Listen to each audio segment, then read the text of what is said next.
once fell off a ski lift. He was called in for questioning.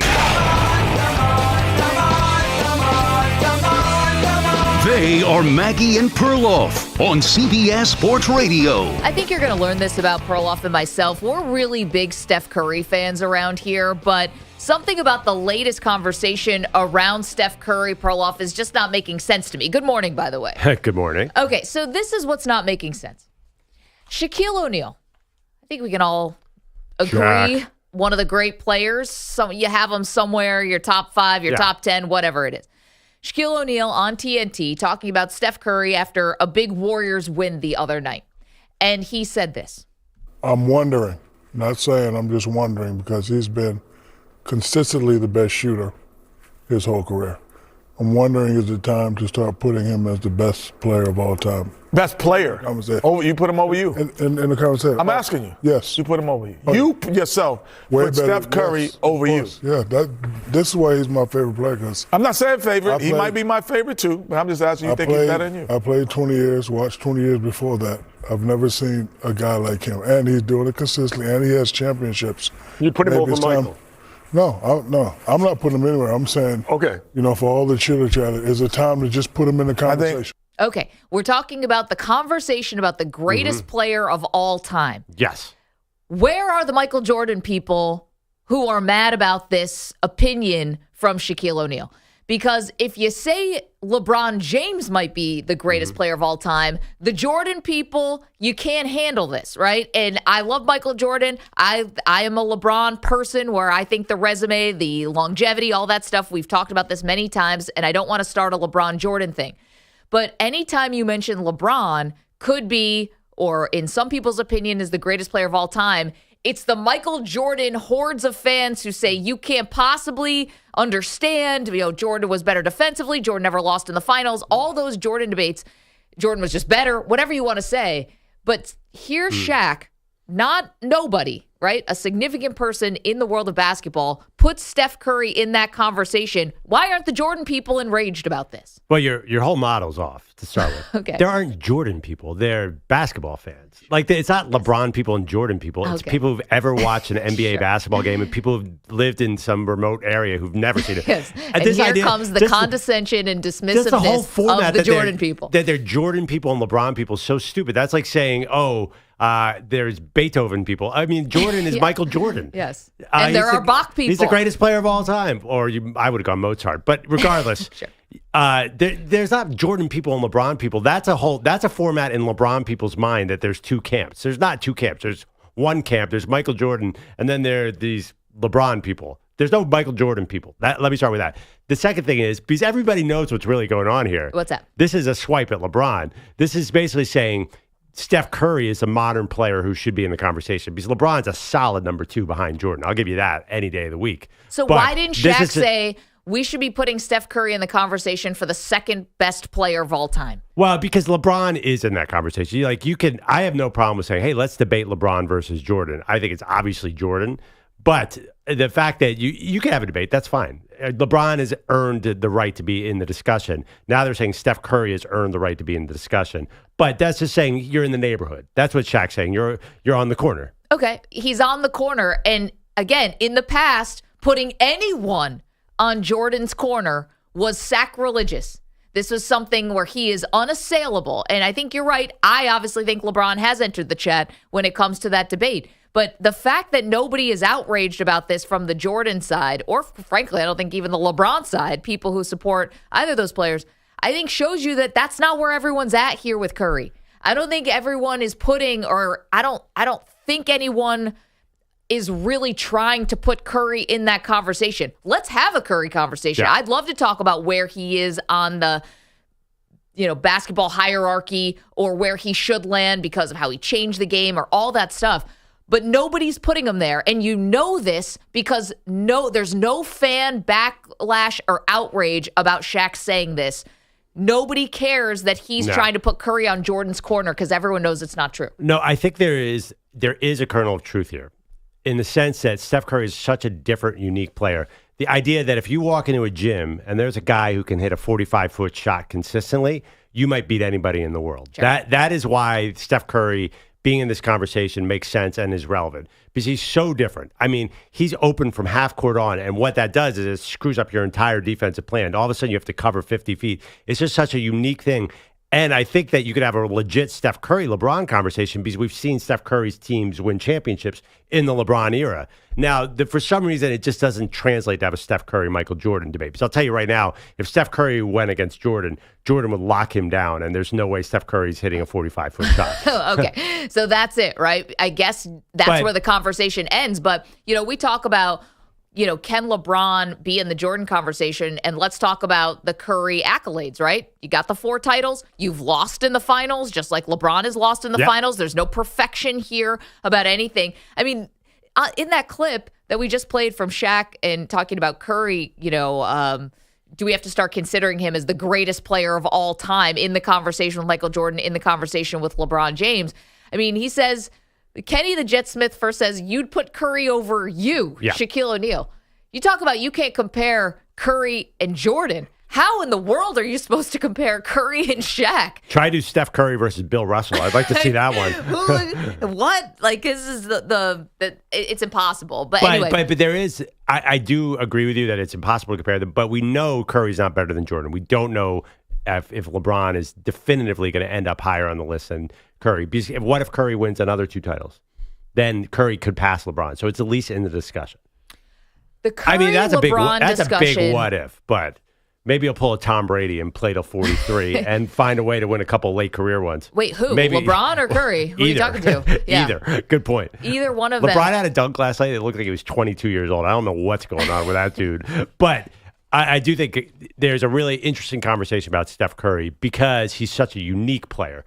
To compare, you said it perfectly. You can't compare Steph Curry to other players. So there is this debate. Wait, is this guy who is so unique and such a deadly weapon all over the court, is he maybe the best player? Because if you're picking sides, just picture yourself in a gym. It's a pickup game, and you have to pick a player. Who are you picking if you have Steph, LeBron, and Jordan there? Well, if I'm going to Perloff's pickup game, I'm picking LeBron. Well, over Jordan? I'm just saying, I think the physicality of LeBron would dominate your pickup game. No way. You definitely would want the three-point shooter. The Dartmouth crew? Because we played a 15 twos and threes, so the Curry would win every game.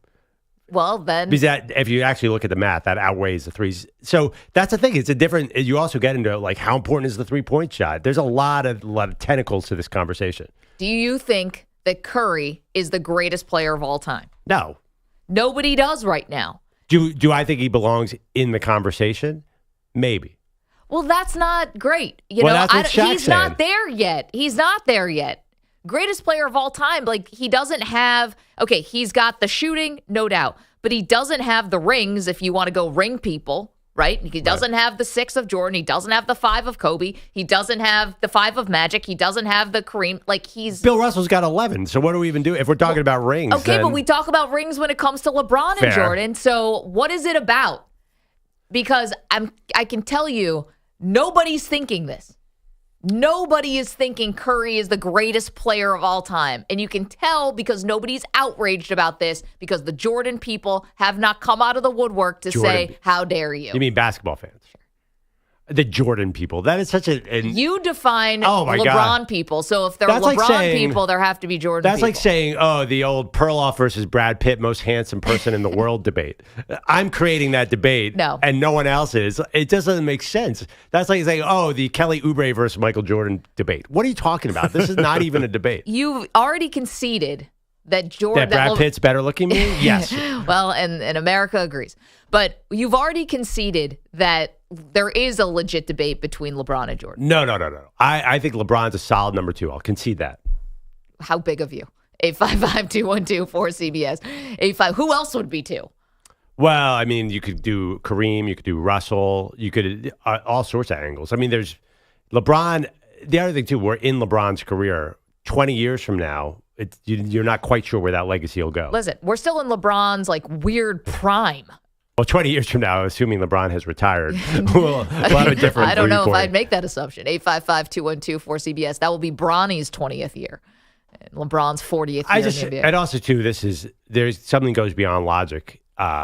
I'm going to pull. I watched Michael Jordan, and more importantly, I watched the documentary, the 10-part documentary. Talk about narratives. But Jordan's going to need 10 more episodes after this. Shaq said this about Curry. I was actually at a sporting goods store, and they were re-airing the Phoenix Suns final from, I believe, 93 or maybe 94. 93. And I was watching, it was on his, and I'm like, there's a guy out there that is just moving differently than everybody. It was Michael Jordan, and I was like, oh my God, I forgot how unbelievably good this guy was. Just watching him play. Nobody forgets. Watching him play is insane. I think people forget how physically gifted he was. They talk about what a competitor he is. I think they forget how fast, strong, and vertical he was. It was like nothing the basketball world had ever seen, obviously. And I think he's actually, believe it or not, underrated. Oh, that's crazy. And he is underrated. That is insane because he's not underrated. He might be the most underrated player of all time. Yeah. Way to go. 855-212-4CBS. What's one of the first things you said when we walked in the door this morning? You see that LeBron dunk last night? That's crazy. I didn't say that. I just said it now. That's not the first thing I said was, let's be honest, the first thing I said, I'm like, I could see Shaq being the 5th best center. I know. That conversation is further down the totem pole but I also sports debates. I give Shaq credit for readily admitting Steph Curry is a better player than him. Not because I totally agree with it, but I like that humility from Shaquille O'Neal and the candidness. You don't usually get that. Most players say, I'm the best. Well, because nobody of the, okay, I guess so. Well, Curry is better than Shaq in some ways. Because Shaq, here's another thing. I think Shaq is underrated. Shaq probably should have won more titles. You think that Michael Jordan is the most underrated player of all time? Can we just clip that and put that on Andrew Perloff's everything? Yeah, Jordan's definitely underrated. I believe that. I'm not saying that for a fact. Honestly, Michael Jordan, people forget how good he was. People forget how good he was. He's 100% right. Underrated. Michael Jordan, the gold standard of winning in sports lexicon. People call themselves the Michael Jordan of stuff. He's shorthand for winner, and he's underrated. Absolutely, because when we talk about Mike, and whenever we try to compare Mike and MJ, and we talk about his 6 rings, what do you hear? Well, who did Mike play against? And it all becomes a conversation about, well, Mike played against plumbers while LeBron's playing against Steph and KD, guys who, I'll be honest, they played in that era. It would have been very difficult for them, too. Wait a minute. People think Jordan played against plumbers? People think John Havlicek played against plumbers. That's what J.J. Redick said. Well, to quote Perloff, the LeBron people will jump to that to be the immediate thing. When you say, well, Jordan won 6 in a row, they'll say, well, who did he beat? What teams did he face that were, quote-unquote, favored in those series? Now, I'm not going to make the LeBron argument for them, but, yeah, I think when we talk about that, and you think about Mike's legacy, I agree with Perloff. His athleticism was ridiculous. We talk a lot about his competitiveness, but, we don't talk about Mike as the athlete, maybe because LeBron is in some ways the super athlete. But for his era, Michael Jordan was, unlike anything we'd ever seen. Remember when? I'm sorry. I must have missed this part of the conversation. Who didn't think that Michael Jordan played good competition? What are you guys talking about? You got to hang out on the thing they call X/Twitter or whatever they say. Well, those You'll see a lot of crazy stuff. Are those people are they in a coma?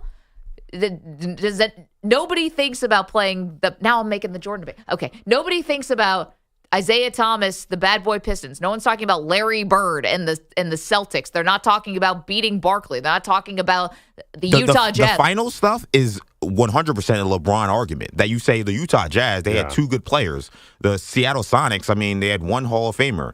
John Kemp never made the Hall of Fame? I don't think he did. No. What a crime that is a crime. Speaking of crime, I think he's had some issues. Anyway, Clyde, and you say, well, they beat the Blazers. All right, well, Mike was way better than Clyde Drexler. And you say, that Blazer team was great. I know, they won 60-something games. You say the Lakers, you say, well, that was Magic at the end, even though Magic was still the MVP the year before. So, yes, I agree that it's ridiculous, but when you talk about LeBron, you say, well, how come he didn't win more rings? It's always, well, how could he beat Steph and KD? Super team of Warriors. How could he beat the Spurs when they had all those great players? How could he beat the Spurs when he was 22 years old? Right. He wasn't going to beat the Spurs. They got swept in that first finals. That was an incredible team. They were, to me, that's not the argument. We're going to get lost in the weeds here, but to me, the who they beat on the way, that's what Perloff says about LeBron never played anybody in the Eastern Conference. And I always have to push back and say, no, he had to beat the Celtics, the Paul Pierce, Kevin Garnett Celtics. He also had to beat very tough Bulls and Pacers teams. But one thing about Jordan, when Bob Knight passed recently, or what? Yeah. Yes. The Michael Jordan story that everyone was playing around, where Bobby Knight said that he's the fastest basketball player I've ever seen. People were like, "Oh, I didn't think of Jordan like that." I just think that people have forgotten, like EJ said, the athleticism. Okay, so and the fact that he actually had the power of flight like a bird. Like people forget about that. You guys were secretly harboring this inane, beyond comprehension opinion that Michael Jordan is underrated. If you're comparing LeBron, if you're saying LeBron James has a legitimate case to be better than Michael Jordan, then Michael Jordan's underrated. Oh, to me, that alone says that. You can't say that. That is denigrating what LeBron's resume is. And it's the biggest thing that LeBron people like myself, the biggest thing we bring to the table, I'll admit, is how many straight finals he went to. So the uninterrupted level of consistency at that greatness level, because Jordan went to go play baseball and Jordan retired the second time and LeBron has done it so consistently, and LeBron's prime has continued. And the longevity of LeBron is what I believe, a lot of people who are LeBron people hold over Jordan. Like, nobody thinks that Jordan's underrated, though. Well, one thing about LeBron making it's like the Lakers in the 80s. The conferences were weak that LeBron made it through. And this is what you always go LeBron to. being in the finals. I mean, listen, you're a Buffalo Bills fan. It makes sense to celebrate getting to the finals and losing. That's consistent with your character. Yeah. But honestly, harder to go to 4 straight Super Bowls than win one. I've always felt like this Jordan LeBron debate feels like I'm playing my kid in a board game. It's just like... So you cheat? No, I feel like... Trust me, you don't have to. You're right, Perloff. You don't have to cheat. We found that out recently. Like, cheats to beat his You could stick out your hand and put it on the kid's forehead and they're swinging away. It's just like... It's like an adult versus a child, this debate. I know that sounds demeaning. Can we rewind the tape 5 minutes ago when you said LeBron has earned the right to be in the conversation? Yeah, because you have to make a conversation. LeBron's number 2. I'll give you that. So if you're going to have a conversation like, oh, you got to put some names in there. Okay. But nobody... I don't think... discerning NBA fans really, really deep down believe LeBron can even challenge Michael Jordan as the greatest of all time. Let's go back to where this whole thing started. If you don't think LeBron is actually in the conversation with Jordan, then what do you think about Steph Curry? Because Shaq said he deserves to be in the conversation for the greatest, not the second best, not, in the top 5. We're not doing a Mount Rushmore debate. He said greatest. So you can't possibly think that Curry belongs in this conversation. Okay, let's just take a step back. Okay. You know the only people who are going to get mad about this whole thing are LeBron people. No. Well, you know LeBron people are going to get mad about this. No, LeBron people aren't mad about it. I'm wondering why it can't possibly be true because the Jordan people aren't mad. I don't know. You sound a little mad. No, I'm confused.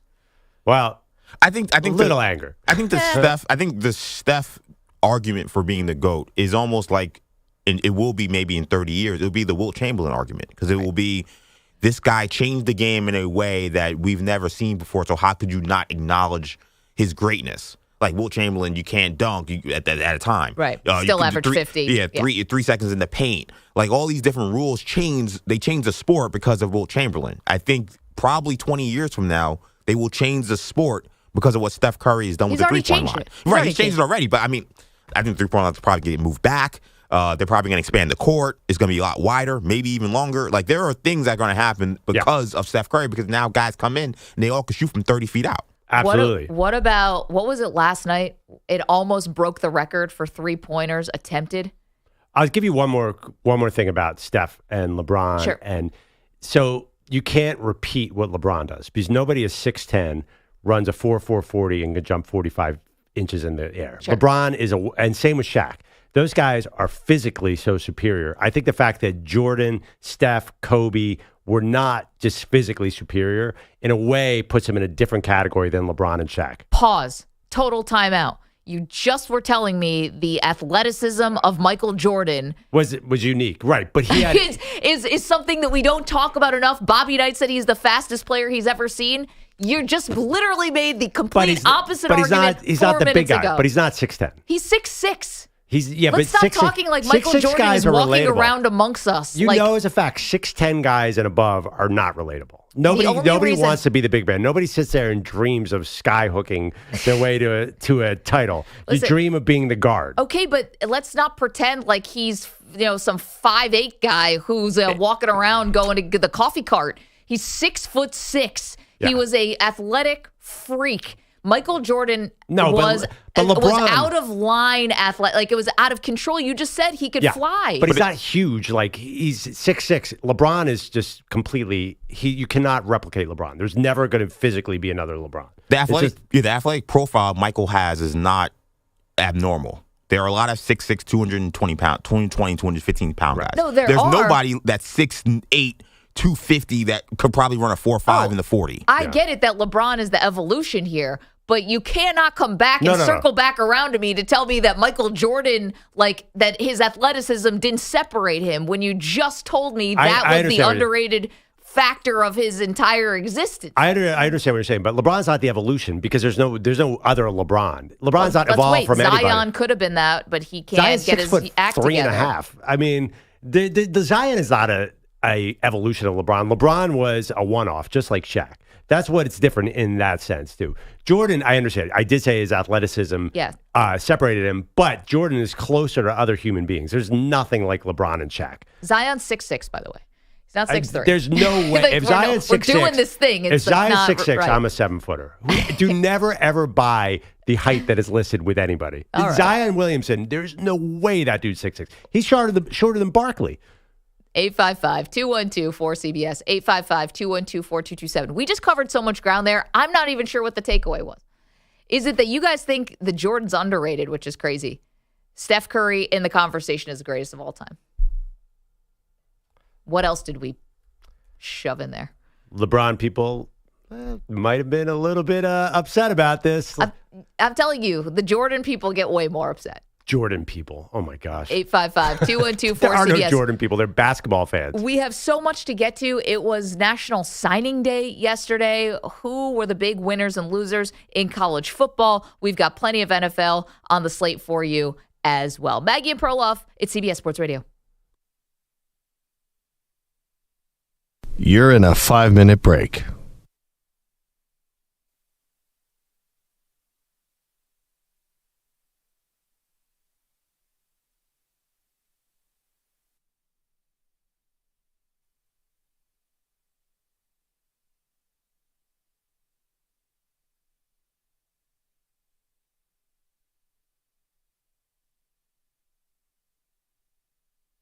Four minutes, 30 seconds remaining.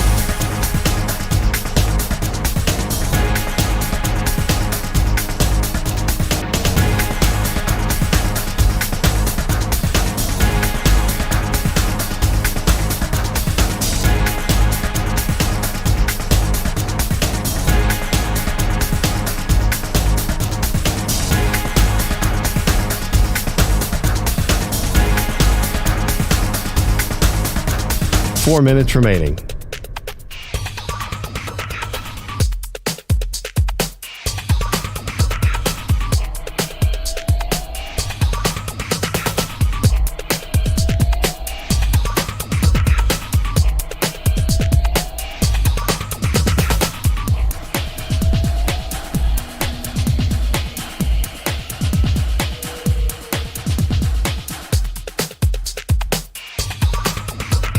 Three minutes, 30 seconds remaining.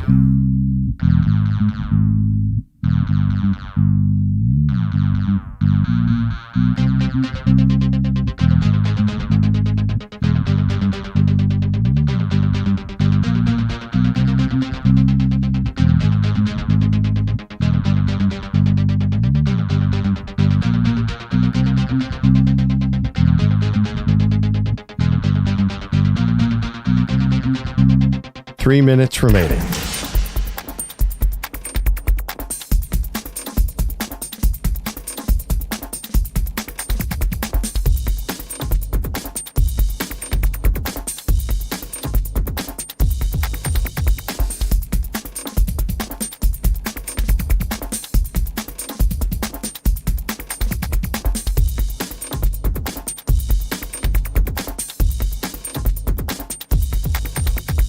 Two minutes, 30 seconds remaining.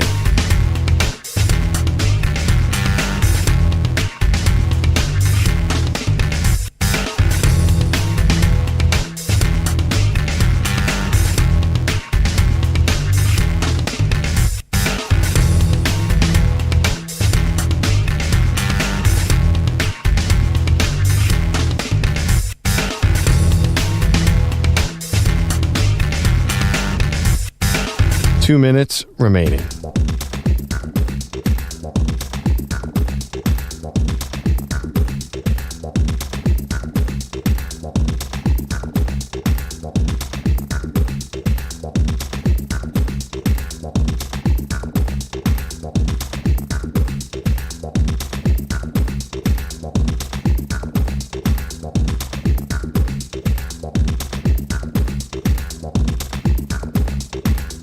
One minute, 30 seconds remaining.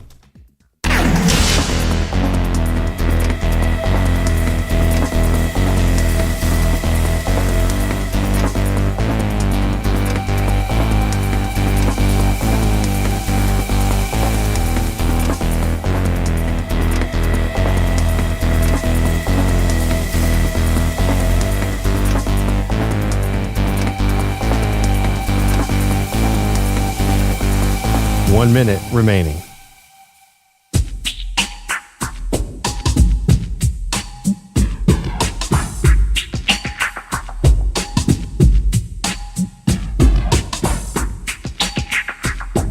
Forty-five seconds remaining.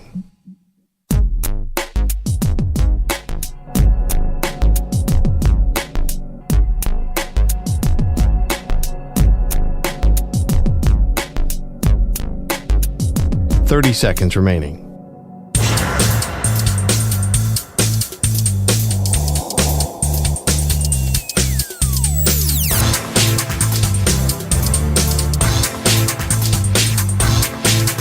Fifteen seconds.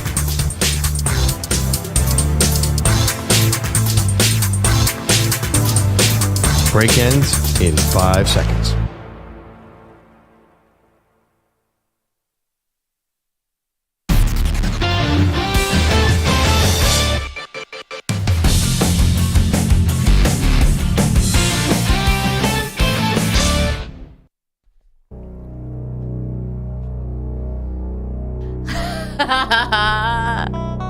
Oh, here we go. Well played. Yes. Michael Jordan, people. Welcome back to Maggie and Perloff. The debate somehow always comes back to LeBron versus Jordan. And I say it's a false debate because there is no debate. Jordan is the best of all time. But somehow I've convinced myself that Steph Curry belongs in that conversation. You or Shaquille O'Neal who recently said that. When Shaq said that, it totally rang true. I'm like, yeah, Steph Curry is in the conversation. But simultaneously, there is no conversation. Welcome to greatest of all time NBA debates. They are logical. But I do think you can't agree. Like, Steph deserves a lot of credit for being awesome. So we both agree with that about Shaq. Listen, we're talking about degrees of excellence here that is at the highest level. But you also know that you cannot have any kind of debate like this without bringing LeBron James into that conversation. And everyone knows you bring LeBron into any conversation and chaos ensues. Yeah, just light the match. But I brought LeBron into the conversation that's surprising. because Shaquille O'Neal says that Steph Curry deserves to be in the conversation of greatest basketball player of all time. And I thought to myself, well, wait a minute. Here come the Michael Jordan people. They're not going to like this at all. And instead, not a peep. So it can't be that great of a debate because if it was, then all the Jordan people would come out shaking the fists, rattling the sabers, pitchforks, the torches. You guys go on your burnt path of destruction. No. Pitchfork. There's no way. The Jordan people are not the pitchfork people. They're the ones up in the castle who are getting stormed by the pitchfork people. We're eating foie gras and having our, pour whatever on the guys who are storming the castle. LeBron people are the ones storming the castle and unsuccessfully. Let's go to the phones. 855-212-4CBS. Michael is in San Francisco. Good morning. Good morning. How are y'all? Fantastic. What's up? Good. Well, I got to tell you, I think you're being ludicrous because you're mixing apples and oranges and tangerines. Who, me or Shaq? To try to compare Shaq and Bill Russell and Kareem with Michael and LeBron. And Steph. And Steph and all the... They're different kinds of players. They play different positions. They do different things. Michael, don't let that get in the way of a good basketball argument, sir. No, we know this, right? So, and thank you for the phone call and the perspective.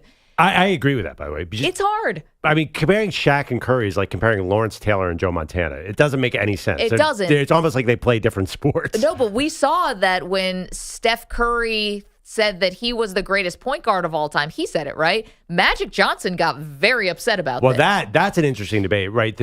I totally agree with Michael. There is, and we know there's a problem comparing Bill Russell from the 60s to LeBron James. It's a very hard comparison of eras, different sport. Although you gave Shaq credit in the last segment for saying Steph Curry is better than him. Yeah, I mean, that's an incredibly humble statement. Most guys at that level do not admit it. Anyone's better than them. That's true, but it's like that might be the ultimate apples and oranges, Steph Curry and Shaquille O'Neal. And Shaq is usually not one to give credit to players playing today, especially players that maybe are centers. He will quickly... Yeah. Except for one, he loves Joel Embiid. He loves Embiid. He loves Jokic too. But you mentioned Dwight Howard. You mentioned some of these guys. I mean, he's ready to just throw these guys just into the abyss if you mention them in his presence. How about Gary? He's in Maple Ridge, British Columbia. Again, the most delightful sounding place on earth. Hi, Gary. How are you? Well, good morning and thank you. It's it used to be called Haney, and I don't know why they changed it. They changed it to Maple Ridge. It's okay, but it's not the most delightful place. I used to live in West Vancouver, and that was absolutely gorgeous. Lots of green, lots of water, all kinds of stuff. Now, you're talking about Steph Curry or Steph Curry. You're talking about LeBron. You're talking about Jordan. I was 12 years old. I'm going to tell you a real quick story. I was 12 years old, and I was in a store called Super Value in West Vancouver, and you could have heard a pin drop. And I went to the meat department because my dad wanted some hamburger, and I met a fellow. And I said, "You're who?" And I won't tell you who he was. And I said, "You're who you are." And we started talking about hamburger and steaks and whatever. And wait, Gary, you got to name the name. Who was it? Well, who stands 7'1" and playing weight of 320 pounds and played for Philadelphia and for the Lakers. Does his name rhyme with Schmilt Schmamberlin? No. By the way, I don't like when people make fun of him because he was an athlete. He was a pole vaulter. He did long jump. Who's making fun of Wilt Chamberlain? I think people are jealous because he said he slept with over 20,000 women.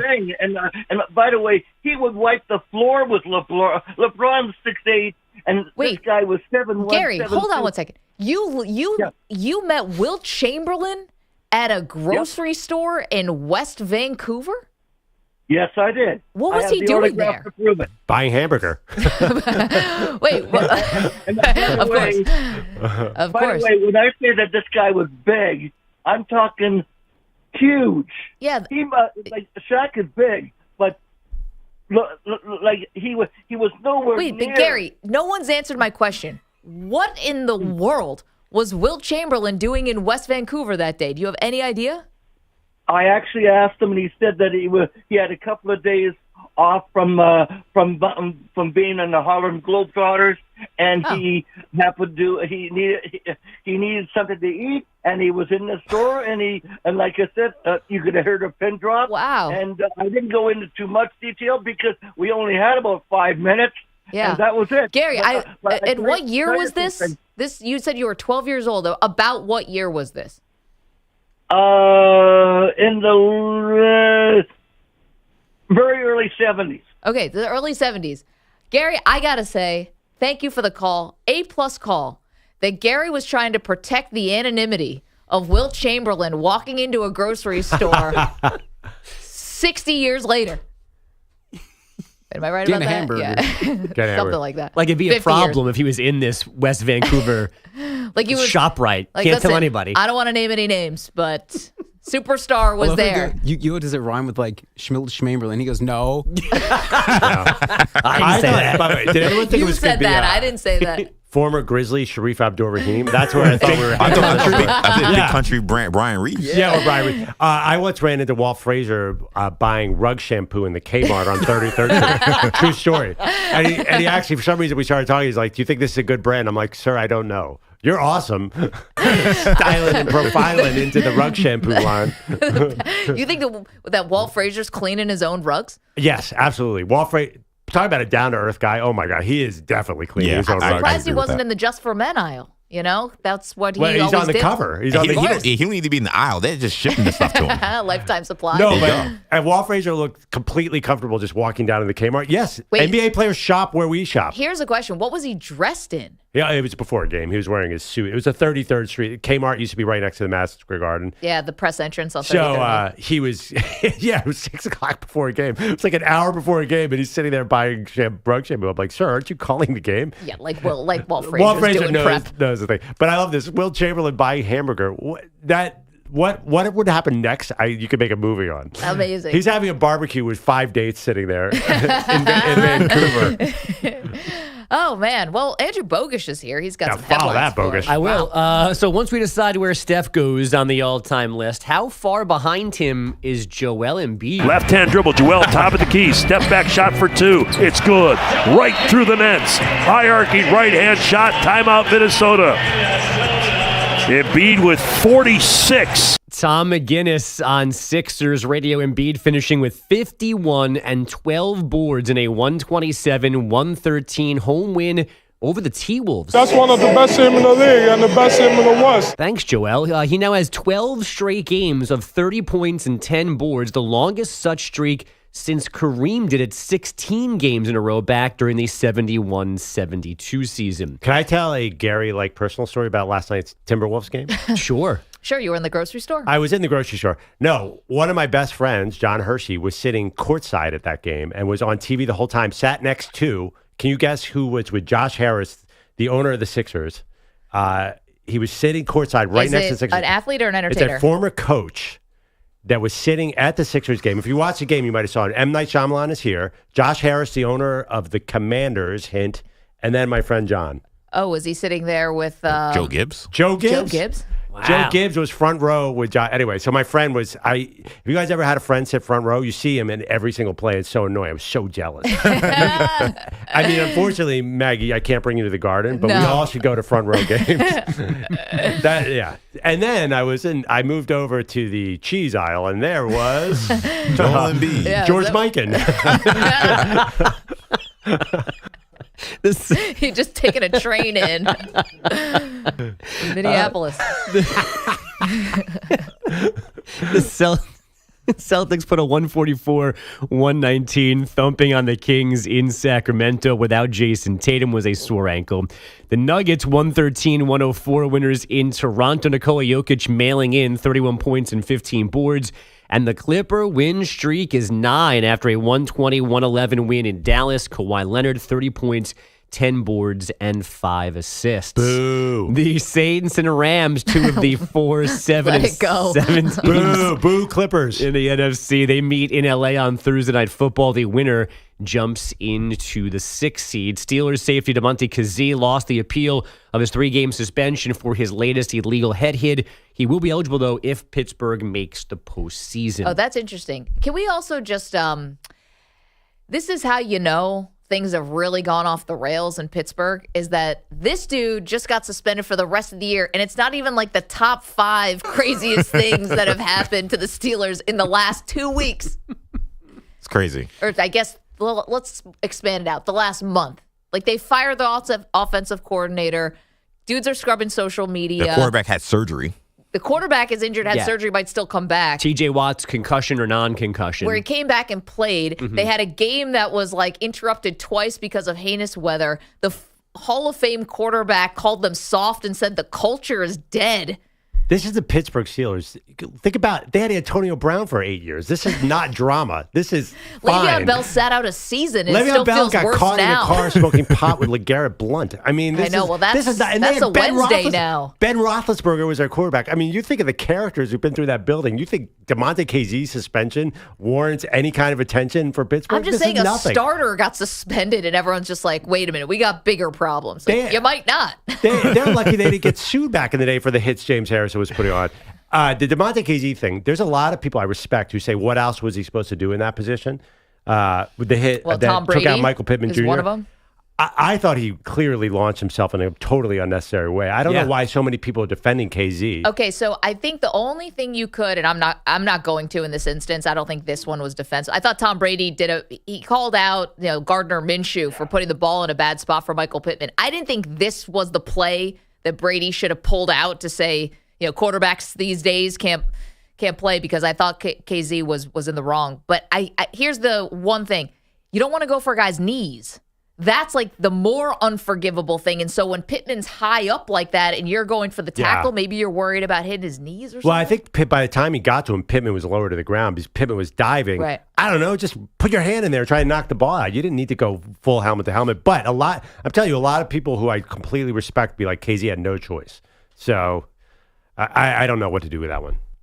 If you guys remember, Jim Harbaugh was suspended twice during the fall. The first one came from Michigan, a 3-gamer to start the season, with the school trying to get ahead of the NCAA's investigation into violations during the COVID-19 dead period. Yesterday, Michigan reportedly received the official notice of allegations for all of that. Harbaugh apparently facing a level 1 infraction for failing to cooperate or misleading investigators. Men's top 25 action last night. The Big East doing itself dirty. And the Pirates get it across the line, and now they're going to trap near center court, but Richmond goes by him, off to Dawes, right wing for 3. It's good! Richmond beat the pressure. Dawes with the wide open 3, 71-54. Seton Hall, 2:50 to go. Gary, did Pete Alonso also hit a home run? Sorry. It's odd for me to hear Gary Cohn, the voice of the Mets, call basketball, even though he's been doing it for 30 years. That's Gary. On Learfield, the Seton Hall engineered a 75-60 upset of 5th-ranked UConn, and Villanova got a 68-66 OT win at number 12, Creighton. Washington State, Oregon State said to be on the verge of a 1-year agreement with the West Coast Conference for its non-football sports like men's and women's basketball. The Pac-2 still intending to keep the conference alive and find new members down the road.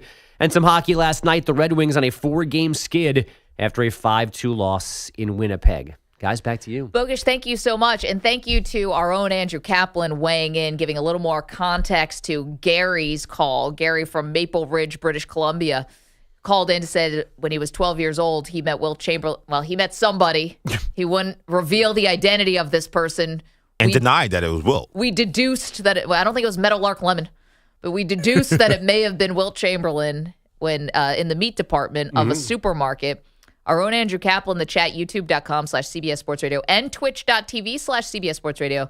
According to Sports Illustrated, Wilt Chamberlain had homes in Hawaii, Vancouver, and Los Angeles.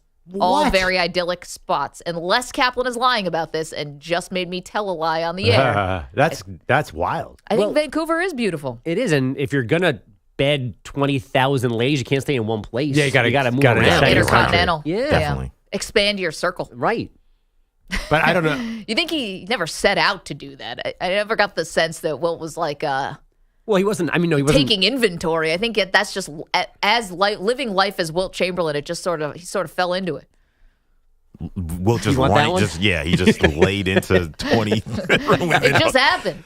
You know? I would wonder. You're walking down the street. I wonder of these places where, like, what was his favorite when it came to the women he was dealing with? Oh, because I think it'd probably be Vancouver.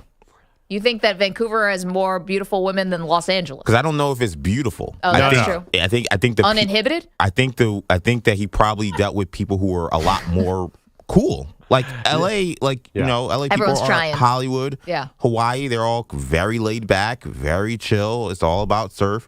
Like Vancouver, lovely people. Canadians are the nicest people in the world. I know, but are they easy? I'm just kidding. Well, first of all, I'm not sure. No one says that. It was a very outdated term. I'm not sure Wilt had any problems with any. No, that's what I'm saying. If you get to 20 million, you must have a pretty good rap. 20,000. 20,000. 20 million. That'd be busy. Holy It'd be exhausting. You got to hydrate if you're going to go that. Wilt's on an IV during the day just to get through. It's like, is this for the game? It's like, no, what do you think he was doing at halftime? Yeah. Probably 2 or 3 of them. That's what he was doing at halftime. Oh my gosh. Why do you think he was? Why do you think he was buying red meat as a hamburger? I need more hamburger for fuel. Iron. Can you imagine having a conversation about hamburger with Wilt Chamberlain in Vancouver? See, The thing is, though, he probably wasn't talking about hamburger when he was talking to this 12-year-old kid. He was like, I'm here for hamburger. The kid's like, oh, Wink. yeah. I like hamburger, too. Is that a name for it? Hamburger. Are you just turning anything into a sexual innuendo because Exactly. it's Will? Imagine being as good at something as basketball as Wilt Chamberlain is and being known for something else. Like, I can't. That's a good thing. Well, I mean, like a non-illegal thing. And not a bad, the negative thing. Well, I don't know. I'm not sure. It's a great thing to sleep with 20,000 Well, women. right. I mean, it's like as a moral conversation, but it's not like he's not like OJ. Yeah, or he's right. not known for like. It's not Ray Lewis or something like that, where you have to be like, and also. I mean, P.S. I mean, Mike is also known for the greatest sneaker line. Yeah. Yeah. That's true. I know it's basketball adjacent, but it goes beyond basketball at this point. Yeah, a lot of young people know more for the sneaker line. Right. That's a fact, a weird one. And Space Jam, for some of you real weirdos. Real Weirdos is an awesome movie. What are I'm you just talking saying about? no more for that. Oh. All right, 855-212-4CBS, 855-212-4227. Bogusch, thank you so much. We are taking your phone calls. Shaq said Steph Curry should be in the conversation of greatest player of all time. Let us know what you think about that. Also, it's heating up here. We've got rumors, coaches going to new places in the NFL. All of that for you next. Maggie and Perloff, CBS Sports Radio. You're in a 5-minute break.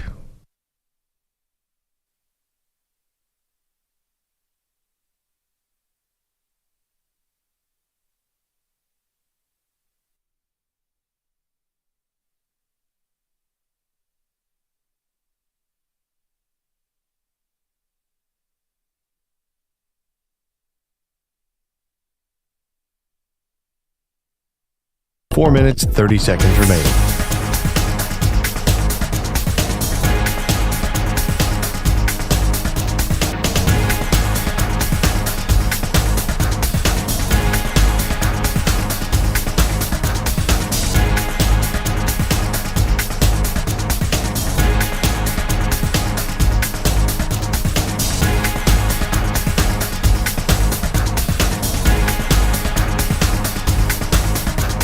Four minutes remaining.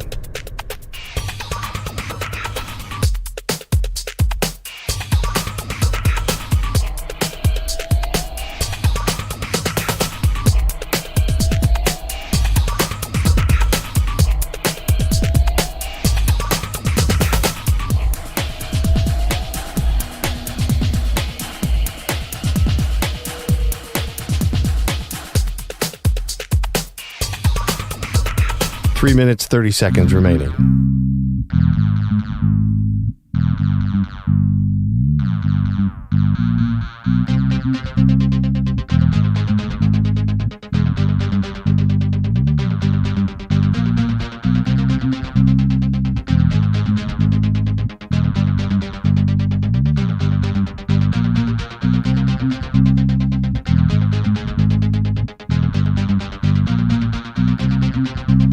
Three minutes remaining.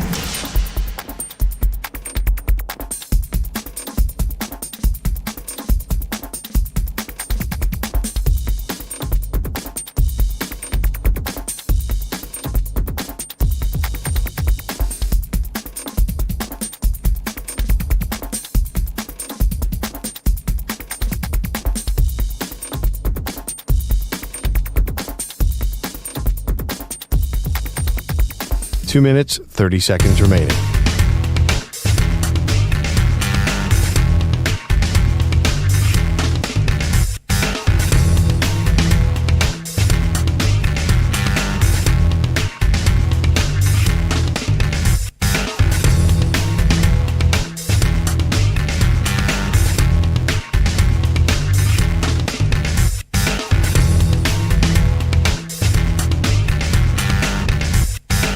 2 minutes remaining.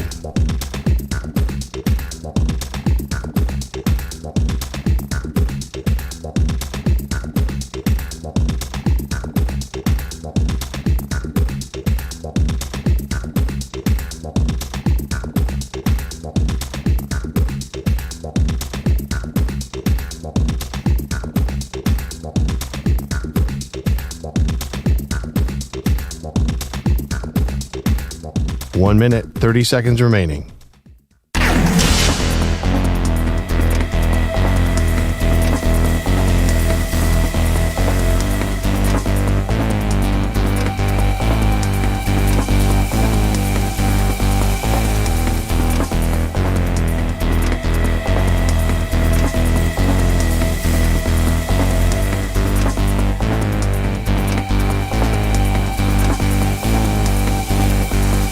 One minute remaining.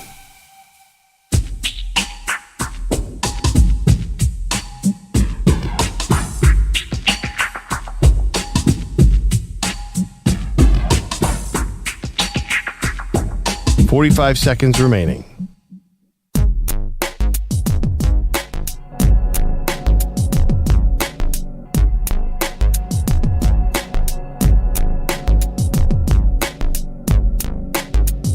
$30 seconds remaining.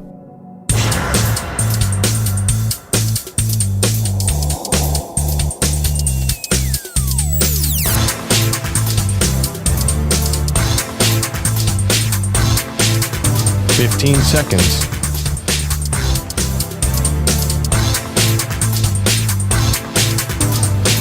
Break ends in 5 seconds.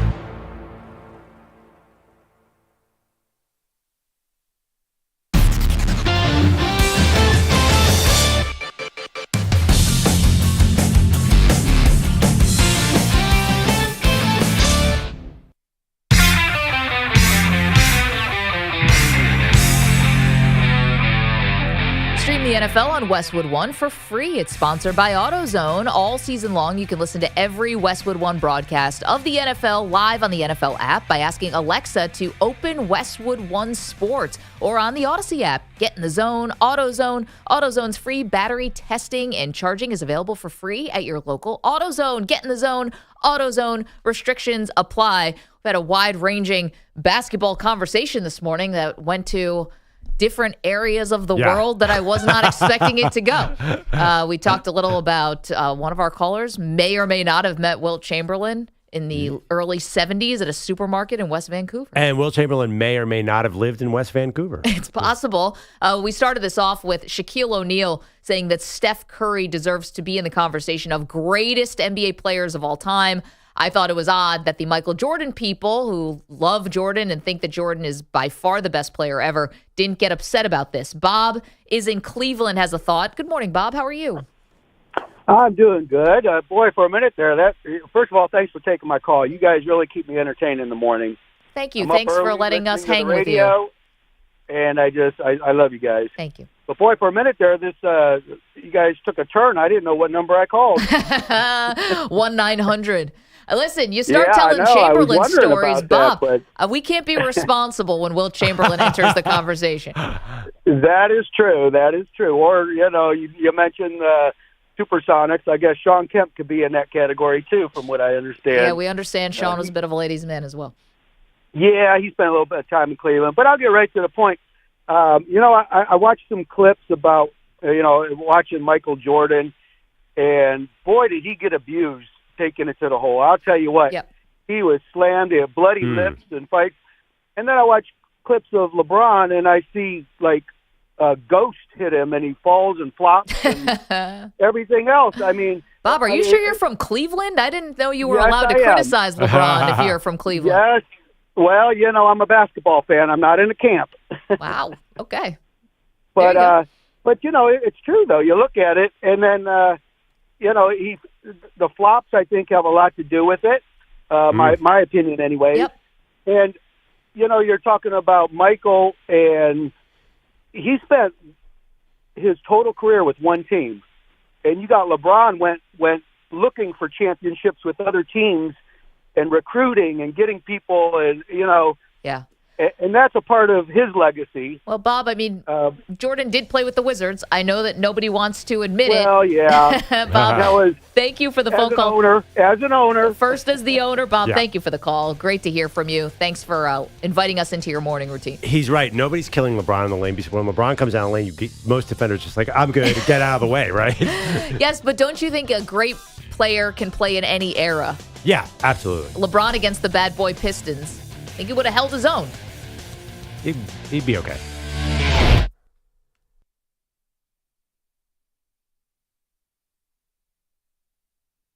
You're in a 5-minute break.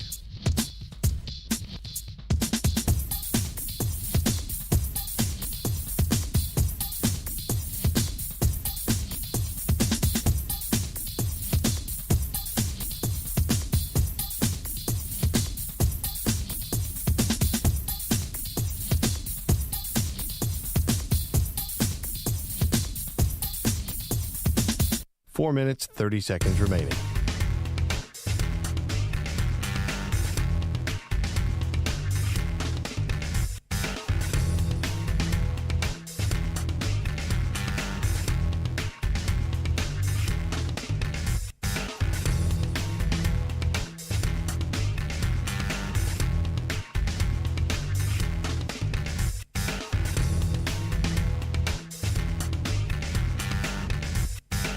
Four minutes remaining.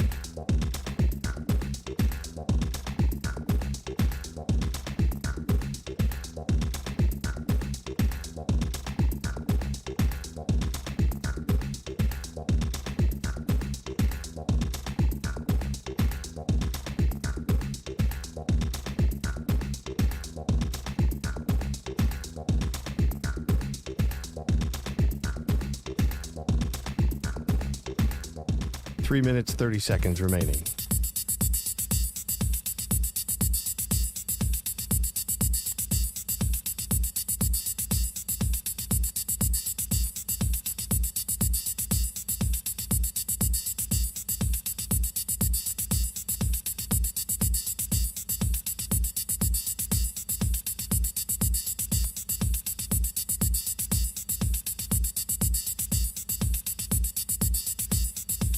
Three minutes remaining.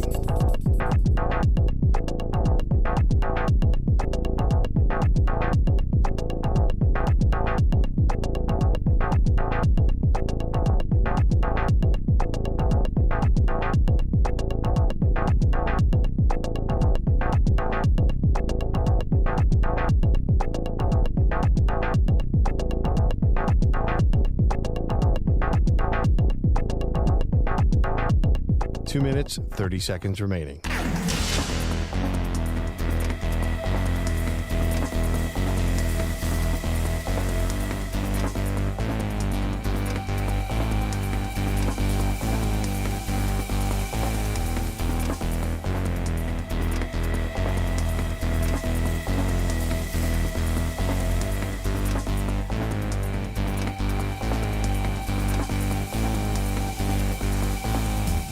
Two minutes remaining.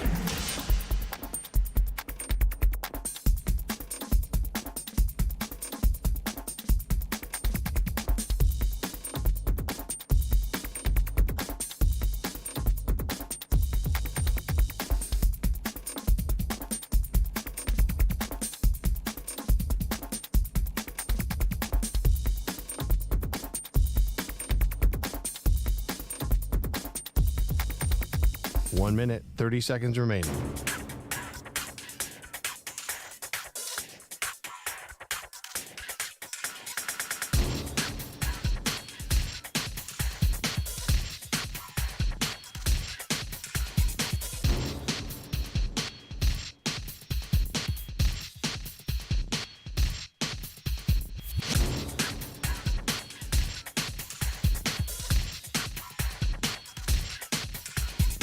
One minute remaining.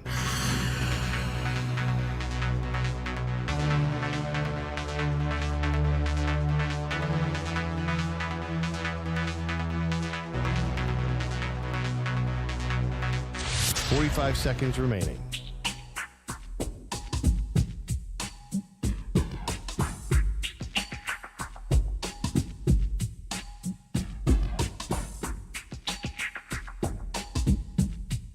30 seconds remaining.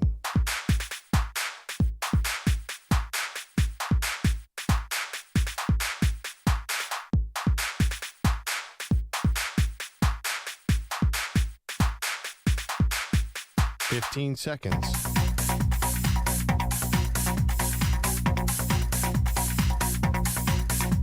Break ends in 5 seconds.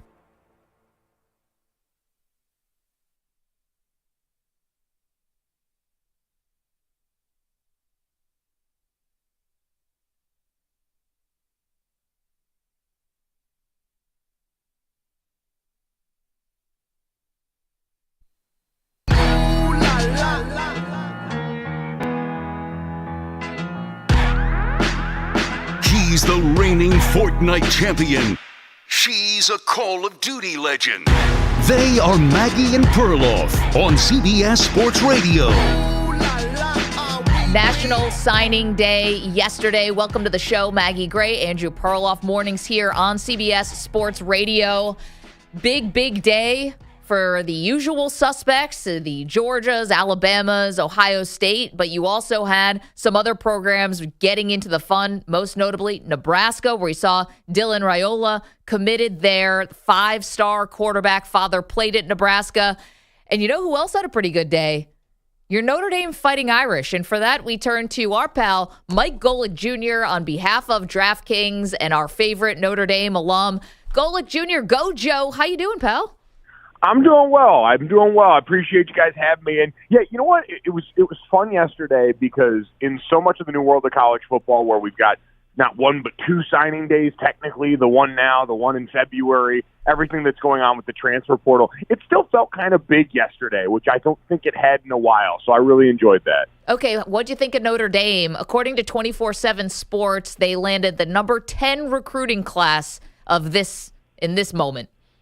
Yeah, I think there's a lot of positives for this Notre Dame class. Pete Sampson over at The Athletic did a great article about how this class coming together was actually a really positive sign. The fact that Notre Dame during this fall didn't have any decommitments from the class of guys that they had committed. And when you look at some of the names in that class, C.J. Carr, their quarterback, prized recruit, obviously related to Lloyd Carr, the former Michigan head football coach.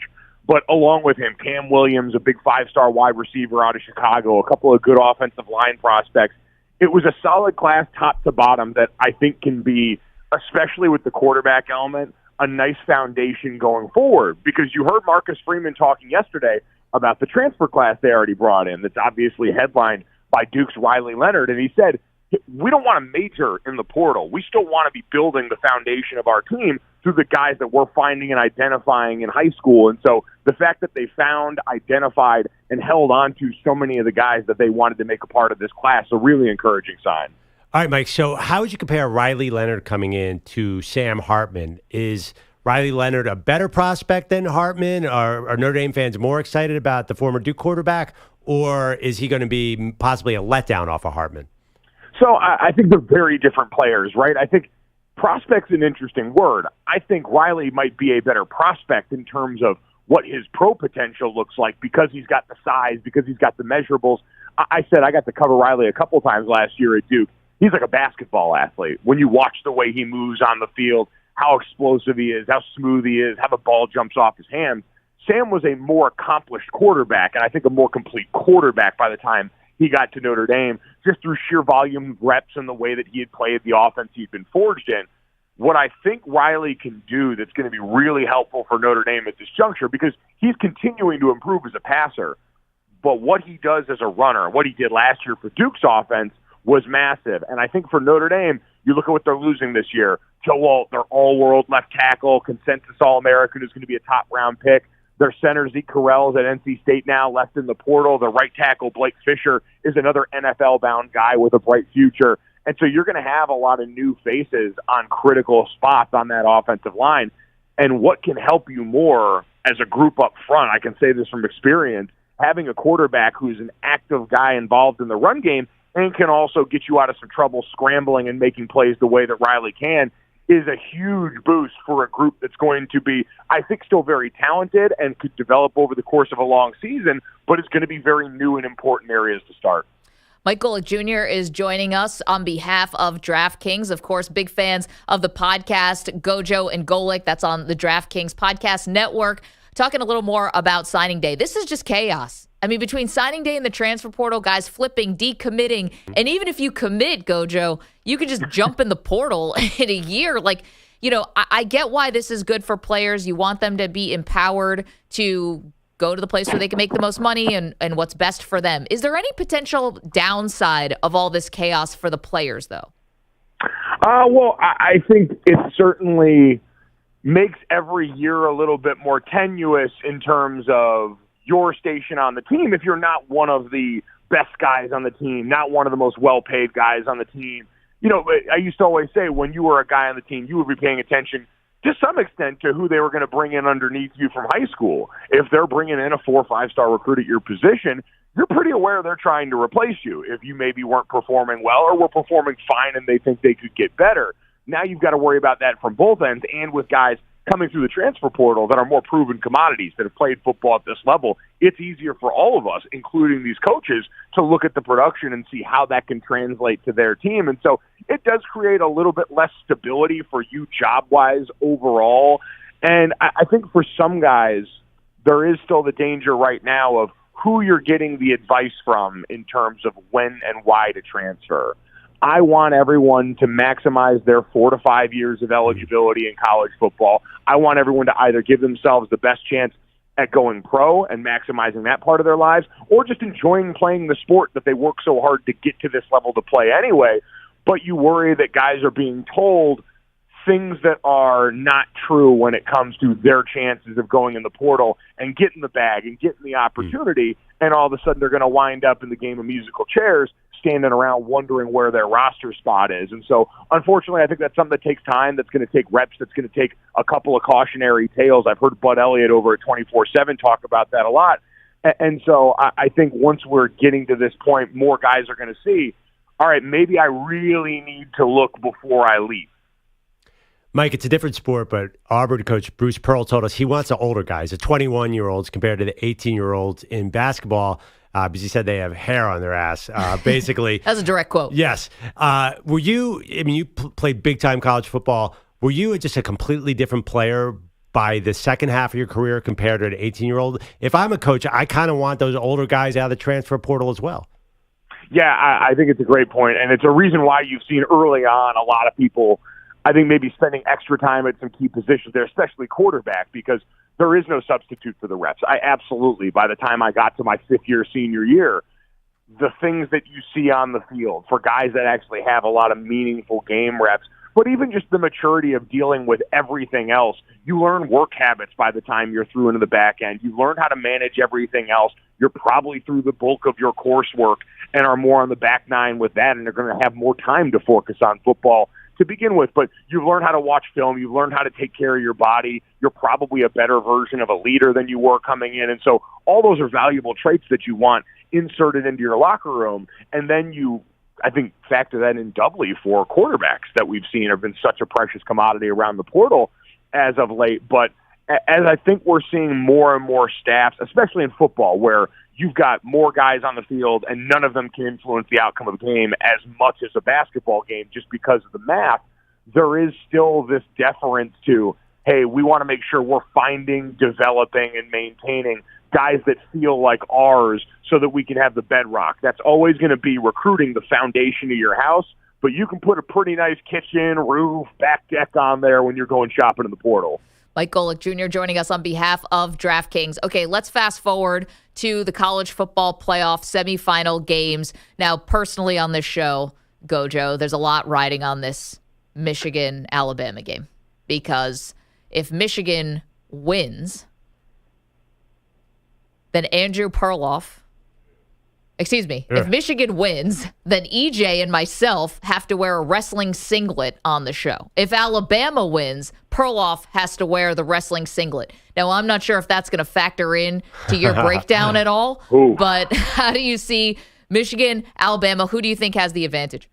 Man, I tell you what, I wrestled as a kid in middle school. My dad was a wrestler in college. My Uncle Bob was a wrestler in college, too, so both of them loved it.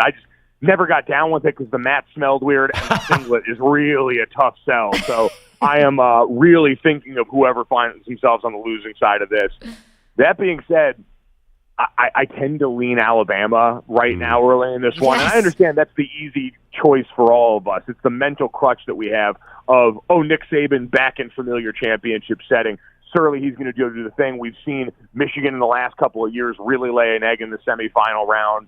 I do think it's going to be interesting to watch and see if this turns into a full-on quarterback duel, because we know for Michigan so much of this year has been a lot more J.J. McCarthy until the last couple of games than it was just this Michigan hammer of a run game with Blake Corum and Donovan Edwards than we expected.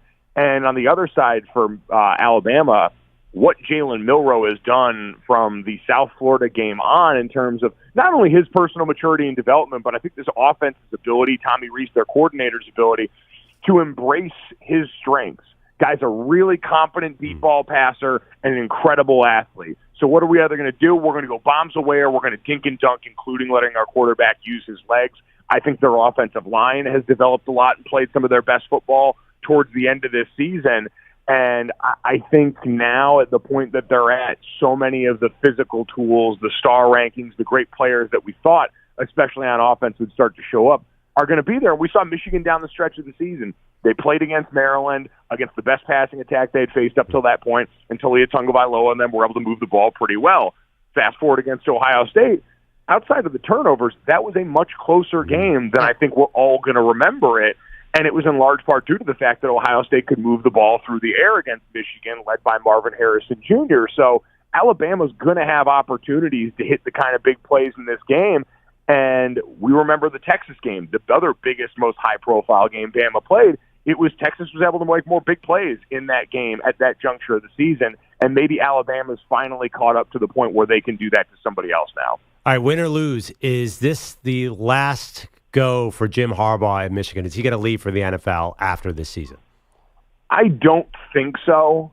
I still think that the wheels of justice for the NCAA turn too slowly to where we're going to get a real answer on this. We've heard about the contract on the table for Harbaugh that they're still trying to work through. I could see him sticking around maybe one more year, but you look at some of the NFL jobs on the table, I'd be real worried about those folks in Las Vegas, with the Raiders. That seems like the kind of group that's going to try and swing big, wants a coach to be the face of their organization, and needs to make a splash after the disaster that was Josh McDaniels. Yeah. Golic, last one for you. The other college football playoff semifinal, Washington, Texas. Who do you favor?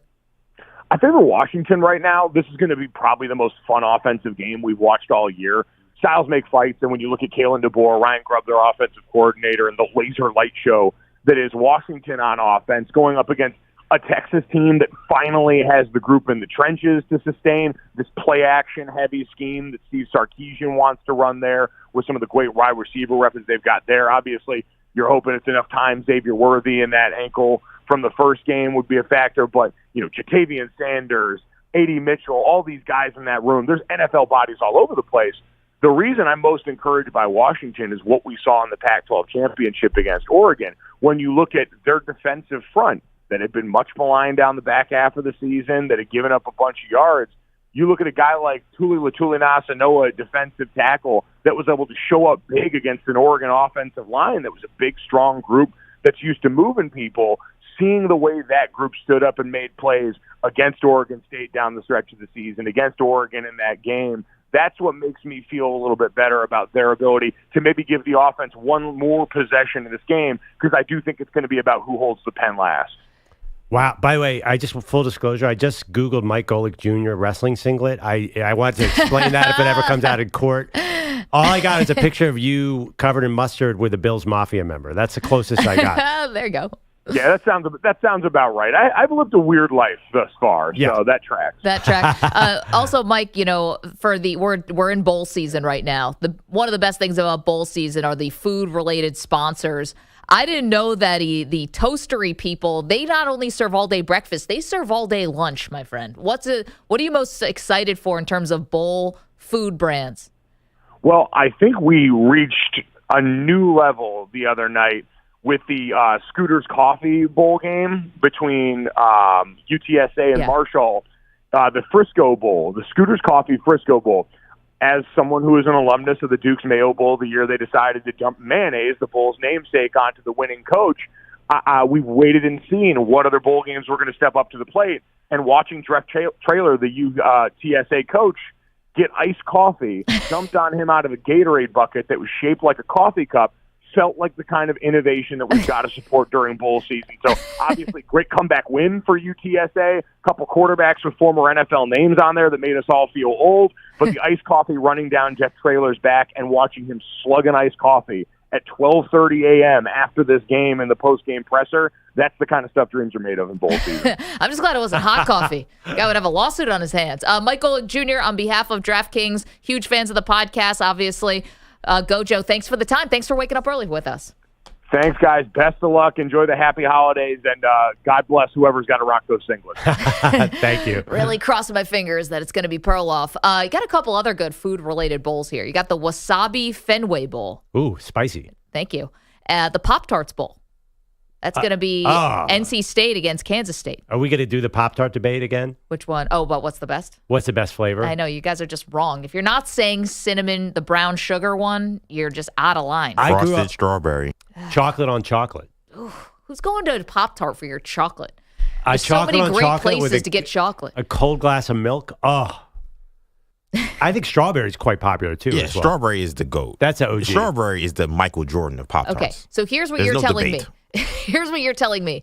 Perloff likes, of all the places you could get chocolate on this planet, you're going to a Pop-Tart for that. And EJ, you're telling me this is where you want to incorporate fruit into your diet. Give me the brown sugar. Let's not pretend, it's almost as close to like a cinnamon roll, but in a Pop-Tart form. No, this is America, okay? We love artificial Yes, flavoring. we do. We love artificial fruit. Do we ever? Yeah, like this is Pop-Tart. There's few things more American than Pop-Tarts. I mean, if you're going to go cinnamon, what's that? What's a Cinnabon? To me is where you want to go. Yeah, you jump into the Pop-Tart. I mean, if you have no concern about how much you weigh as a person, you got to rock the Cinnabon. You don't understand. Guys, Cinnabon came up with something innovative, and it was actually a woman who was their CEO at the time who did this. I was at a talk where she's amazing. She created mini Cinnabons. So this is, I don't know if you guys are like me. Yeah. I'd rather eat 4 mini Cinnabons than one regular size Cinnabon. And in my mind, I've eaten less when I've actually probably eaten. No, that's like when the people who when you go to the mall and you go to the Aunt Annie's and you get the small pretzel bites. Yes. No, you got to get a cupful instead of the full pretzel. No, don't do the cup. Get the full pretzel. That's the real experience. Ooh. But if I eat 4 mini Cinnabons, maybe I didn't eat a whole Cinnabon. I probably did, but maybe I didn't. I think somehow it's probably worse actually to do it like that. It might be. Tony the Tiger's got a bowl. By the way, I'm just confused. You were at a symposium, and this has to do with your diet strategy around Cinnabon. I'm telling you. Have you not heard her say this? You never would have ordered the mini Cinnabon? No, it's a great story. Cinnabon was really in the tank, and she brought him out with the mini Cinnabon. It appealed to more people. And she turned him back into like a cash cow. Yeah. To me, it's not as great as Gary getting hamburger with Will Chamberlain in a Vancouver grocery store. Nothing is as good as that. Gary was getting hamburger. Will was getting something else. Yeah. Pop-Tarts. 855. Anything sounds sexual when it comes to Will Chamberlain. 855-212. He was getting the gala apples, if you know what I'm saying. He definitely had his fair share of Cinnabon, if you know what I mean. He was definitely shopping in the broccoli aisle. If you get what I'm picking up what I'm putting down. Few pretzel bites through the years. That's amazing. You're right. Any food you associate with Will Chamberlain is dirty. It's like, that's not ragu. Anything. You can say anything. It all sounds like an innuendo. 855-212-4CBS. 855-212-4227. Oh, okay. Coming up next, Perloff is going against the grain. Now, that's not unusual around here. This is Perloff's thing. He's got this trademark. This is his avenue. He refused to tell us what the topic is. I need to see you guys react to this because when you unveil brilliance to people, it's interesting to see the light come on your faces when I unveil this idea. It's going to make my holiday season. This is like when Sir Isaac Newton explained to people why the apple fell from the tree. Just like, oh. Yep. You have to understand, nothing is more fearful for a producer than being told, hey, I'm going to say something on the air. It's going to make you so mad, but I can't tell you what it is. Yes. This is like what they say about lawyers in a courtroom. Never ask a question if you don't know the answer to it when you're doing a cross-examination. 855-212-4CBS, 855-212-4227. Perloff goes against the grain with a top secret topic next. You're in a 5-minute break.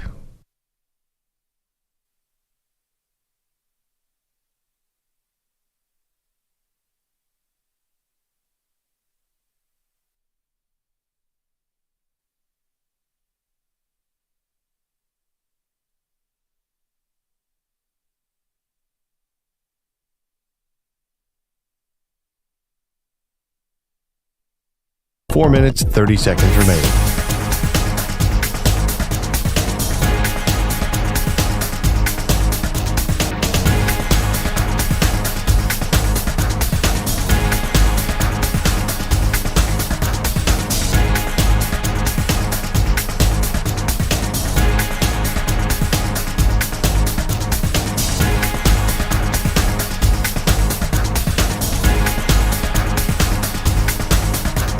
Four minutes remaining.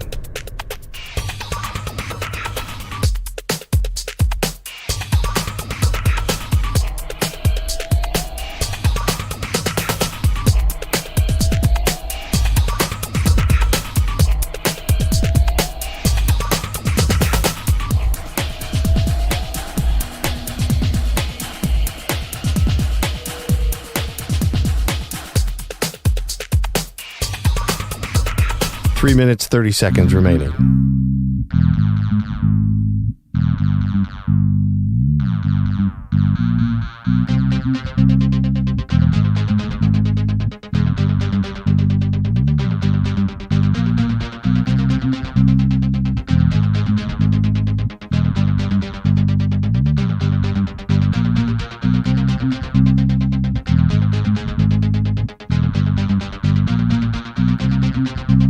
Three minutes remaining.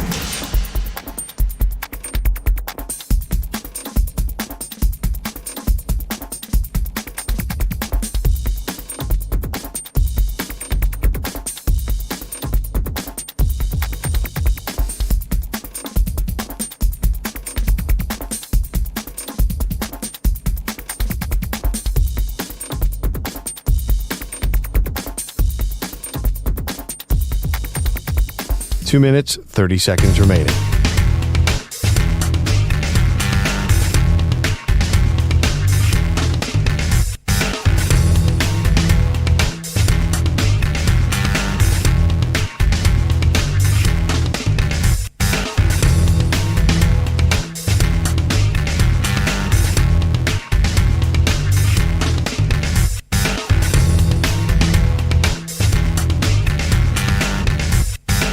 Two minutes remaining.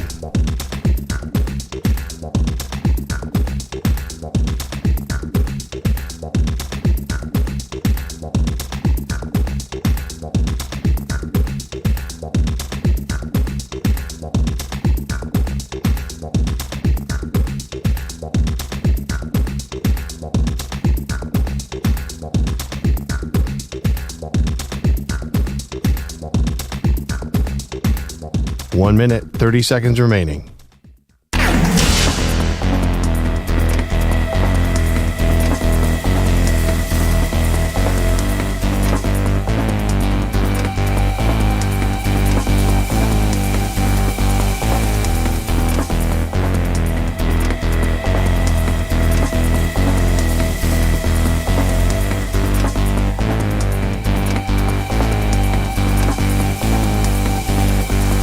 One minute remaining.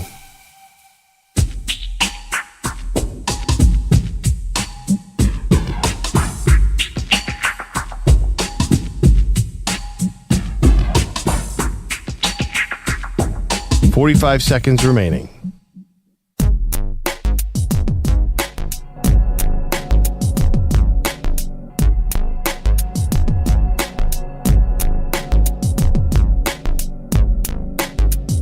$30 seconds remaining.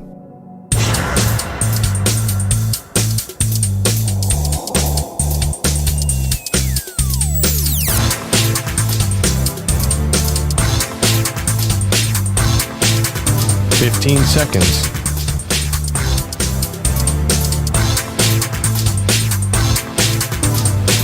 Break ends in 5 seconds.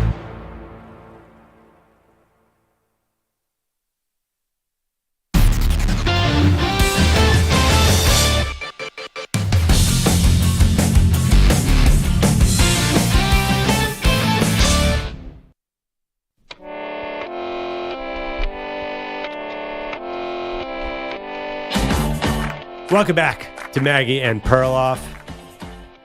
So, I love talking about football. I love college football. I love pro football. I love what Chip Kelly said the other day about fixing college football and making it more of a NFL model, 64 teams, way to pay the players, which I think is important. I think players should get paid. Sure. So I'm down with all of that.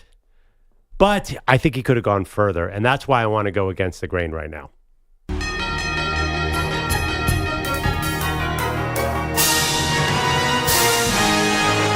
Against the grain. So we have some problems in the sport right now, in my opinion. Which one? College football? Football. No, football. in The general. sport of football. Okay. The old pigskin. I can solve them all with one move. What?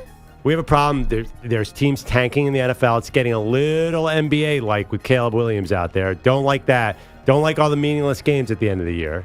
We have a major problem in college football. College football is developing into a professional sport with no infrastructure whatsoever. Total chaos. And then back to the NFL, we have all these injuries with quarterbacks and all over the field that is kind of making the last quarter of the season a lot less fun. So here's my solution, Maggie. Are you ready? I don't think so. Are you ready? We are going to combine pro and college football, and the major college football programs moving forward will be affiliated with NFL teams. And it will be done on a local basis. So you name an NFL team, and I will give you a college. It is basically a football minor league system. So Dallas Cowboys would be affiliated with the University of Texas. So that means not only would they sponsor them, they do all the paperwork on the professionalism. Basically, you have all the infrastructure of the Cowboys, so you're going to pay the Texas players. Then the Cowboys can bring up one player like baseball at the end of the season, or whatever team. Expand the rosters, you can like expand September the roster. call-ups So in baseball? the Chargers, for example, would obviously get an LA team, USC, so they could pull up Caleb Williams after Justin Herbert got hurt. The Cleveland Browns could pull up Marvin Harrison Jr. right now from Ohio State. Wow. And you go on and on and on.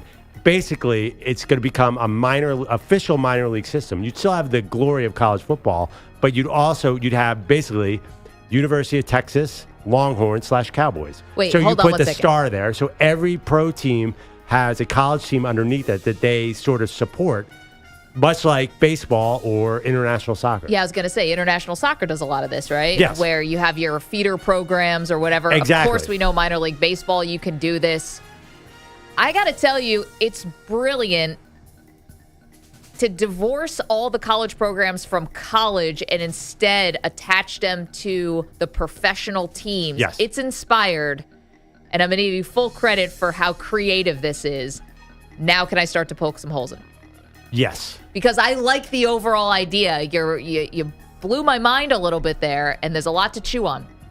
However, wouldn't the teams in the South and California be at such a huge advantage over the Northeast? Like, where are your Philadelphia Eagles going to take from Temple? Penn State. Oh, Penn State. Okay. What about the Giants? I've done a lot of work. So we have a problem. The two New York teams have no football team. So, Yeah, but Syracuse? That's not... There are other major programs in college football that fell out. So Oregon, the Oregon Ducks. There's no Portland team. So the New York Giants get to claim Oregon.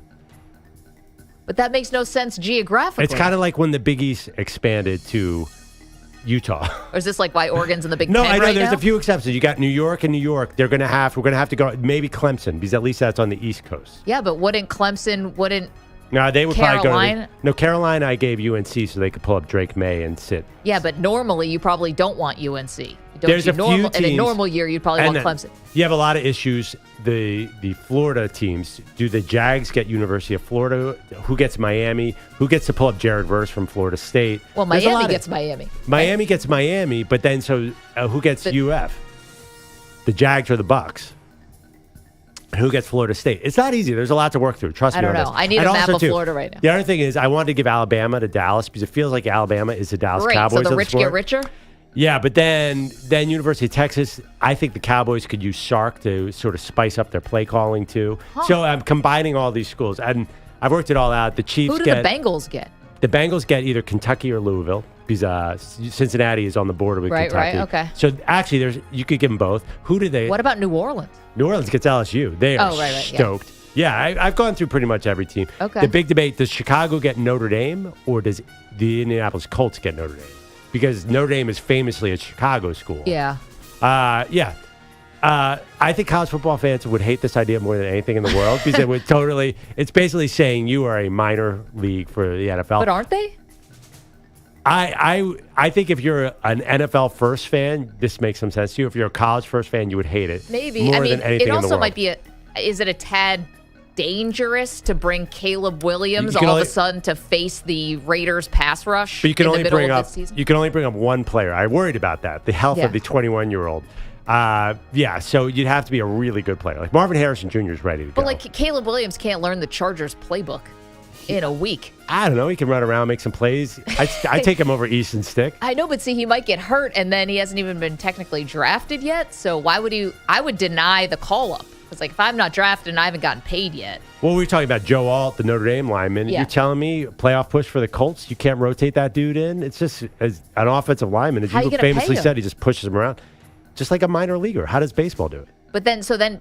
But those guys in baseball are already drafted or signed internationally. That is one issue. How do you do here. that? Instead of signing Get rid of the day, draft? Instead of signing day, you're going to get rid of the NFL draft and signing day. The Dallas Cowboys would be involved in signing day. So basically, Dylan Raiola would have gone from the Ohio State program, Cleveland Browns, down to Georgia and the Atlanta Falcons, and then finally he's at Nebraska that does not have an NFL team. So help me out. Who gets Nebraska? Nobody I don't think wants anyone Nebraska. wanted him until Dylan Raiola committed. So basically, you affiliate the colleges and the pros and make it an official minor league system, and you route all this stuff together. And it sounds insane, right? It does. Yes. But guess what? Sport does this. Every other sport. There's no other, except college basketball. Every other sport has developmental programs at every level. You basically join. I watched a David Beckham documentary. He joined Manchester United when he was 10 years old. Right. So this is the common thing that pro teams, we're the only country that has this weird college sports system. So if you're going to make college sports pro, why not affiliate them? I was honestly thinking, too, all the paperwork, like the Cowboys, like there's a huge office with the NFL teams. They can do all that, the insurance. Right. There's a lot of pluses here, and I just like the idea of every team gets to call up one college football player. Yeah, that's what you like the most about this. Yeah. I gotta give you props for creativity. I mean, points for that. It's inspired. EJ looks sick to his stomach. This would be Ryan horrendous for college football. Puke. Horrendous. For college? Why?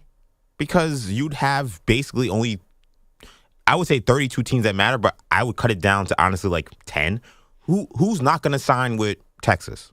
To be a Dallas Cowboy? Yeah, to be a Dallas Cowboy. Who's not going to sign with, look, I'm a Miami Hurricane fan. I love the U. Who's not going to sign to be in Miami for the rest of your career? Potentially. Ooh, that would help Miami. Right. Look, selfishly, it'd be great for us because we've had some lean years. But, I just feel like if you're the Cincinnati Bengals in that scenario and you get saddled with Louisville and Kentucky, no disrespect to Louisville's Big a hot Dave, program. It's Louisville.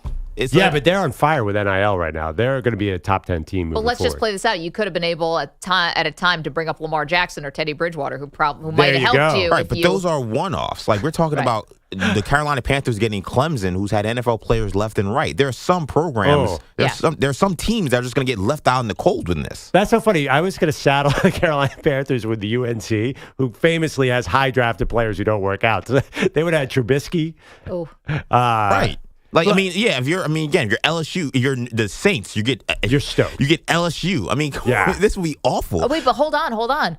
But here's the thing. Like, we are seeing NIL now. Yes, of course, the Georgias, the Alabamas, the Ohio States are still getting a lot of really great talent, but it is spreading out a little bit. If I'm somebody who, say I don't want to compete, to play on the Dallas Cowboys, but I have a better shot of whatever college is going to feed into the Buffalo Bills or to the, to the Oregon Ducks or whatever, like maybe I've got a better shot if I go to a lower profile team and maybe I get to the pros faster. Right, but then what do those games look like? If you take the quarterback off it? Right, yeah. And what those games look like when you're actually seeing the Louisville have to play against a Texas. Texas has already got a big advantage over Louisville, Kentucky. What do you think it'll look like now when they play in the SEC?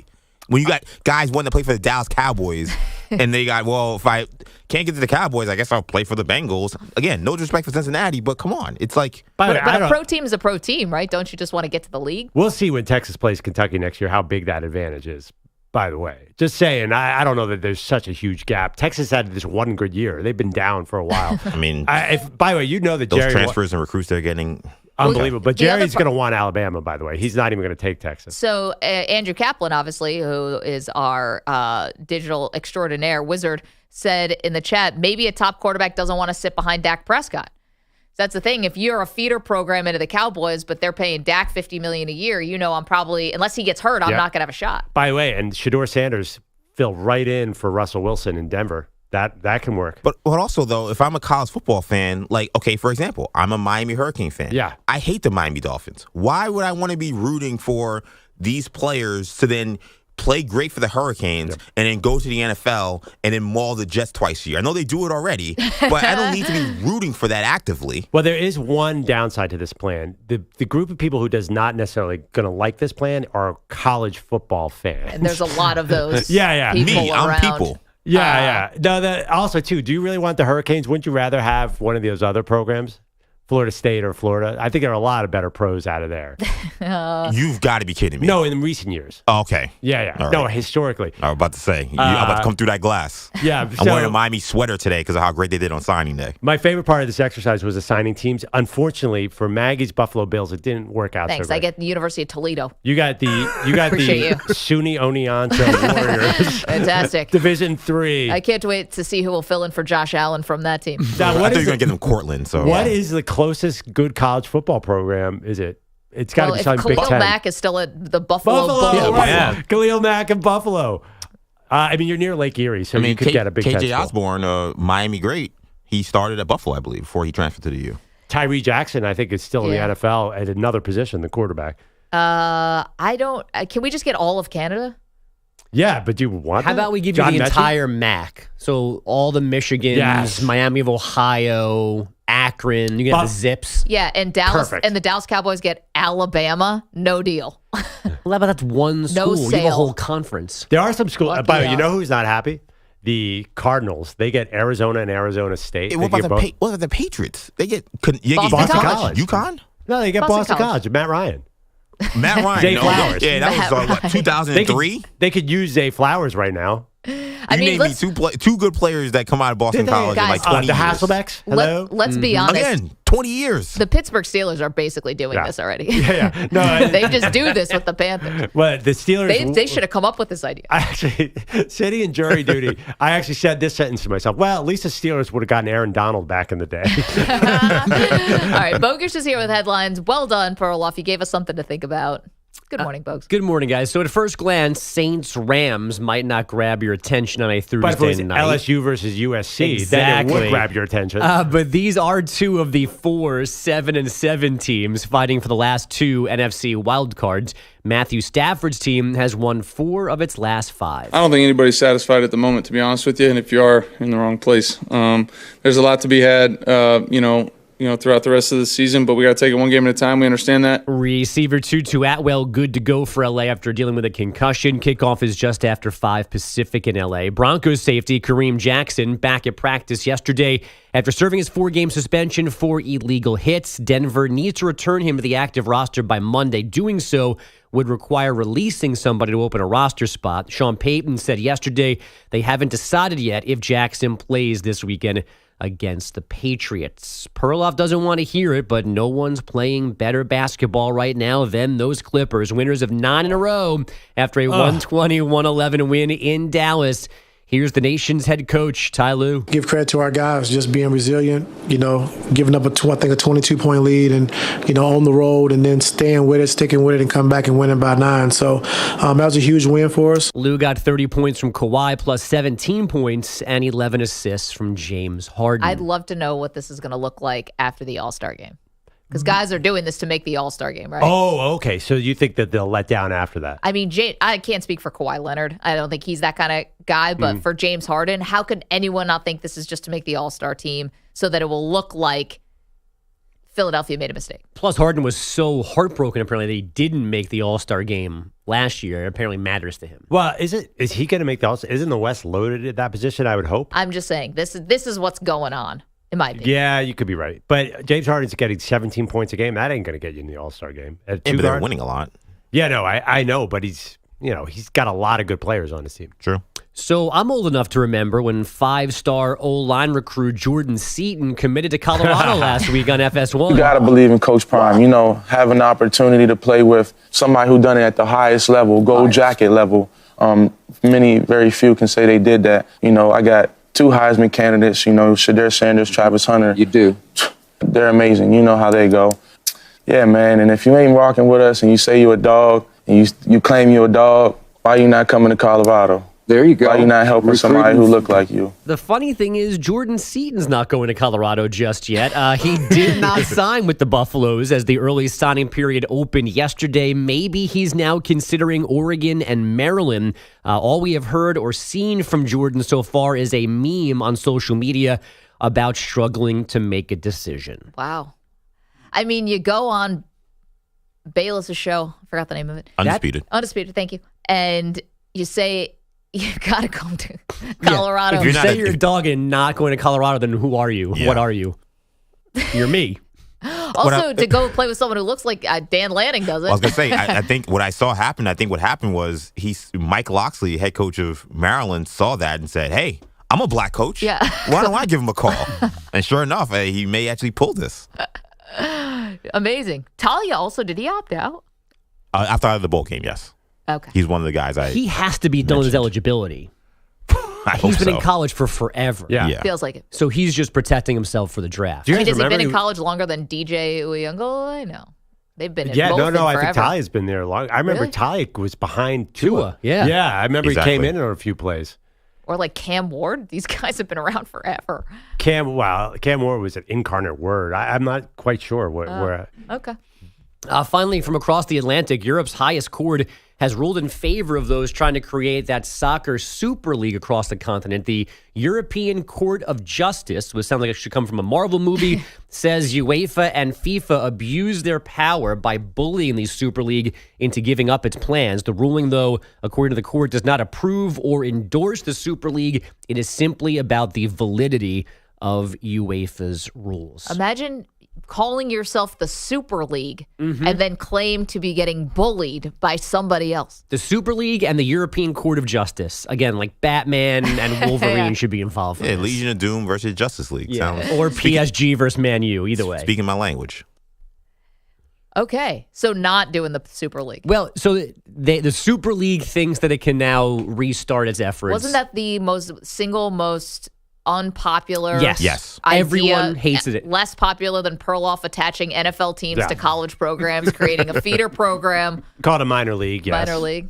Yeah, it's awful because it's in some ways it's like what we're talking about with realignment, what Chip Kelly was saying, but that actually makes sense. It makes no sense in soccer. Right. But by the way, I also had AAA is the Alabamas of the world, then AA is like the MAC, and then single A is like the Ivy League. So it gets even more insulting to college programs as I go down the list. You just gave us the appetizer there. We have to get in and read the details. 855-212. You got to get off jury duty. It's enough. Who knows what's going to come next from these hours of sitting there? You've got too much time to sit around and think of these ideas. It's like baseball. What if he played it in Mars? Oh, I know. Talking about the launch angle. Should we send a clip to, like, I don't know, the DA's office to show that you're not not sound well. mind anymore? Ladies and gentlemen of the jury, now Perloff will be on trial, just with all college football fans trying to throw you in jail. Can I plead insanity for jury duty? No, sir, you cannot. It's like he's in contempt of the radio show, not court. He's in contempt of sports. 855-212. Thank you, Bogusch. Coming up, big question about one very polarizing NFL quarterback. We get to it next. Maggie and Perloff, CBS Sports Radio. You're in a 5-minute break.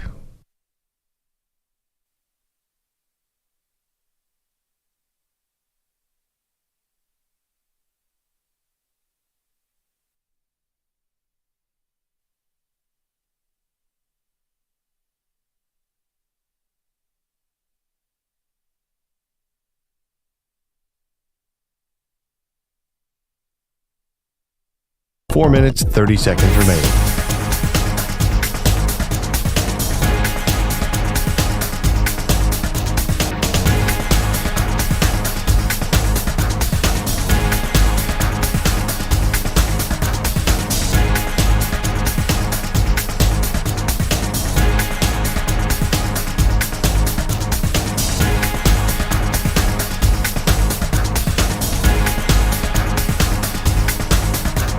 Four minutes remaining.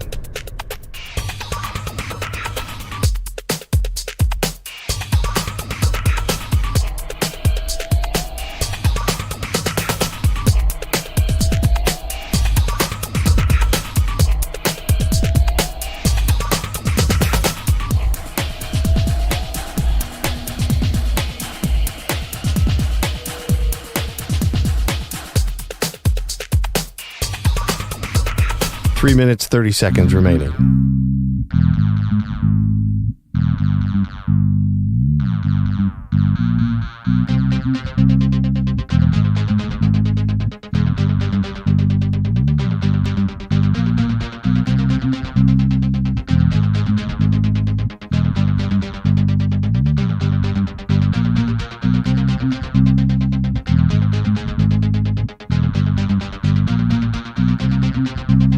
Three minutes remaining.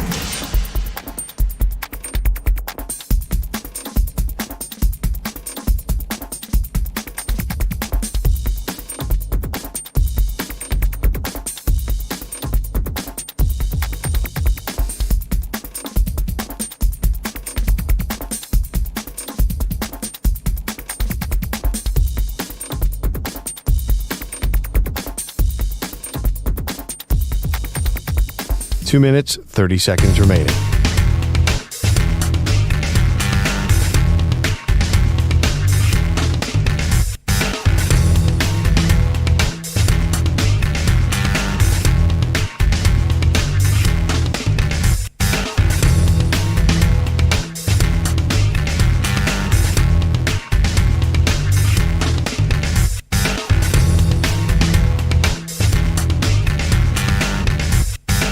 Two minutes remaining.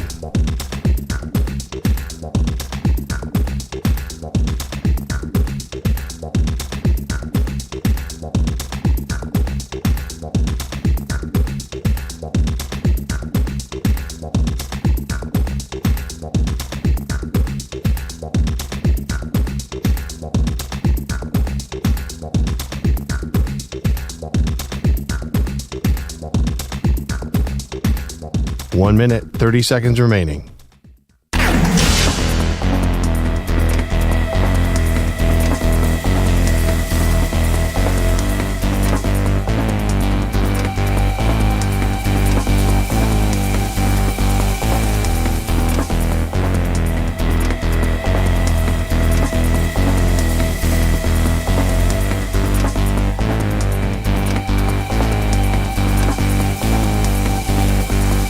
One minute remaining.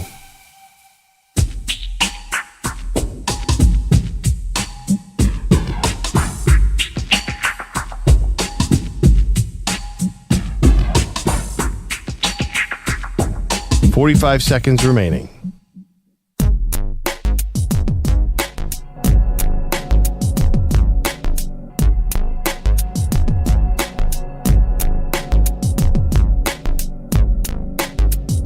$30 seconds remaining.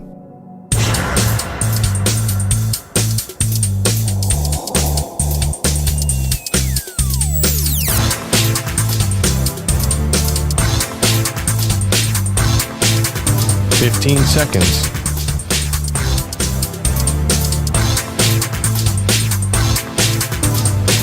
Break ends in 5 seconds.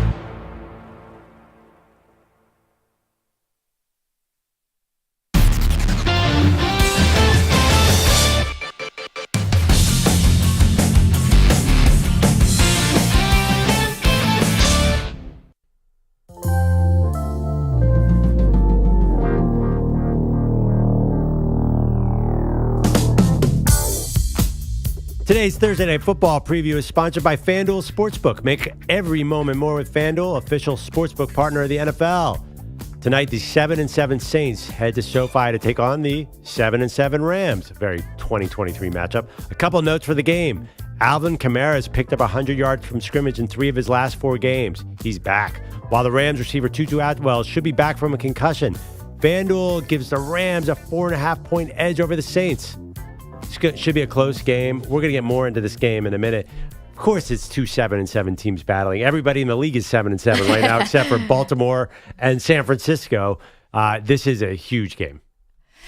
It is a huge game. Sorry, everyone's making fun of my dance moves in the chat. Oh, I didn't see it. Were you getting down right there? You put Jamiroquai in. That was Jamiroquai, right? Yeah. That song always reminds me of Napoleon Dynamite, so it makes everyone want to dance. Is that the one where Jamiroquai was going up the down escalator? Yeah. Oh, I love that song. No. I'm sorry. That was Virtual Insanity. This is a different song. He has 2 songs? Yeah, he's got 2 songs, and that's it, I think. Okay, we got a question for you that seems like a simple question, but not sure if it has a simple answer. One of the biggest games of this weekend in the NFL, obviously the 49ers and the Ravens, but also the Miami Dolphins and the Dallas Cowboys. Yeah. And Perloff, you were saying yesterday, you think that it's already just an incredible accomplishment. And EJ, I think you said this too, that Tua has made it this far into the season. Oh, yeah. The fact that he's still healthy and playing into week, 16, is deserves to be praised. Yeah, I guess so. Yeah, I'm not sure I've made a huge deal about that, but yes. Well, I do. Yeah, it's great that he's been healthy. It leads to another question that's a simple question without a simple answer. Do you pay Tua? So we still have a while to go with this season. We'll see what happens with the Dolphins. They could do anything from be knocked out of the playoffs to win the Super Bowl. It really is that big of a variable with the Miami Dolphins. But do you pay him after this season if he stays healthy for a year? Because the going rate for a quarterback now is somewhere around $225 million guaranteed. I do not. So what do you do then? How do you navigate this? Because I think you do pay him because I don't think you have a choice. I think you actually play out the string Dak Prescott style and risk getting hurt down the road, or Baltimore Ravens style. Do like the Ravens did to Baltimore and make this contract last as long as you can, even tag him if you have to. Wow. So you're going to get into tagging Tua, which we all saw how that worked with Dak. Who won that Dak negotiation? Dak Prescott over the Cowboys. Who won the Lamar Jackson negotiation? Lamar. I mean, he got all of his money. Yeah, but the result was both those teams have double-digit wins. I mean, yes, you lost some money, but you got great quarterback play. Honestly, it's a bargain that a lot of teams would take. I mean, you'd rather Dak ball out and you have to pay him than Dak stink and not have to pay him. Okay, but the whole idea behind Tua, which is different than Dak and maybe a little bit the same with Lamar, is you're always worried about down the road, are they going to get hurt? Yeah. So, you can string this out, but eventually you are going to have to pay them, don't you? Dak Prescott, they never signed him to the extent, this is the first one I'm talking about. They never signed him to the first big contract. He got hurt. They had to finish the season with Andy Dalton. They did really badly, and it gave Dak a lot of leverage, and he got even more money and everything else he wanted. Yeah, but I know. And by the way, I think he's up again, right? Yeah, so, he is. The thing about Tua is that we're talking a 5-year deal. You have to find an in-between. You can't do the Deshaun Watson 5-year, $230 million guaranteed. You have to be closer to Daniel Jones, 2 years, $80 million. You have to limit the number of years you're exposed. Okay, but are you sure that Tua's going to be okay with that? What if the Miami Dolphins go to the Super Bowl? What if they go to the AFC Championship game? I mean, the idea that you wouldn't pay him when Kyler Murray got paid is crazy. Well, the fact that you're going to have to go to Kyler Murray as your example for logic, I think that does not help him because Kyler Murray is now viewed as a mistake. Here's the bigger problem. Can Miami actually beat a good team?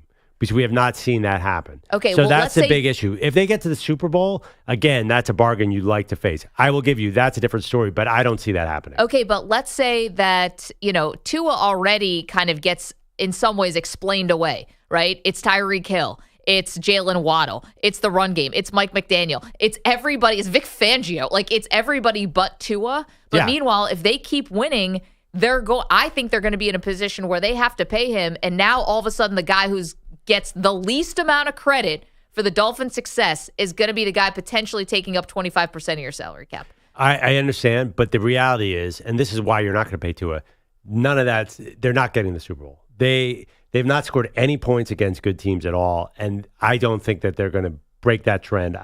They're not going to win these next 3 games. They have Dallas, at Baltimore, and Buffalo. I think they're looking at 0-3, and then this decision is going to look a lot different. They're not going 0-3. Maybe. Okay, you're right. They'll probably go 1-2. But what's the easy win there? I just think if you don't pay Tua and then you start getting into this franchise tag stuff, oddly enough, that gets really expensive really fast with the quarterback position. It does, but in this case, I think that's the route you have to go. It is Thursday, which means we do the multiverse of Maggie and Perloff, the biggest what-ifs in sports. We hit you with one next. Don't move.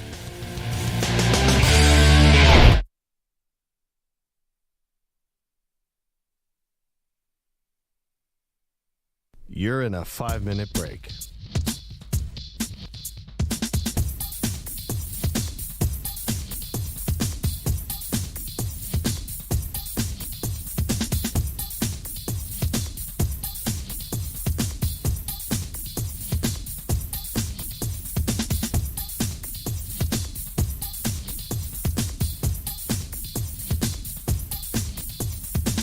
Four minutes, 30 seconds remaining.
30 seconds remaining.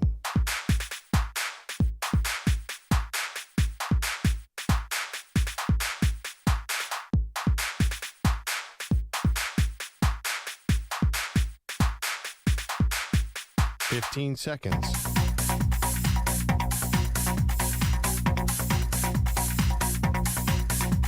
Break ends in 5 seconds.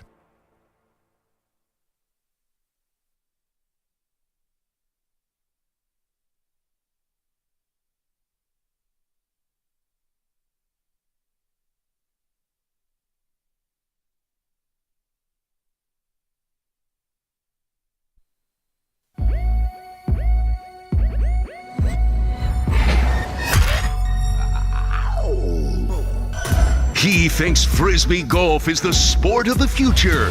She's sticking with football.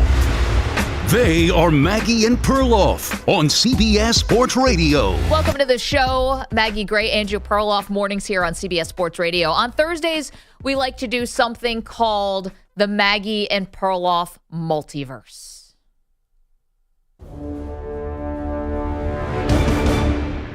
Exploring sports' biggest what-ifs and could-have-beens. Let's dive into the multiverse of Maggie and Perloff. All right, Perloff, today we tackle something that might be a little sensitive to some people in our audience, because the Saints and the Rams will be facing each other on Thursday Night Football tonight. We go back to the 2018 NFC Championship game, and we ask the question, what if pass interference had been called on Nickel Roby-Coleman against Tommy Lee Lewis, and what if the Saints had gone on to the Super Bowl to face the New England Patriots in 2018? Right. Just a refresher, if they had actually called PI, then the Saints would have been able to basically run out the clock and hit a game-winning field goal. Instead, because there was no PI, the Saints had a kick with 1:41 left, and the Rams came down and tied it. So the Saints would have won. It's a fact. Would have given them first and goal at the 6. Right. Yeah. They would have won the game, moved on. I think the first obvious step is here. The Saints beat the Patriots in that Super Bowl because that was a different Patriots team. I think this was the decline of the Patriots dynasty, and they just happened to face an inexperienced Rams team in the Super Bowl and beat them 13-3. I do not think that was a juggernaut. I think an experienced Saints team would have won that Super Bowl. Heck, if they could beat Peyton Manning in his prime, they could have beaten that Patriots team. So Drew Brees wins a second Super Bowl and moves way up the list on all-time quarterbacks. Okay, well, it's not just Drew Brees. It also would have been Sean Payton winning another Super Bowl and beating Tom Brady and Bill Belichick in the meantime. So think about how legacies are different here. Let's just play out your scenario. How legacies are different if we go back in time and in 2018, there is pass interference called on the Rams and the Saints go to the Super Bowl. Remember that Super Bowl, the final score between the Patriots and the Rams was 13-3. You know, this was not a high-flying affair, and Jared Goff had a lot of deer in headlights, you know, and probably ushered his way out of Los Angeles and the Matthew Stafford trade. He might have been gone earlier, as a matter of fact. You know, another thing where another what if here and how I think the Saints are different, not just that if they win that Super Bowl and now Drew Brees has 2 and Sean Payton has 2, they might not hang on to Drew Brees as long as the Saints did, because Drew Brees may have ridden off into the sunset. He wouldn't have been chasing that second Super Bowl, maybe always feeling like, hey, we got so screwed on that call. Remember, I believe it was the next year was the Minneapolis Miracle, where they lost in heartbreaking fashion. No, I think it was the year 2 years. I think the year before was the Minneapolis Miracle. I got to double check that. Okay. So this, like, all of history would have been different. Maybe Drew Brees is not chasing that elusive ring. Maybe he does go to retirement earlier, and the Saints have a better, you know, succession plan for Drew Brees and go to the draft. They may have had, you know, a bridge quarterback, and then maybe you're going into the draft. You know, I did a little research on this for, you know, a couple Saints blogs and stuff like that, where one person posited that perhaps they could have had Jalen Hurts if they had only moved on.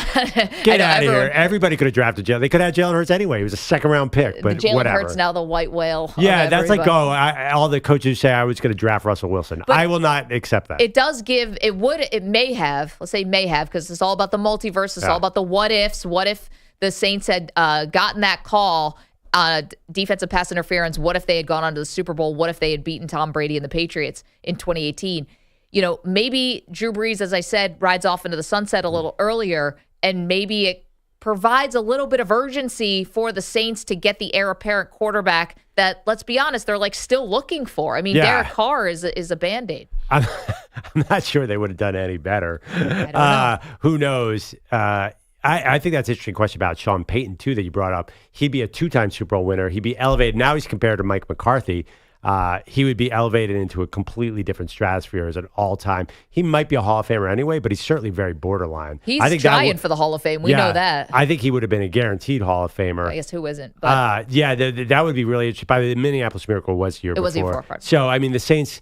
The other thing, too, is let's just talk about the Saints' legacy. The Saints got screwed by Bountygate. They kicked out Sean Payton for a year. It was an insane punishment. Yep. The NFL hates the Saints. And I think it's because of Bountygate. And this just added to that idea that the NFL is against the Saints. And we've seen them get so many bad calls over the last few years. I watched them very closely last year because my friend Andy Dalton was the quarterback. Yeah. They get screwed every week. It's amazing.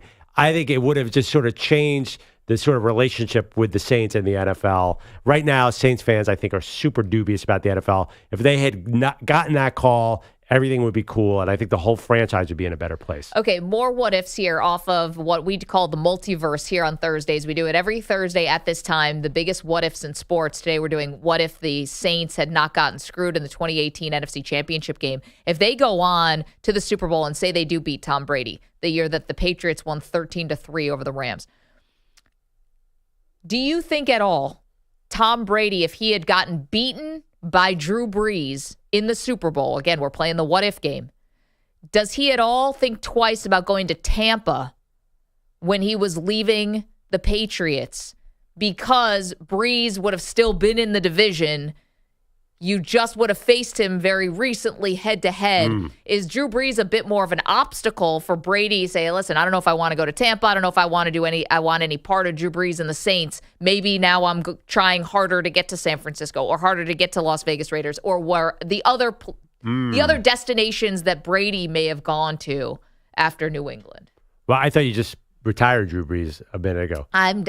This is all in the multiverse. Yeah, that seems. I was trying to think of the details of why it was Tampa. It felt like only a couple teams actually wanted Brady, and Tampa was one of them. So I'm not sure how much control Brady had over that. San Francisco famously didn't want him, right? Well, we're not sure who that MFer was. They stayed with that MFer. Could have been the me. Raider. It could have been Jimmy G. It could have been Derek Carr, who's ironically in New Orleans. Yeah. Well, I was actually thinking one thing: Brady legacy. If you take one Super Bowl away from him, is he more attainable to be caught by Patrick Mahomes? That's interesting too. Does it? I'm not sure it does. I'm not sure it diminishes his legacy anymore. But I think the Tampa Bay Super Bowl was huge for him because he did it with another team.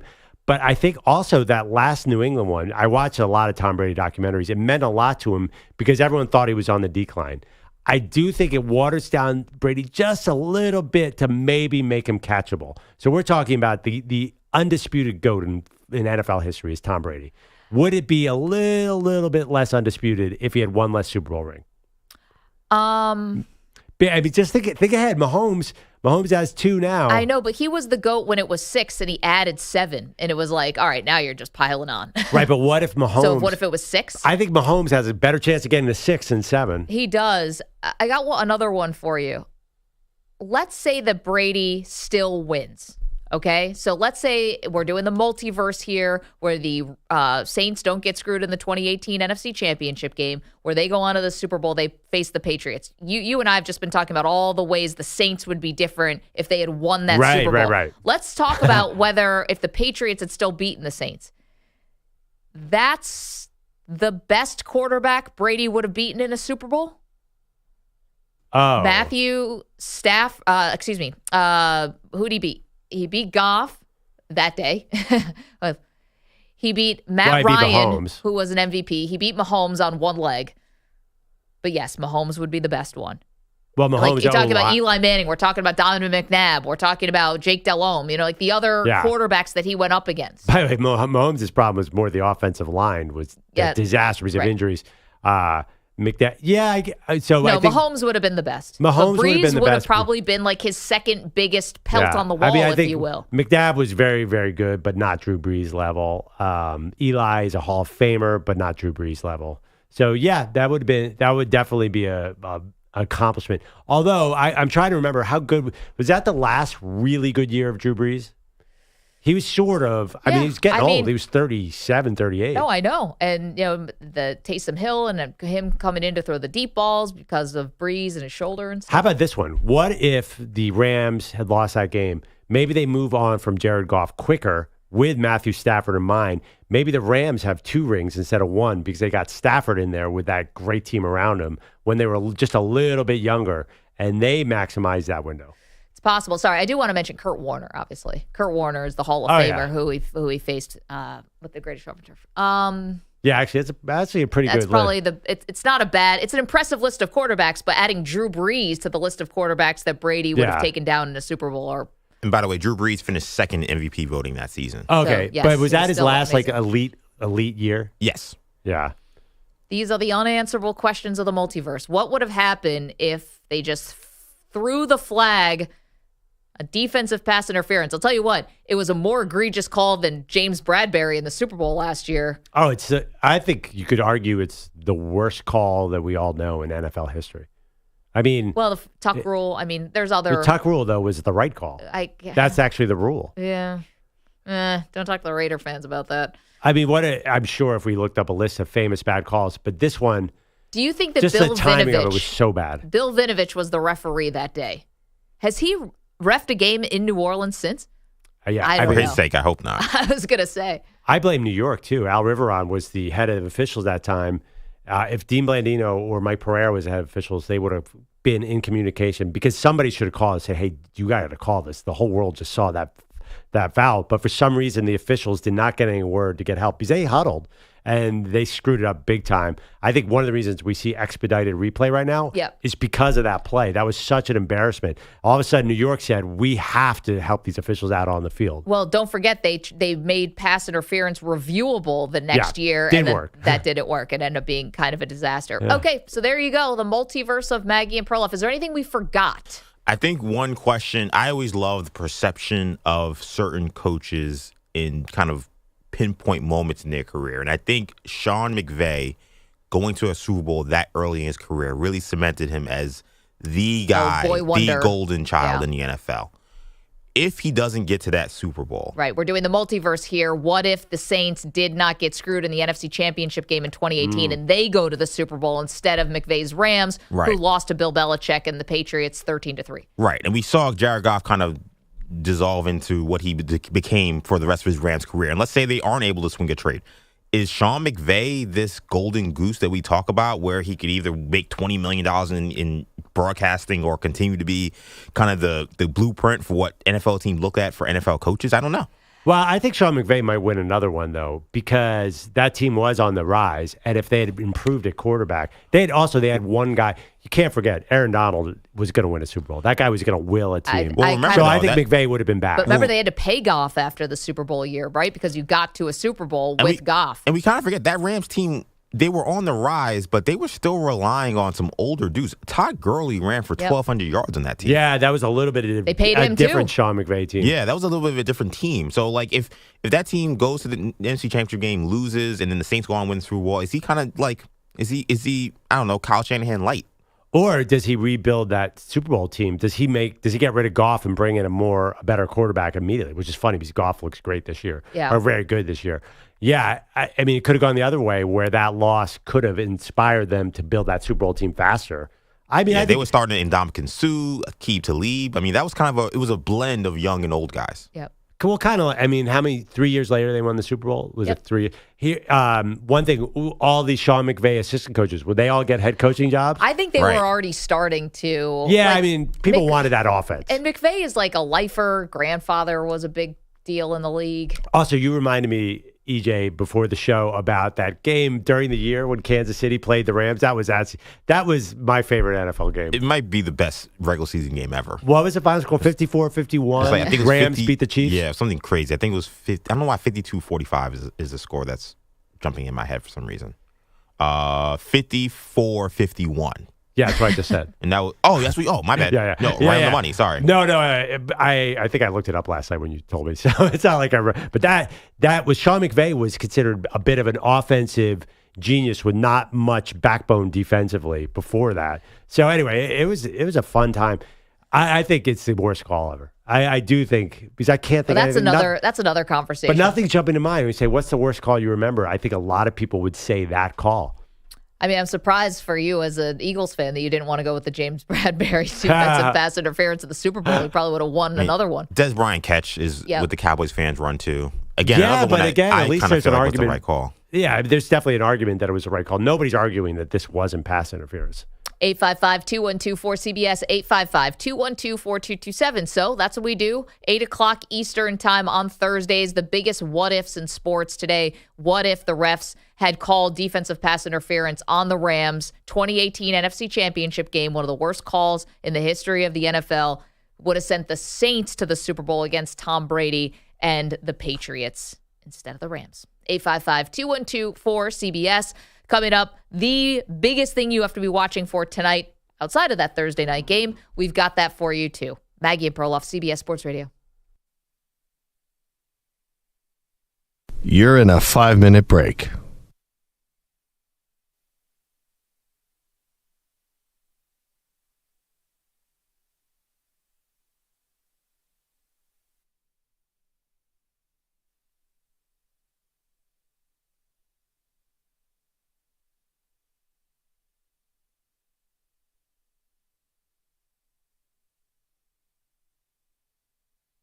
Four minutes, 30 seconds remaining.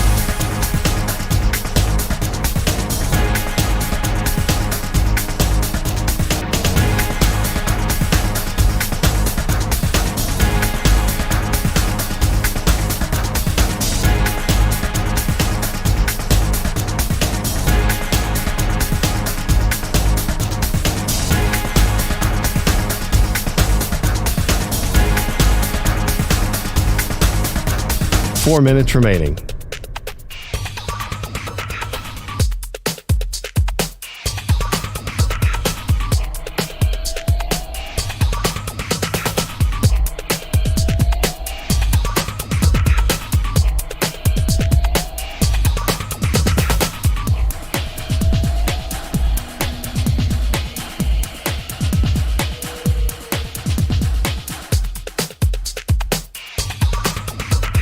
Three minutes, 30 seconds remaining.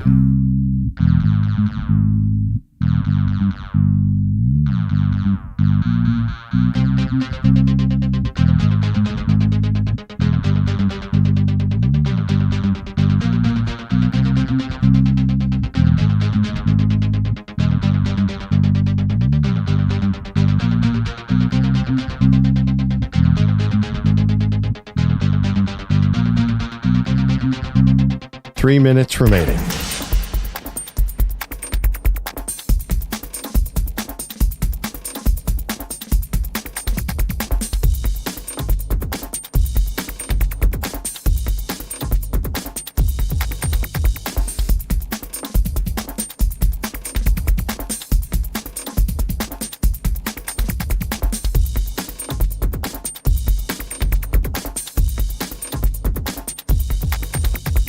Two minutes, 30 seconds remaining.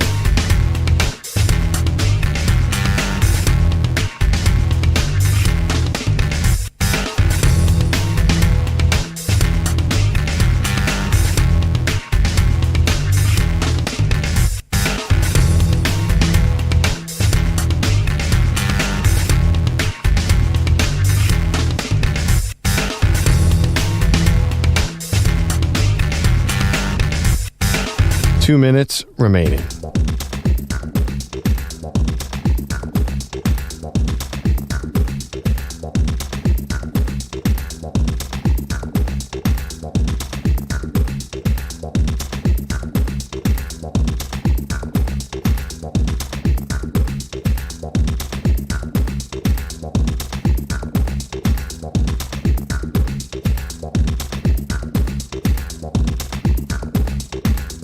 1 minute, 30 seconds remaining.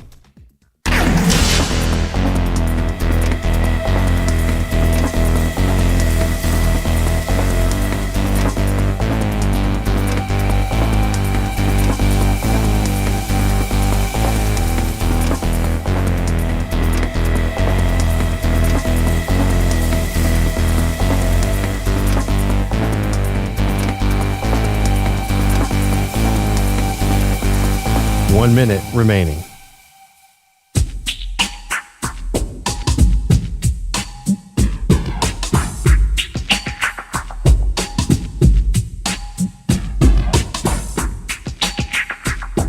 $45 seconds remaining.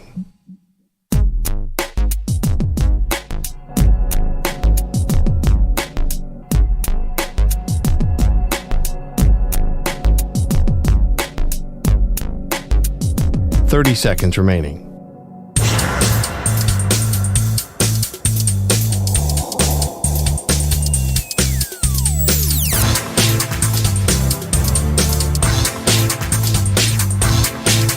$15 seconds.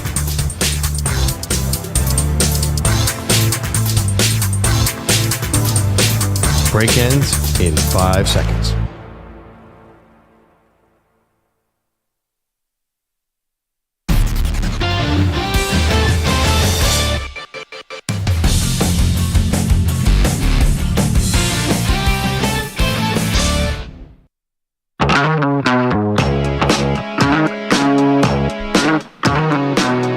This portion of the show is brought to you by NHTSA. Whether you get pulled over or get into a crash, drinking and driving will change your whole world. Drive sober or get pulled over. Paid for by NHTSA. We're talking about the Maggie and Perloff Multiverse. What if they had not called? If they had called pass interference against the Rams in the 2018 NFC title game? Saints would have won the game and gone on the Super Bowl to face Tom Brady and the Patriots, and the NFL world as we know it would have been different. Definitely would. And obviously that's in honor of the Rams and the Saints are playing tonight on Thursday Night Football. Leland is in Sacramento. Has got a different what if for us. Good morning, Leland. How are you? Good morning, Maggie. Good morning, Perloff. How you doing? Good morning. Hey, I'm doing good, thanks. I just want to say real quick before I get to my question or comment that enjoy having you guys on in our market early in the morning. Love it. We love Sacramento. Huge Kings fans, me and Perloff. Hey, it's fun. Hey, so my alternate, I still can't get over last season. So in my alternate universe, Brock Purdy did not get injured, went on to beat the Eagles in the NFC Championship, and went on to win the Super Bowl. Guys, have a good day. Leland, thank you. Well, listen, it's not that far-fetched. Yes, it is. It's completely far-fetched. Perloff's in his feelings. The bigger question to me is not actually would the San Francisco 49ers have beaten the Eagles that day. I believe they definitely could have. Would they have beaten the Chiefs?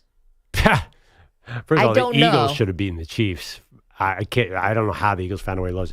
That was a tough home field in the sense that the officials were scared of this crowd was about to rush the field on every. You were there.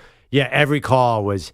It was the Eagles did blow them out, but they had certain advantages. Like it was full tush push era.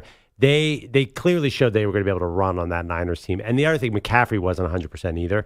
That's a big factor. And Bosa went in and out of that game. Yeah, Bosa. It wasn't just Brock Purdy. There was a lot of momentum heading the Eagles' way, even with Purdy out there. And I think they showed from the first snap they were going to get to Brock Purdy. Okay, because that Eagles that Eagles pass rush was really on fire at that point in the season. So I think they would have won anyway. You're so right. However, let's not forget for the 32nd, how many snaps did Josh Johnson take in that game? He was driving. Like, I think he got like 2 first downs and then he got hurt and then Purdy had to get back into the game. Like, it would have still been a game maybe with Josh Johnson. Well, and he got knocked out. If Kyle Shanahan had decided to slow down the offense to protect the quarterback, then the Niners wouldn't have been able to move the ball.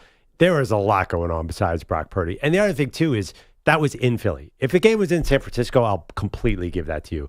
But the Eagles had a gigantic home field advantage that year. Now, the Brock Purdy story is already like, we're at Kurt Warner levels here. If he can keep this up, I mean, he might win the MVP, which would be very much like Kurt Warner.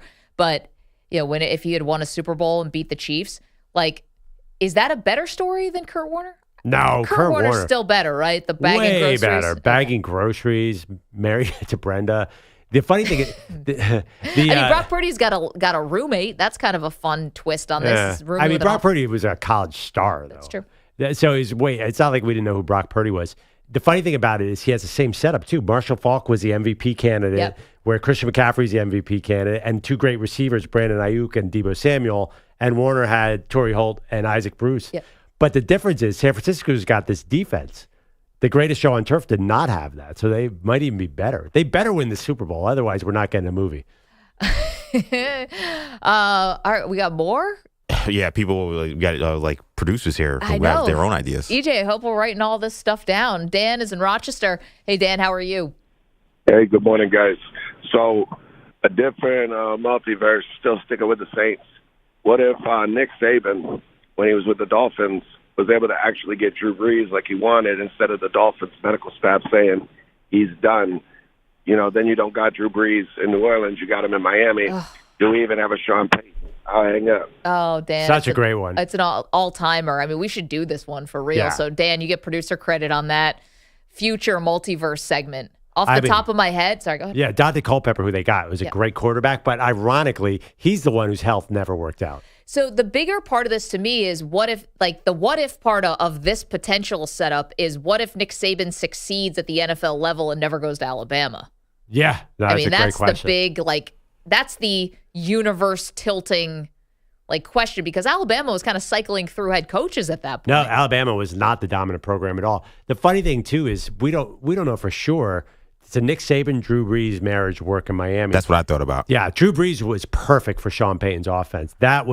So I think that's an unknown as well. Yeah, because Saban's a defensive guy. And yeah, I mean, how do we know it would have worked out like it did? I mean, there was never a better marriage city-wise and team-wise than Drew Brees in New Orleans. I can't even picture Drew Brees and all his kids running around on South Beach. You guys want to guess who the offensive coordinator was for the Dolphins under Nick Saban?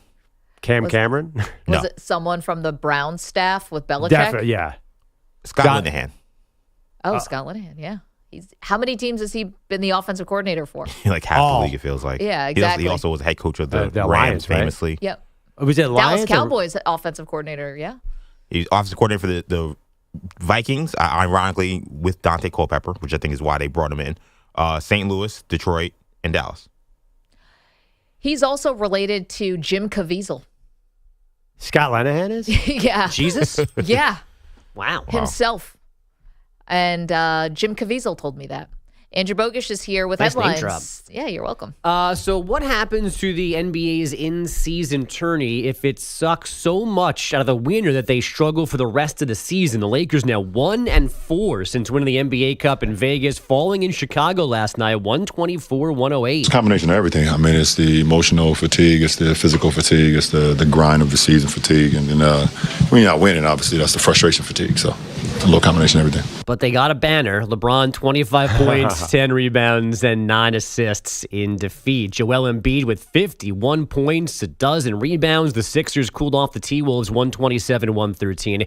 Trae Young, 30 points and 14 assists in the Hawks 134-127 win in Houston. He's just the third player since 1989 with 5 straight games of 30 points and 10 helpers. And the Knicks snapped a 6-game losing streak in Brooklyn, 121-102. Julius Randle scoring 26.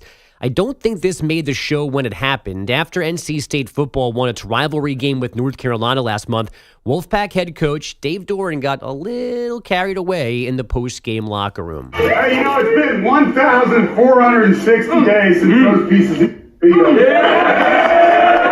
If you couldn't tell, the word that got bleeped out was S-H... can I do that? Right? Cut off Bogusch's mic. Don't do it. UNC head coach Mac Brown readdressed those comments yesterday. I've never heard something like that before, and I'm disappointed. I thought it was classless. It's not true. Oh, good. The Tar Heels aren't pieces of bleep. Doran has apologized. I did call Coach and apologize because I could have used a lot of different words, obviously. Caught me in a heat of a moment situation in the locker room celebrating a huge win. And I was fired up about how we played. So he's sorry there were other bad words to call them. Yeah. And there's also this that shouldn't have been on TV. It's not an excuse, but it shouldn't have been on TV.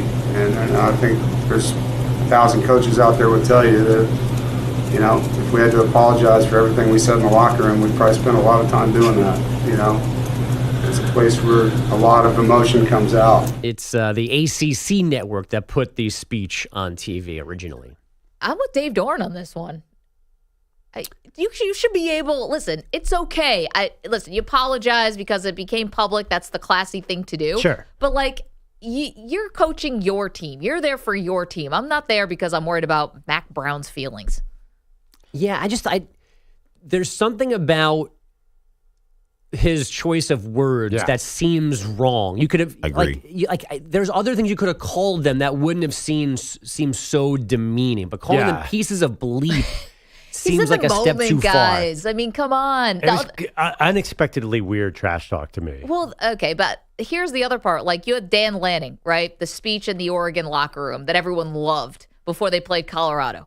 We're doing this for wins. They're doing it for clicks. Like, you're kind of taking a shot at their character, too. You're not saying it in so many. You're saying it maybe a little more eloquently or a little more coded, but you are still saying something. What's the difference? No, but with Dan Lanning, that was more, these guys are Hollywood. Exactly. But with this is more of like, those are bad people over there. Like, those people are garbage. Yeah, those are, you know, like, it's almost like calling them like a scumbag or whatever. Like, I don't know. I don't think I would call other kids The other thing, too, is like, Mac Brown, really?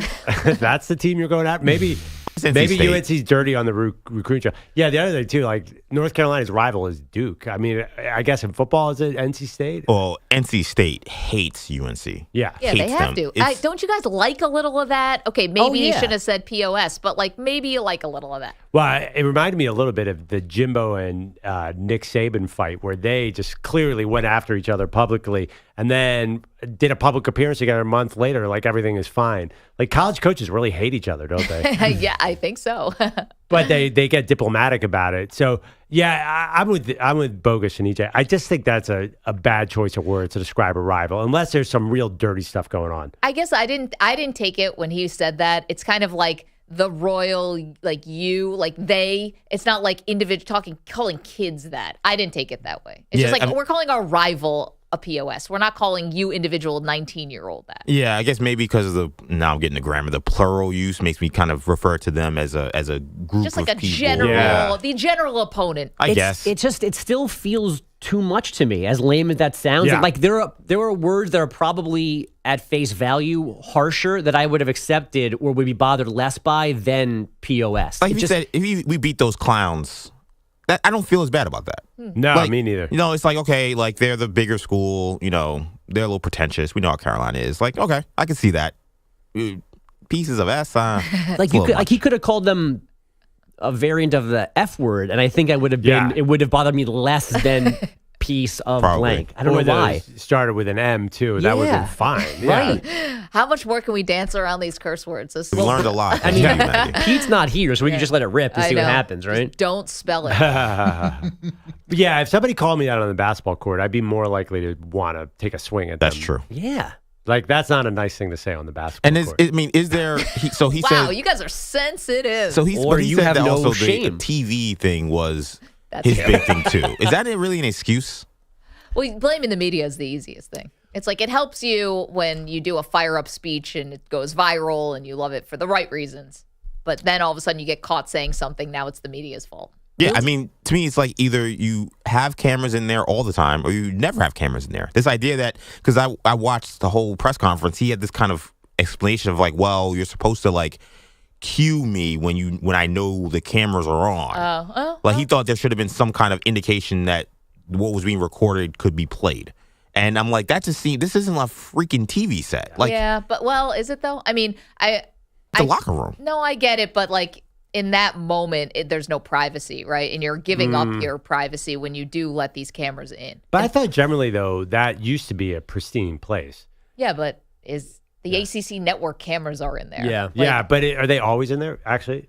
Well, according to I think- Coach, he's saying there's a time when it's sort of on the record versus off the record, if you will, and this was supposed to be an off the record time in his mind. Correct. Well, they need to. If it's a North Carolina State game, they have to have him in there to catch Mac Brown dancing after the game. There you go. Because if they win, Mac Brown is getting down. Well, listen, if there's any North Carolina coach who's going to be dancing, it's going back to the Roy Williams when he comes in and he's doing the finger guns. Oh, that's my absolute Well, as a favorite. Gonzaga fan, you got Mark Few in the handstand. That's the big one too. It was weird, though, to go back through this morning because I was watching the Dolphins Hard Knocks yesterday, and it's the episode, I think, 2 episodes ago, where they're playing the Commanders, and the whole episode is full of unbleeped cursing. It's all it's all rated, right? Yeah. And then Mike McDaniel's on the field talking to Ron Rivera before the game, and Ron Rivera drops an F-bomb, but they bleep it. And it made me think, did Ron Rivera or the Commanders ask for that to get bleeped out after the fact because he doesn't want to curse? But he said you're doing a real good bleeping job, and they bleeped the F word out. Interesting. After everybody else was just ripping off curses. And the only way you would have done that is if, to me, in my mind, after the fact, he said, hey, can you do me a favor and they might have take that out? They might have asked the Commanders, do you want us at it? Right. So does NC State or does the ACC network have to go, hey, that was a weird sentence by Coach. Should we not put this on TV, or should we bleep it? Or I'll tell you what, it's going to start happening now. Right. Yeah. And I was going to say also, ACC network affiliated with ESPN, I mean, they are doing the ACC dirty. Because remember what happened with FSU during the college football playoff, where we kind of just saw their dreams get crushed on national TV? Most of the time when you have those teams, they don't actually show those reactions when you miss an NCAA tournament or you miss a college football playoff. And we got to see Mike Norvell basically turn white. And kids walking out of the room. Walking out, kids walking out of the crying. rooms. I mean, that was something. So, again, ESPN knows that contract is ironclad and those schools can't do nothing about it. So they're just doing whatever they want. I don't know. I know, and you've talked about that. I think they'll find a way out, and I think it's I happening. get a sneaky I don't think they're going to have suspicion they will, ACC too. network cameras in there anymore. I think they're going to have SEC network cameras. They should just call whoever the ESPN president is, just call him Suge Knight, because they are signed to a 360 and there's no way to get out. And There's Jimmy always Pitaro? if there's one thing you have to know about college football, there's always a way. Jimmy Pitaro will have Mike Norvell hanging over the banister of a balcony, Shaking his pockets. shaking him, saying, "You really want to go to the West SEC?" Hartford Marriott. The Final Four was ironclad till 2030, until it wasn't. I'm telling you, I'll show bet that Florida State is not in the ACC by 2030. I agree with Perloff. I think they're gonna come to an agreement on a buyout. But anyway, Bogusch, I'm sorry. What else do you Let's do some North Carolina basketball. The 11th ranked Tar Heels gave number 7 Oklahoma its first loss, 81-69 on neutral floor in Charlotte. Bengals wide out Jamar. Hubert Davis was like, no. I'm sorry. Bengals wide out Jamar Chase, and his shoulder injury did not practice yesterday, but since he's still not ruling him out yet for this weekend, the expectation remains Chase missing at least this game because of the issue. By the way, can it clear this up? He's going to miss some time, and now he's questionable. What are we doing here with this Jamar Chase injury news? They're going to make you think he's going to play until they have to say he's not. So you have to think about him being out there and game plan for him and waste your time not worrying about whoever their fourth wide receiver is. It's called gamesmanship, Perloff. Yeah, Look it up. kind of like Geno Smith and the Seahawks. That was annoying. Last but not least, let them eat funnel cake. The Kraken a 2-1 win in Los Angeles last night. Mom and Dad, back to you. Andrew Bogusch, thank you so much. Speaking of, we do have a fun story to bring you. The one thing I didn't realize was a question between married couples. Get to that next. 855-212-4CBS. Also some more NFL stuff too. Maggie and Perloff, CBS Sports Radio. You're in a 5-minute break.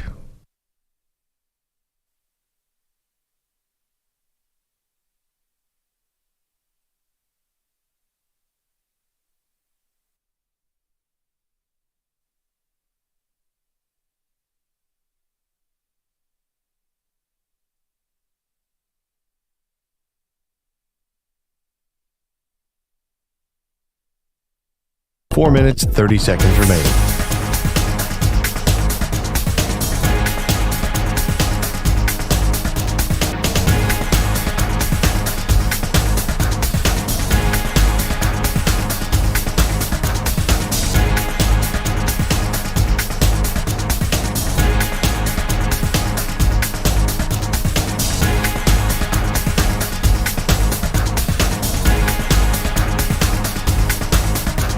Four minutes remaining.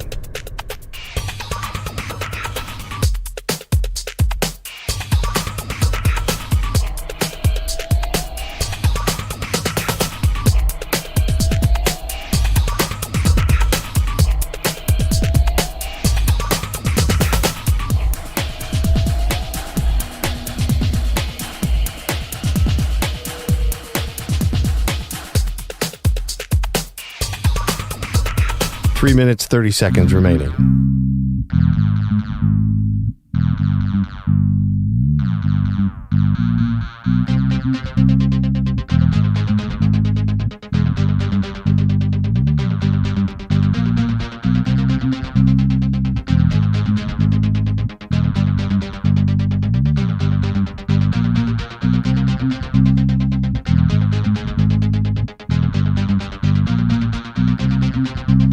Three minutes remaining.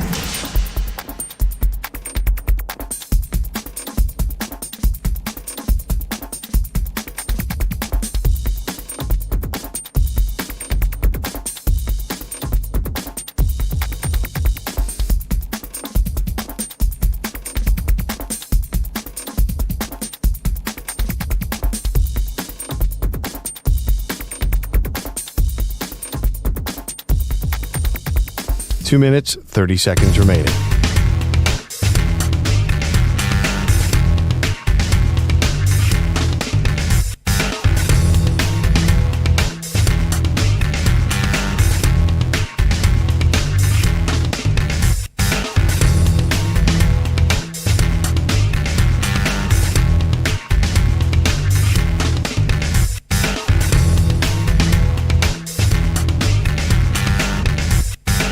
Two minutes remaining.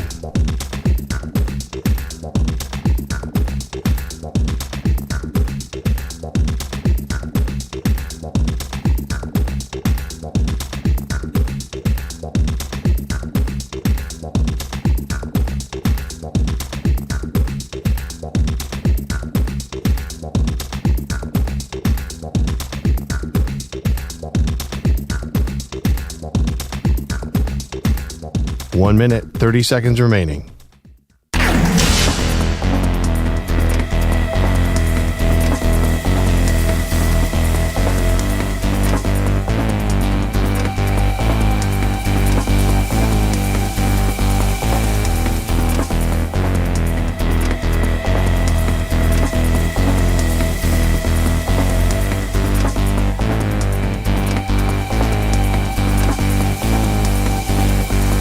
One minute remaining.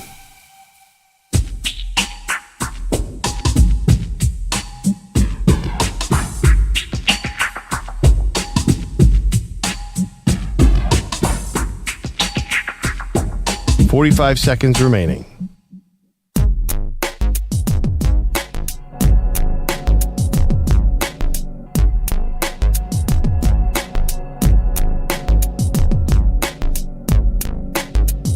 $30 seconds remaining.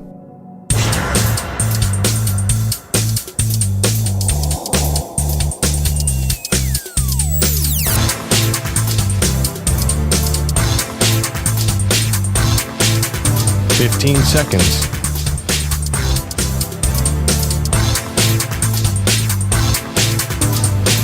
Break ends in 5 seconds.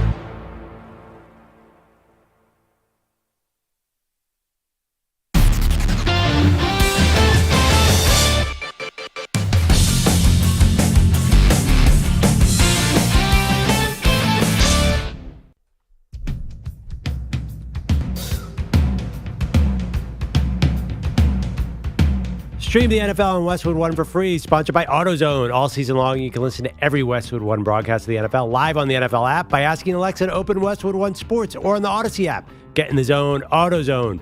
AutoZone's free battery testing and charging is available for free at your local AutoZone. Get in the zone, AutoZone. Restrictions apply. All right, Maggie, you had a big tease. I am married. Andrew Bogusch is married. The other side of the glass is single. Well, EJ's in a committed relationship for many years. Yes. Ryan, we're not sure your status. It's complicated. Taking shots over here. I'm also married. So this is for a question I didn't realize that people were asking amongst couples. Apparently, the new thing is something called a sleep divorce. So you're not getting actually divorced. You don't want to divorce your spouse. You just don't want to sleep in the same bed as your partner. And apparently there was a poll. A third of the respondents said that they get a better night's sleep and more often than not, sleep in a different bedroom. Not because they're mad or this isn't because I want to split up. just because I want a good night's sleep. Yeah, that makes so much sense. I mean, My husband and I do not do this, though. Well, we don't do it generally. But that sounded wrong. But for Christmas. On birthdays. Anniversary. And Valentine's Day. The romantic nights. My wife's a sensitive sleeper, so we have a king-size bed, and if it moves at all, she completely wakes up. Wow. So there is that issue. We had a situation where the air conditioner went out on our building, and it was hot. And we wanted to be nowhere near each other. I can't sleep when it's hot. So I would go to the couch to get better sleep at times. I understand this. Yeah, sleep is tough. But I don't think that might be a sensitive topic to bring up. I mean, it just does feel like you shouldn't feel that way. Like, I don't know how I would not be insulted if my wife came to me and was like, I don't want to sleep in the bed with you anymore. Now, it's nice when she's been away and you have like a 2-night stint, because like in the middle of the bed, it's untouched. Like, that's the most comfortable part of my bed now. So I can sleep in the middle and have the whole bed to myself. It's nice for 1 or 2 nights. Spread out. But do after you do that? Because if I'm sleeping, my husband's not in the bed, I still sleep on my side. No, I sleep in the middle. Wow. Yeah. I sleep on my wife's side. She's got the better side. It's right next to the bedstand. You sleep on your wife's side of the bed when she's not there? I'm in a New York City apartment. There's not a lot of room. My side is crammed against a wall. She's got this lovely table. I put your water there, the TV remote. Yeah, I do. But also, if you could get a sleep divorce, would you do it? We're also getting honest. One more thing I have to say. I live in a 2-bedroom apartment. I get completely freaked out when my wife and kids are out of town. I'm the only one in the apartment. I hear noises all night long. like that. I feel like there's those are the rats. And I was gonna say, isn't that the weirdest thing? Like, I get nervous. Does anybody else? That's probably weird. No, I'm in a 2-bedroom apartment too, and I love my girlfriend, but like when it's just me and the dog, it's awesome. But it is weird. It's like a single dad thing. It feels like a single dad when I'm. Yeah, you're just like pizza for everybody. Yeah, on screen. It's wings and pizza and free for all. Yes, absolutely. Yeah. Lita, I'm sure she wouldn't even mind if you ate wings and pizza. It's something about her not being there that it has to happen when she's not there. Now, it's funny. This topic is interesting because recently my girlfriend got sick, and there was concern that maybe there was something contagious. We didn't know what was going on. So I told her, look, I don't know how sick you are. I'm going to sleep in the second room because I can't afford to get the show sick. I can't afford to be sick. And she was not happy with it. Really? She wouldn't say it, but she looked at me and she was like, really? Oh, see, I think sickness, that's like the right thing to do. That's what I thought. Yeah. But you were right, EJ. Right, but she was wrong. But you know what's weird though is that like she also complains. I'm a guy who spreads out. Okay, I sleep sideways. I sleep whatever, tossing and turning. Yeah, and before the king size bed happened, it was apparently a nightmare for my girlfriend. Are you a cover stealer? Yes, I do that too. I didn't know this because I slept in a solo bed for like 25, 26 years, whatever. But like apparently this was an issue when we got together. So I thought she would be relieved that I would not be in the bed. But she actually like looked at me like, wow. You're abandoning me. You're doing this. My time of need. See, that thing you said about being alone, that strikes me as a real comment on couples. There is nothing better than when the other half of a couple leaves. That's how you know you're really in love. Yeah. That's how you know you're in a relationship, when you are elated if they get out of town. That's the true love. That is it. I'm like going to that Alexa, play 50 Cent. And 50 Cent is playing at full blast. All the guilty pleasure stuff. Oh, yes. There you go. But I'll tell you, when you're a parent, it's a whole different ballgame, because getting alone time, I mean, you have a young kid at home, Maggie. I mean, I can't imagine. What would you do if you just had 3 days to yourself? I don't even know. I feel like my guilty pleasure, my alone time, like I get time in the car when I'm literally commuting. I'm like, this is a spa. Yeah. It's amazing. Well, that's like the great Jim Gaffigan joke. Jim Gaffigan, the comedian, has like 5 kids. He talks about when he closes a minivan door, that walk around to the passenger seat is 3 seconds of pure, the only 3 seconds of peace he knows all day is from the passenger seat to the car. Yeah, I mean, every second of alone time is gold to kids when you have young kids. Apparently, sleep divorces. This is the thing. So there you go. I think when people get old too, they definitely definitely separate beds. Like my grandparents had different beds. I'm so lucky my husband does not snore. Yeah, that kind of thing. So lucky. I'm apparently a snorer. That was another thing I learned. Yeah, she should have wanted to kick you out long ago. The fact that I'm still around says a lot about me, I guess. But like, I can't even sleep in the same hotel room as my older brother. He's like a wolf. Oh, I'm he like, all right, is snores. his wife deaf? How does she sleep with him there? It's like, I can understand if you have a snorer, Yeah. then you want to just get a different house. Here's the question, though, because this is another thing we ran into. Is it bad etiquette to wake your partner up because they're either snoring or in a spot that is not conducive to you? Well, to me, I was getting that all the time. You were getting woken up all the time. Yeah, you got to wake them up because if you can't sleep, I think you have to communicate. Yep. Or else someone's just going to be tired. But then you ruin the other person's sleep. And now, like, it's like a tit for tat almost. Does anybody sleep? Has anyone slept in the same bed with their kids on vacation and had a problem? It's the worst. My oldest daughter, Lucy, when one time I woke up in the middle of the night, she's got her arm around my neck in a full Draymond Green stranglehold. Call me Rudy. And it was like a pro wrestling move. I didn't know she was capable. The full Nelson. It was Honey, really hot. you're strangling me. And then my other daughter goes horizontal. Yeah. That's a little kid trick. You can't sleep. You start out parallel, then they're perpendicular to you by halfway through the night. They're guided missists. Right now, I'm fearful of my dog who sleeps in our bed now. Yeah, because but you can kick them out. It's harder to kick your kid out. try kicking out Lita. You want to have a fight at 3 a.m.? She wants all the smoke. It is scary.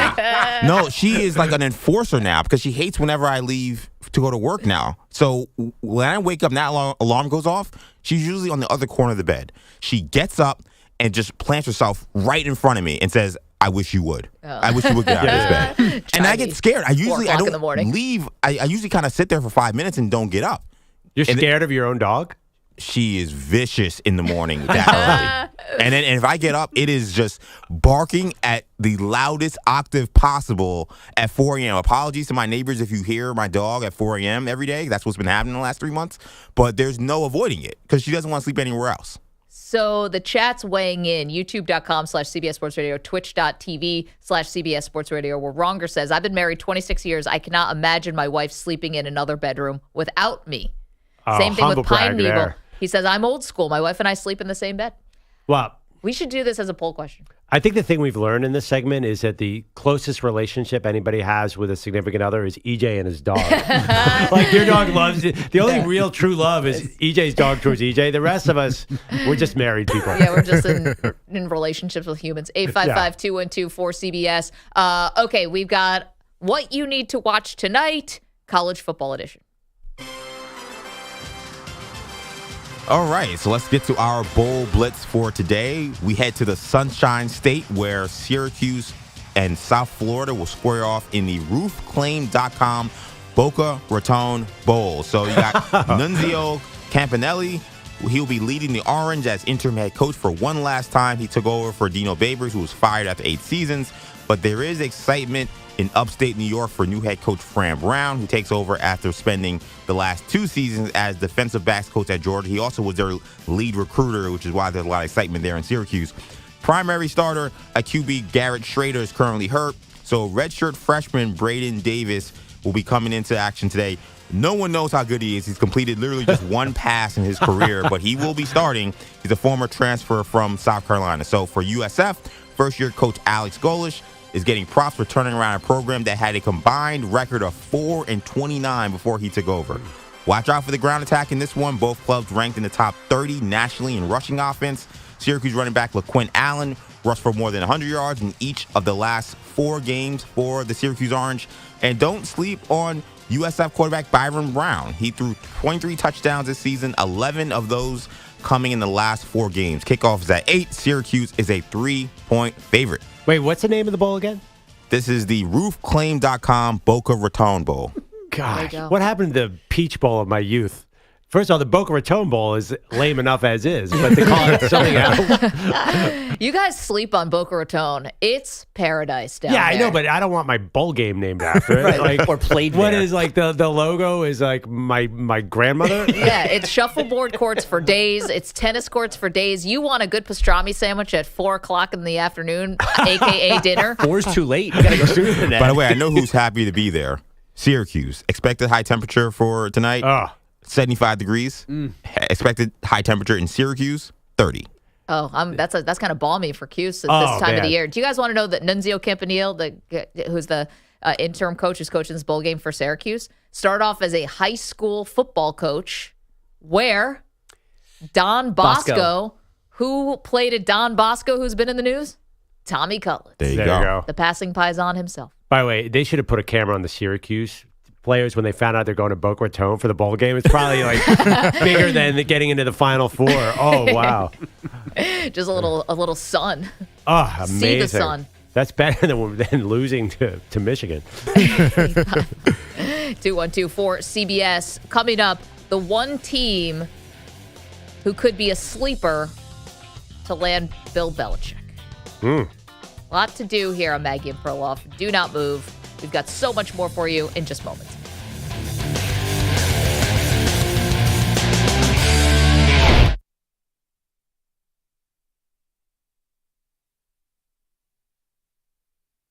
You're in a 5-minute break.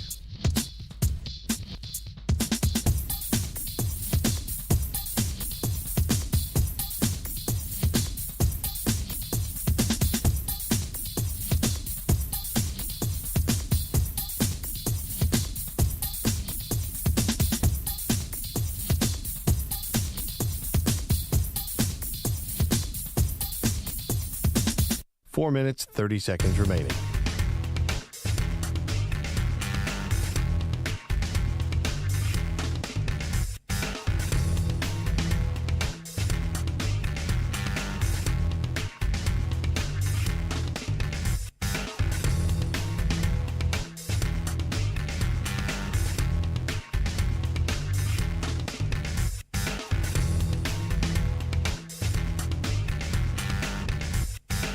Four minutes remaining.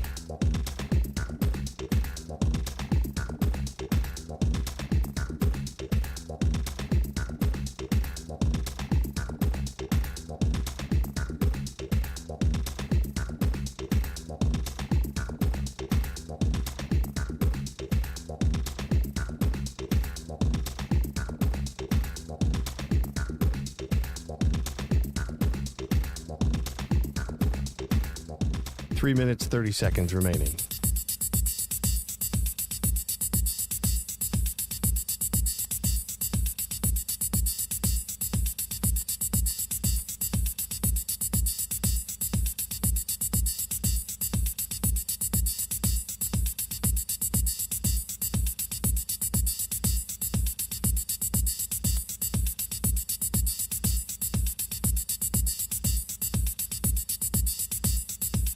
Three minutes remaining.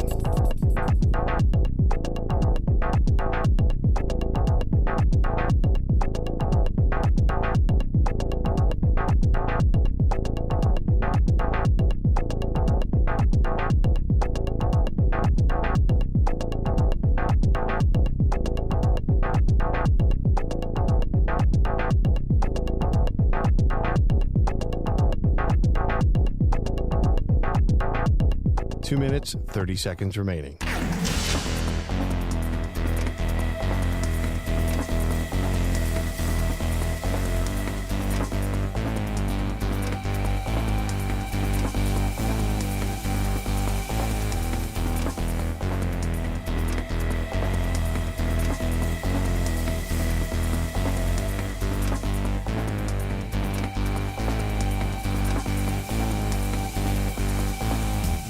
Two minutes remaining.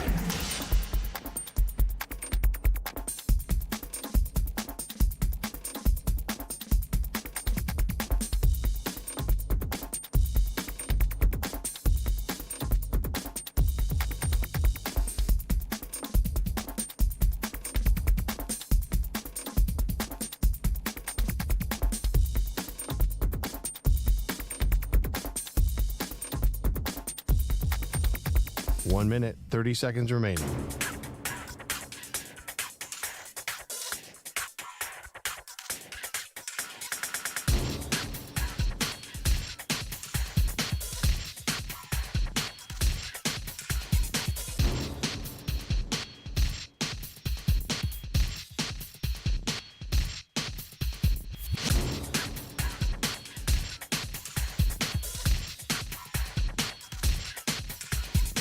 One minute remaining.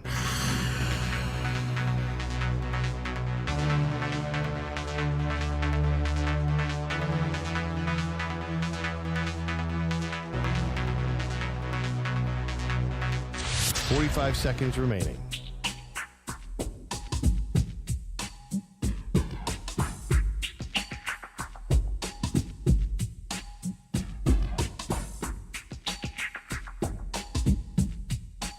Seconds remaining.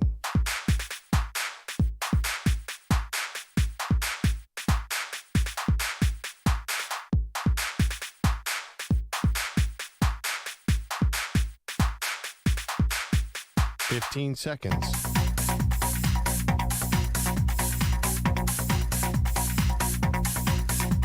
Break ends in 5 seconds.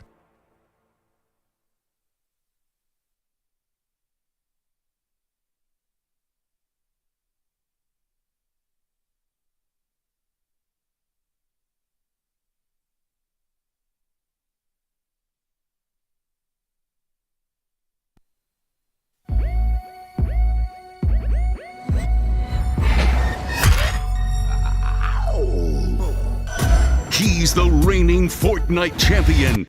She's a Call of Duty legend. They are Maggie and Perloff on CBS Sports Radio. A lot of smoke around two, actually, very accomplished NFL coaches. Welcome to the show, Maggie Gray, Andrew Perloff. It is Maggie and Perloff on CBS Sports Radio. So you had a couple reports come out yesterday involving coaches. Number one, Jim Harbaugh. Apparently the Chargers are extremely interested, according to our friend Jordan Schultz, who broke that story yesterday. Now listen, Harbaugh still has to coach against Alabama in the college football playoff semifinal.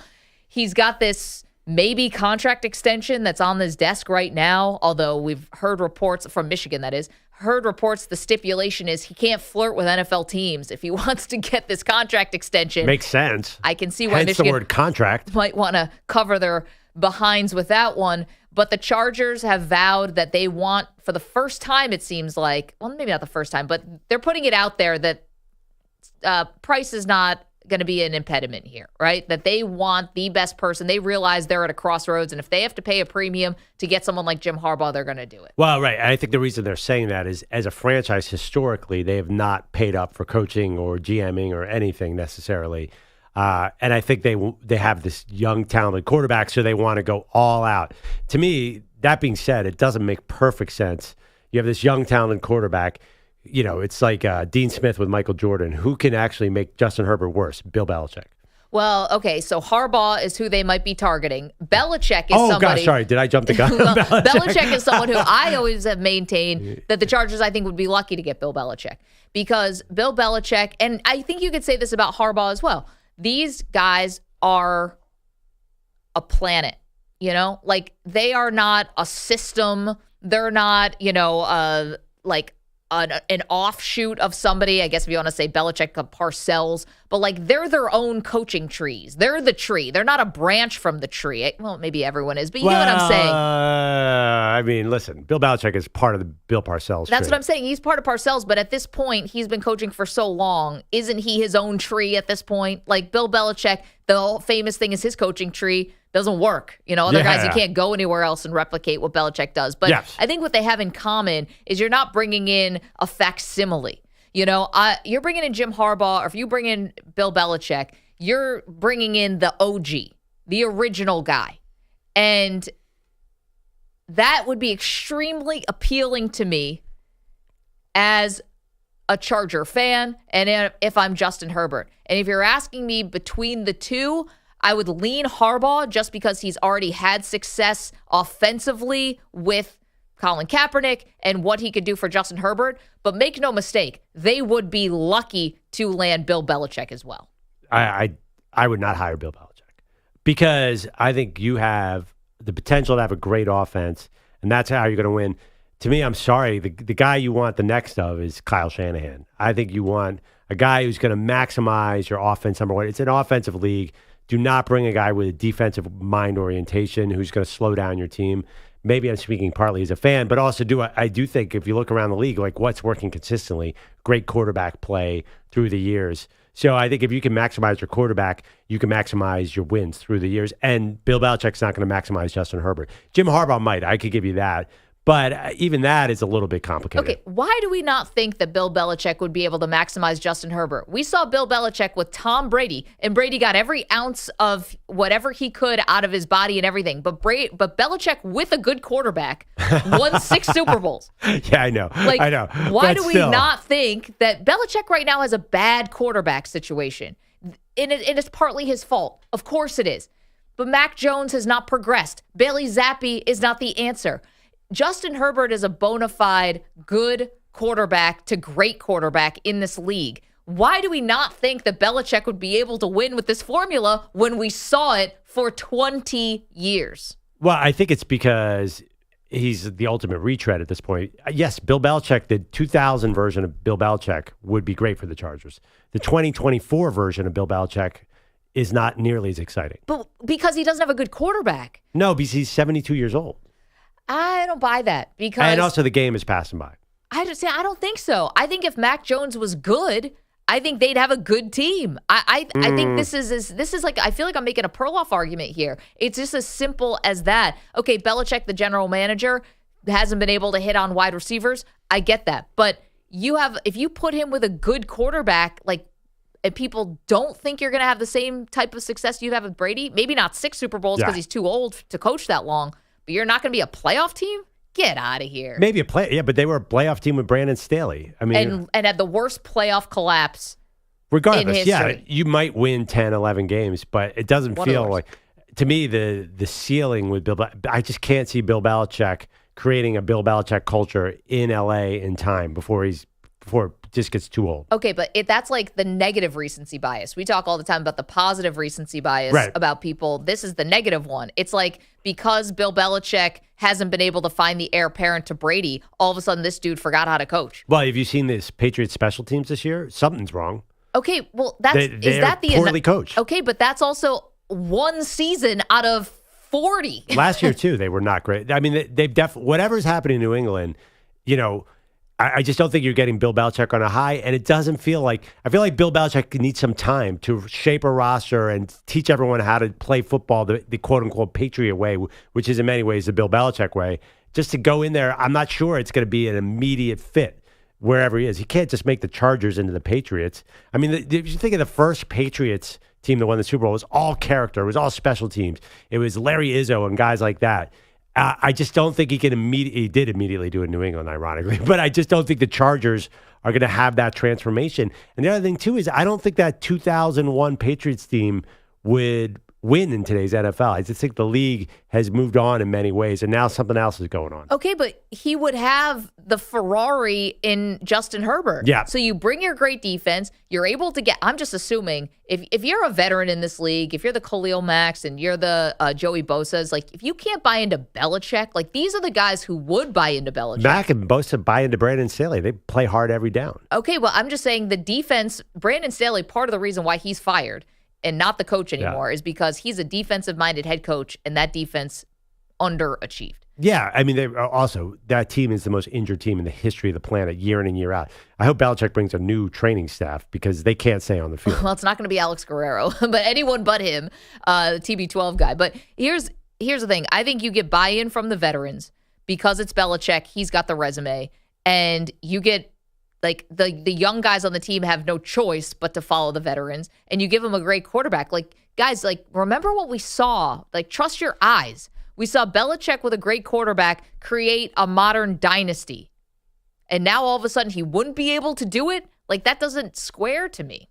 Doesn't make sense. But show me a coach who's ever done that, created 2 dynasties. Okay, well, show me a situation like this. Where Vince Lombardi leaves the Packers to go to the Washington Redskins. And who was the quarterback of Washington? I doubt it was Sonny Jurgensen. Well, but how old was Sonny at that time? I just made it up. I have no idea. Don't have the slightest clue. Could have been Norm Snead. Was it Sonny Jurgensen? Could have been Theismann. I just made it up. No, but you have Justin Herbert in his prime. Ryan Leaf, our friend, sat here and tells us that Justin Herbert's the best quarterback in the NFL outside of Patrick Mahomes. You have something here. It's so rare that a job with this type of quarterback becomes open. Oh, I'm getting a word from EJ. It was Sonny Jurgensen. Yes. Good pull, Perloff. Yeah. He was 35 years old. 35 years old back then. That's 3 years younger than Joe Flacco. That's when you're up to smoking 3 packs a day when you're 35 years old. That is true. In 1969, a 35-year-old quarterback was basically smoking down first down. Yeah, that was Vinny Testaverde off the couch at that point. He actually led the league in passing yards that year. Oh, there you go. Yeah. With how many? 3,100 yards. That's a good season. More than I thought it would be. I'm looking at NFL history, and I'm thinking of the guy, Tom Landry, the league passed him by. They fire him in Dallas. It never worked again. It's just rare for a second act. I guess you could look at Andy Reid as a second act with Kansas City, but he was younger. And think about he got the quarterback finally. Like, Just that's feels like the difference between all the Andy, failures in Philadelphia. What are you talking failures? The dude, yeah, but he was winning with everybody. NFC Championship game, you had so many, but he couldn't get over the hump until he got Mahomes. Yes, but he could win with any quarterback. He could win 12 games with A.J. Field. He won with Alex Smith. Whatever. Not I understand. Super Bowls. Yeah, he did get over the hump with Patrick Mahomes. That's true. But generally, though, the older coaches, they never really redefine themselves. I'm not sure I can even think of a situation that's close. Dick Vermeil left for 20 years and came back and won in St. Louis. But generally... what did that team have? Kurt Warner. Future Hall of Fame quarterback. I'm telling you guys. That he created. Well, but I'm just saying, this matters. I mean, okay. It matters that it's Herbert. That is a huge part of this. But it's not just taking over any old team. Oh, of course. But fast forward to next year, if Bill Belichick went to the Chargers, are you picking the Chargers to go to the Super Bowl? I think a lot of people are still going to be like, well, it's still the Chargers. They all get hurt. Their roster is getting really, really old in a lot of key spots.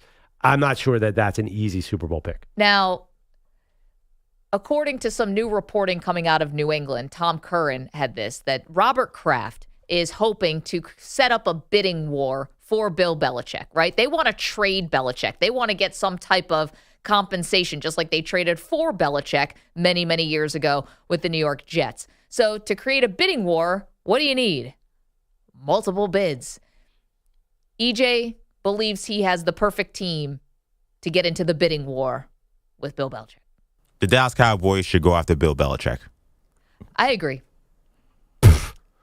Well, let's see what happens here with McCarthy this year. If they lose again to the San Francisco 49ers, you can justify it. If they go to the Super Bowl and they win it, then McCarthy's Because think about if you're bringing in Bill Belichick, you're not bringing him in for X and O's. You're not bringing him in because he's kind of out-schemed somebody. You're bringing him for your preparation, your professionalism from Monday to Saturday.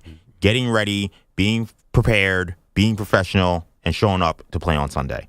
You're not worried about X and O. You're not worried about all this stuff. So what do the Cowboys... Belichick is great X's and O's, though. Well, no, but I mean, his offense is antiquated. You're not thinking about him saying, okay, I'm bringing this innovative system that's going to come with him. If you're bringing a Lincoln Riley or someone like that. The Cowboys don't need that. They've tried all that stuff. They need football character. They need somebody who's a leader. They need somebody who can kind of steer them in a direction when it comes to winning in the biggest moments. And nobody has won bigger in the biggest moments than Bill Belichick. Getting his team ready to play in the biggest moments. We see the Cowboys go on the road. They get smacked up by these good teams. They choke at home in the playoffs. I'd want Bill Belichick Friday to Saturday and then on Sunday in those playoff games. Forget about the regular season. Give me that guy in those situations over Mike McCarthy, over whoever you're going to tell me. I'd feel very comfortable about the Cowboys in that spot. So wait, let me just get this straight, though. You're going to trade for the coach of a 3-11 team when you have a 10-4 coach sitting there? So basically, there's a great chance that Mike McCarthy goes 13-4. They're going to fire him for the 4-13? Because that's insane. Throw out the record. But Bill Belichick, it's relevant in this case. It's not, because if Bill Belichick had the Cowboys roster, they don't get smacked by the Niners the way they did. They don't get smacked by the Bills the way they did. Bill Belichick owned the Bills when he had good rosters. The Cowboys lack football character. You don't trust them in these big spots. Gotcha. And who is the most trustworthy coach in the NFL in big spots? It's Bill Belichick, unquestioned. I like it. Now, the one other thing about this is the Jerry Jones-Belichick piece. Now, Jerry Jones likes being the star, and Belichick doesn't want any part of the media part of it. So in that way, that would be a good yin and a yang, because whoever the coach is at Cowboys, we saw with Jimmy Johnson, Jerry doesn't want to compete with the head coach for airtime or credit for that matter. Now, that would be a thing. Belichick, if he came in and immediately won, it's taken maybe a little of the credit away from Jerry. Yeah, so there could be an ego thing. Issue. However, Jerry did bring in Bill Parcells. And that worked out pretty well. But that was such an exception for him, and he vowed to never do it again. Here's the thing. If I'm an Eagles fan, I'm thrilled to get Bill Belichick. Get Dan Quinn out of there. Get Dak Prescott, neuter Dak Prescott. Thank you. This would be the best thing to happen to the other NFC East teams because we're all having problems with the Cowboys right now. This would be great. Get all that great, Dan Quinn's awesome. He might get a head coach job anyway. He doesn't have to get rid of Dan Quinn. Do you think Dan Quinn is going to stick around with Bill Belichick? Not in a Quinn million stuck years. around for Mike McCarthy, who's probably a better coach than. He is no I don't way. think Dan Quinn would stick around for Belichick because they're both the Dan Quinn's defensive very side of the ball. At least Mike McCarthy's going to let the defense take care of itself, right? I think Bill Belichick respects other top-notch coaches. I think that. Oh, it's not that. Right. But I just don't think Dan Quinn would want to. It's like you're bringing in a head coach who's got this defensive pedigree. Like Mike McCarthy is such an offensive guy. Right, it's true. not like we're not on each other's toes. But I think there's a good chance there are a lot of vacancies this offseason. Dan Quinn might be gone anyway. He might get a job. But the Cowboys got ballers on that defense. I mean, okay, if you lose Dan Quinn, it's not great. But if you lose Dan Quinn, but you lost to the 49ers in the second round, what difference does it make? We're holding on to these guys in the Cowboys for stuff that doesn't matter. Dan Quinn calls great defenses. Okay, well, they lose every year in the second round. What difference does it make? You need somebody. We've seen several Dallas Cowboy coaches. Jason Garrett got them to the second round of playoffs. We've seen guys get them there. Yep. They need someone to get them over the hump. But Jason Garrett was 8-8, and he got to stick around for 12 years or something crazy like that. They're really going to fire a 13-4 coach, kind of like the Chargers once famously fired Marty Schottenheimer. I just think that winning record, and I think we have a show bet on this, and I think I might be flip-flopping about this, but I think we have a long bet about what does McCarthy have to do this year. And coming in, I thought like you're saying, EJ, that it was playoff wins or bust, but Jerry's talking about McCarthy so glowingly this year. I think that affair still has a lot going on there. Let us know what you think. 855-212-4CBS. If you are a Cowboy fan, would you want the team to trade for Bill Belichick? 855-212-4227. If you are watching in our chats, youtube.com/CBS Sports Radio, twitch.tv/CBS Sports Radio, or even if you're not, if you're listening on one of our incredible CBS Sports Radio affiliates, if you're listening to us on the free Odyssey app, if you're listening to us on Sirius XM Channel 158, here's what we're asking from you for this holiday season. Hit subscribe on either of our YouTube or Twitch channel, and for every new subscriber, we donate $1 to charity. That's it. You hit subscribe. You've done it. We donate $1, one for one, every new subscriber. We donate $1 to charity. The Boys and Girls Club earmarked for youth sports programs. Perloff, myself, our boss, Spike Eskin, is generously joined our cause. And that's it. Something you can do for the holiday season. Hit subscribe. We donate. Love it. Ready to go. So how many more days, Maggie? Well, we're here in the final push. Oh, my gosh. Up until the end of the year. I can't believe the year is almost over. I know. And coming up next, we are counting down the top 5 greatest moments of the Maggie and Perloff Show from the year 2023. We have no idea what's coming next. We're up to number 2 on the list. No clue what's about to happen. Join us. 855-212-4CBS. Stick around. You're in a 5-minute break.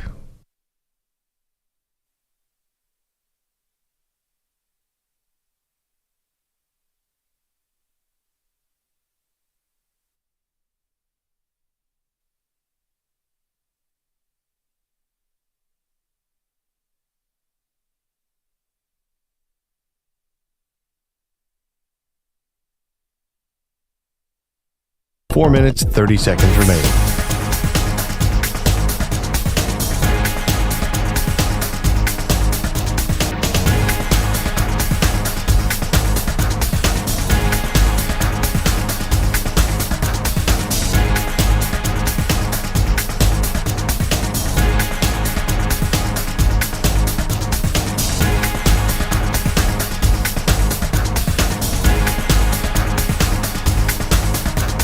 Four minutes remaining.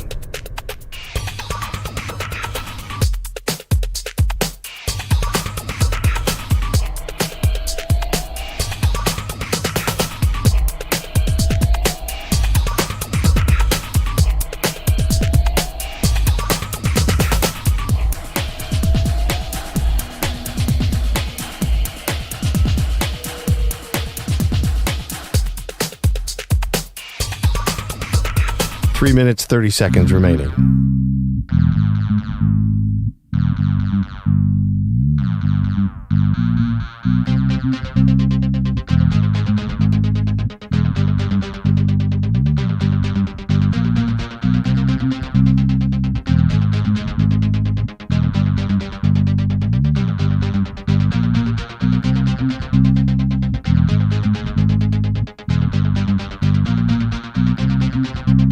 Three minutes remaining.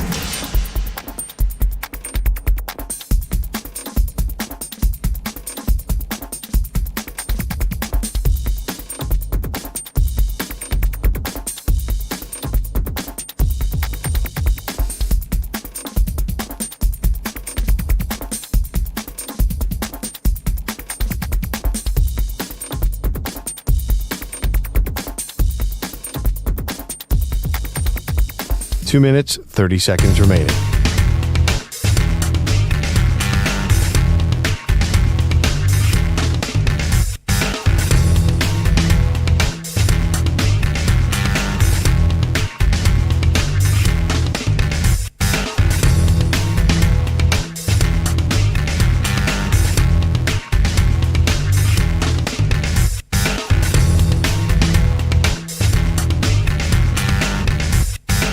Two minutes remaining.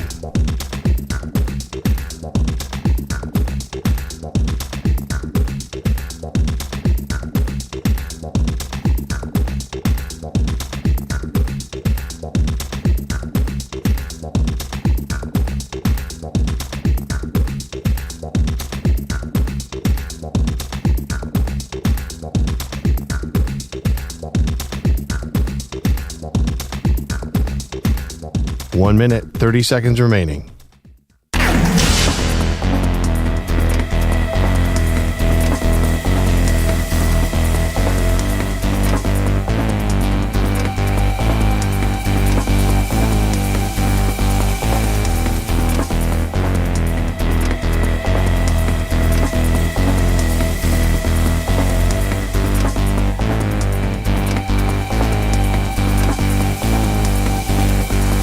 One minute remaining.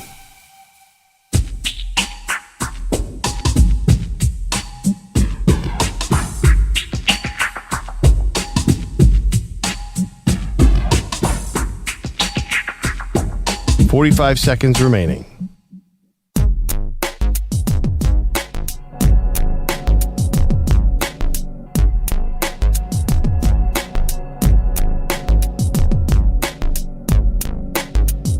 $30 seconds remaining.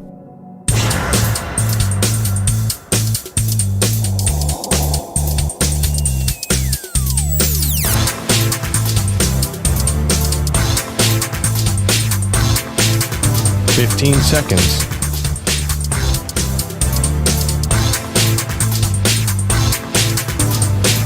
Break ends in 5 seconds.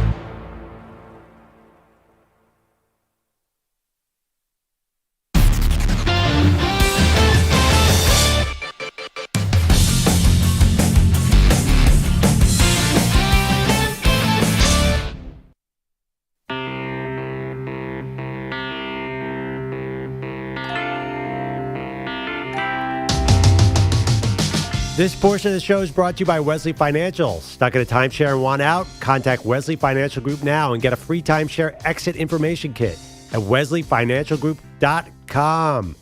Oh my gosh, it's a busy time of year. Getting close to Christmas. So many different things going on here at the Maggie and Perloff Show. My head is spinning and I love it. Meanwhile, we are counting down the top 5 moments of the Maggie and Perloff Show in 2023. We're down to number 2. Honestly, I'm looking at this bowl of chili with melted cheese. I don't know how this is going to work.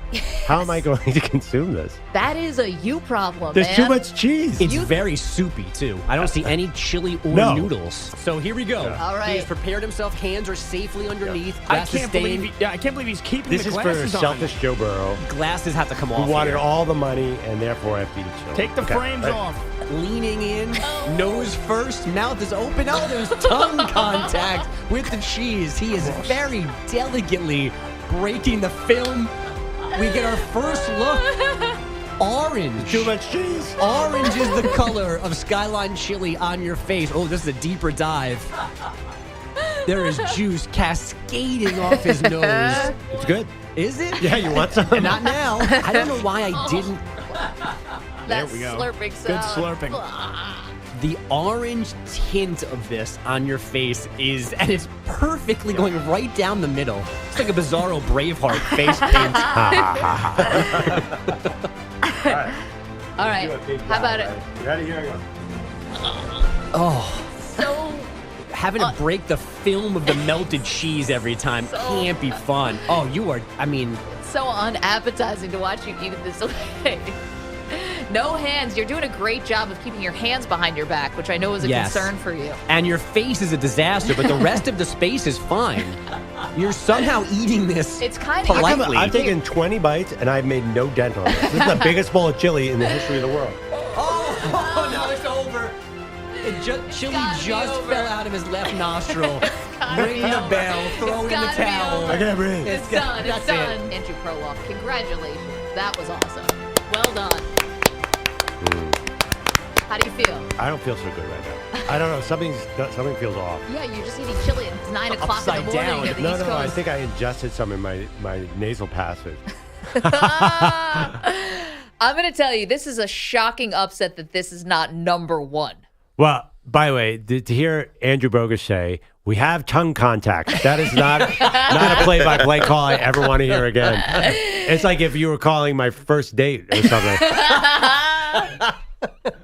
You stopped betting on St. Joe's basketball. Yeah. Found a woman. Tongue contact. We have tongue contact, finally.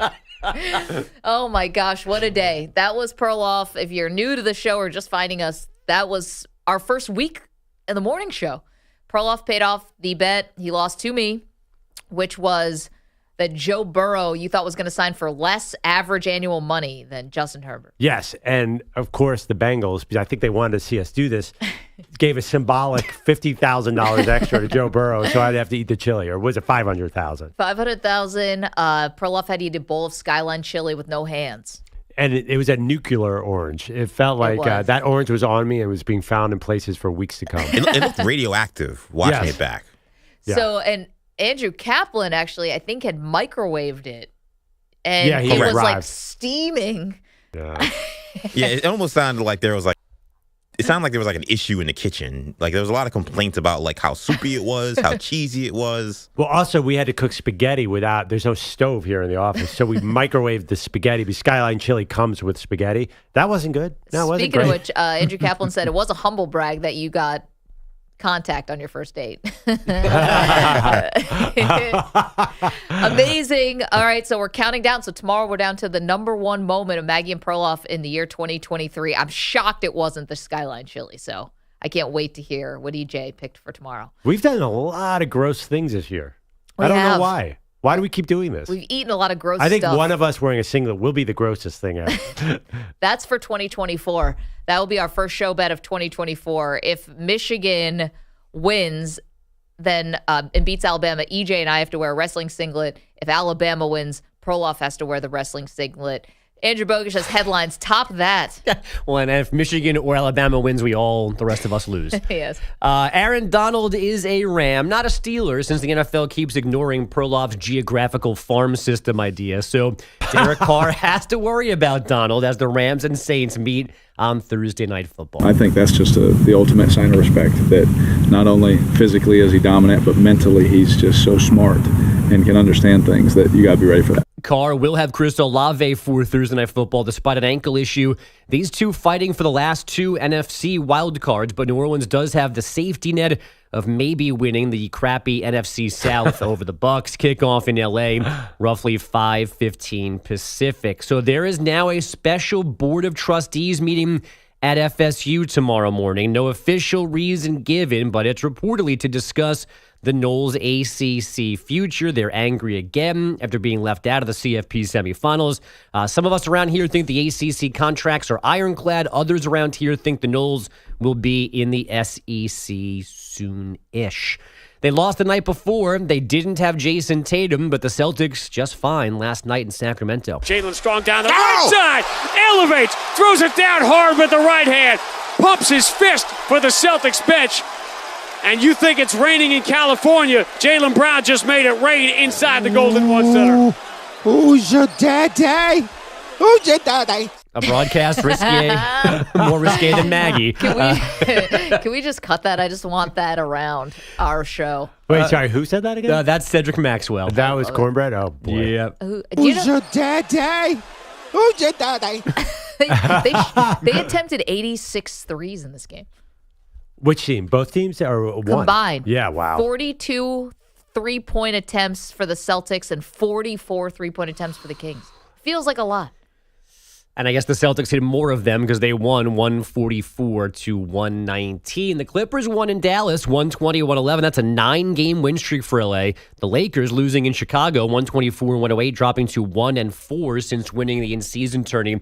And Joel Embiid scoring like Schmilt Chamberlain in a Vancouver supermarket. 51 points plus 12 boards in a 127-113 win over the T-Wolves in Philly. A bad night for ranked Big East teams.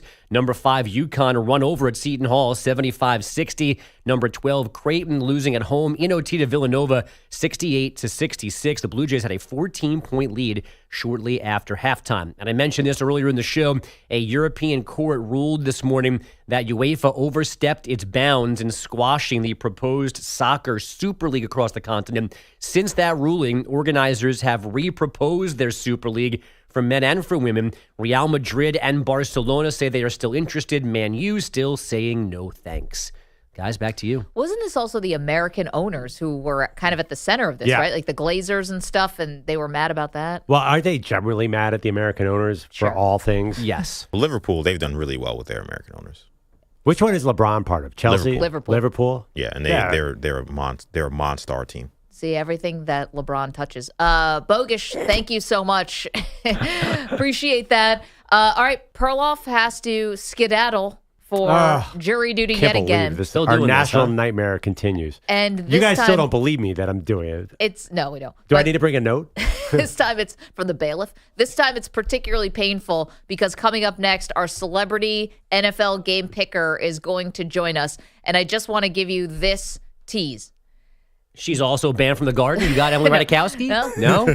This person would kick your butt and kick your butt and kick your butt and kick your butt. I mean, that could be my mom. You're not shortening a list here, Maggie. Lita's going to be on the show. Pound for pound, this person will kick all of our butts collectively at one time. That's a wide pool of celebrities, Maggie. I just want to be clear about that. Stay tuned. Who is it? Julia Child is next. We'll tell you next. Maggie and Perloff. Mr. Rodgers. CBS Sports Radio.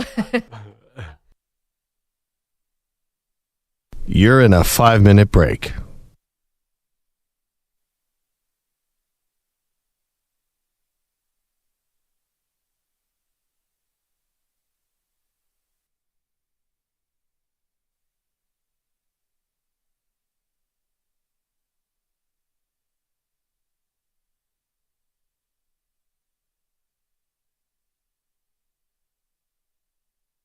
Four minutes, 30 seconds remaining.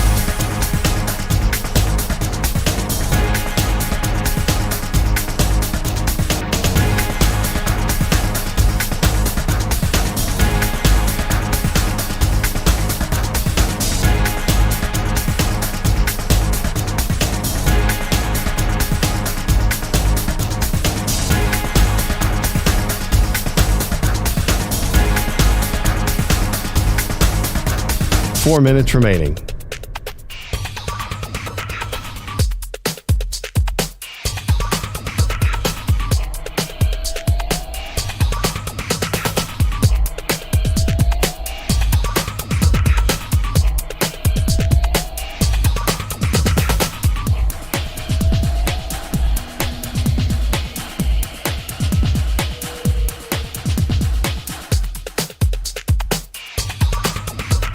Three minutes, 30 seconds remaining.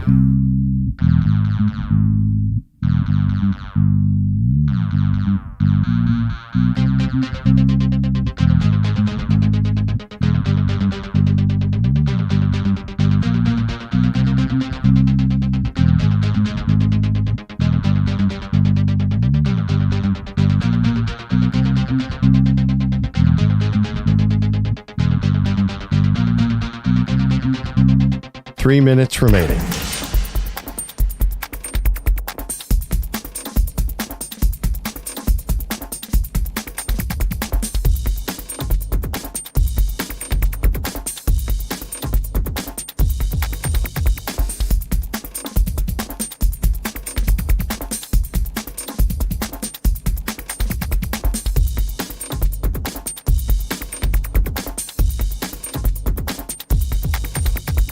Two minutes, 30 seconds remaining.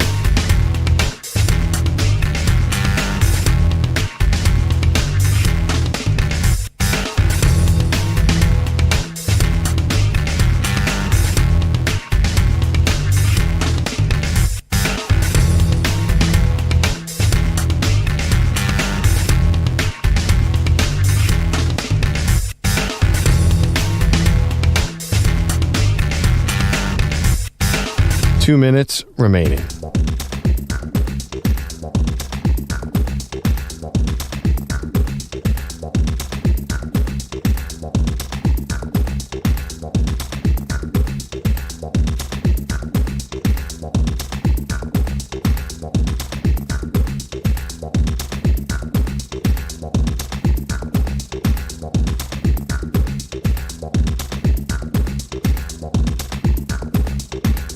One minute, 30 seconds remaining.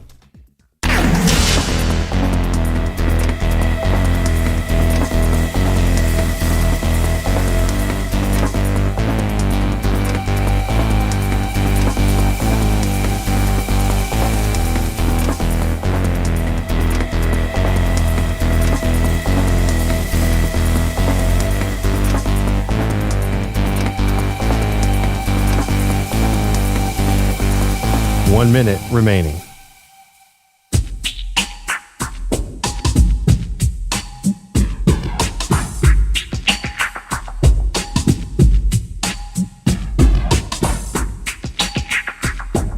"45 seconds remaining.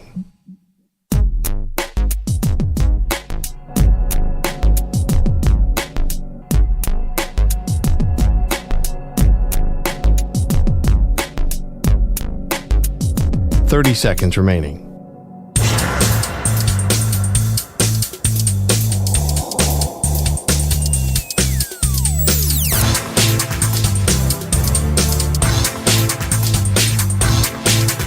"15 seconds.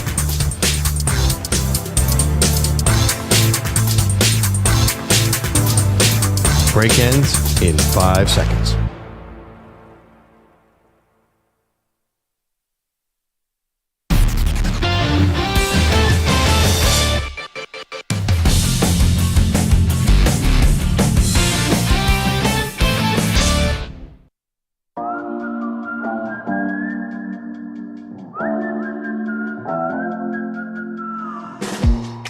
Welcome back to Maggie and Perloff. It is that time of the week when we ask celebrities to come on our show to pick NFL games. And this week we are so excited to welcome in one of the best, if not the very best.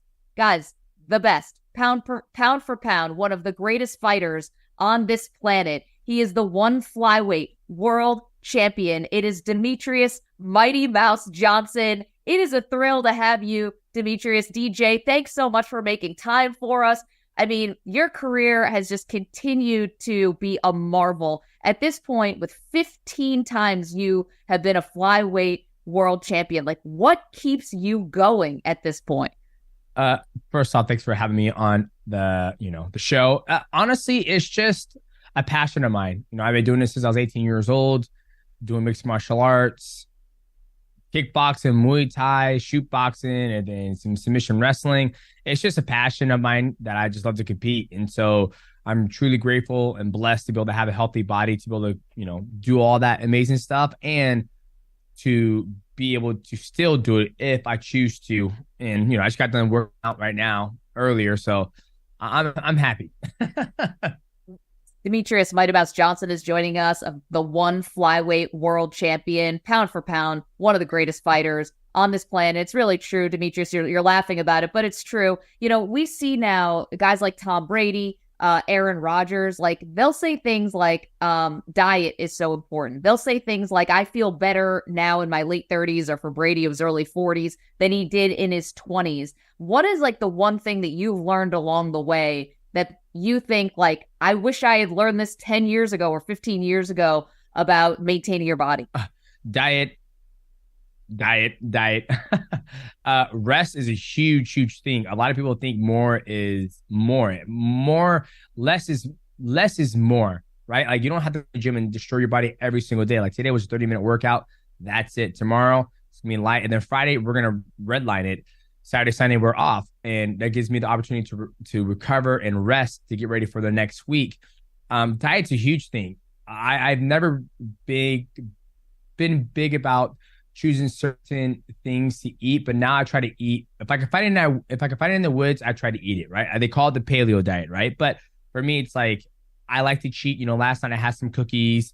I feel like a healthy, balanced diet is the most important part. And yeah, do I have to say, do I feel better now than I did when I was in my 25s? Absolutely. The biggest thing is that I don't recover like I do when I was 25 and 26. That's the two big differences. Like right now, I feel great. I'm stronger. I'm more knowledgeable. The wisdom's through the roof, but the body does not heal like it used to.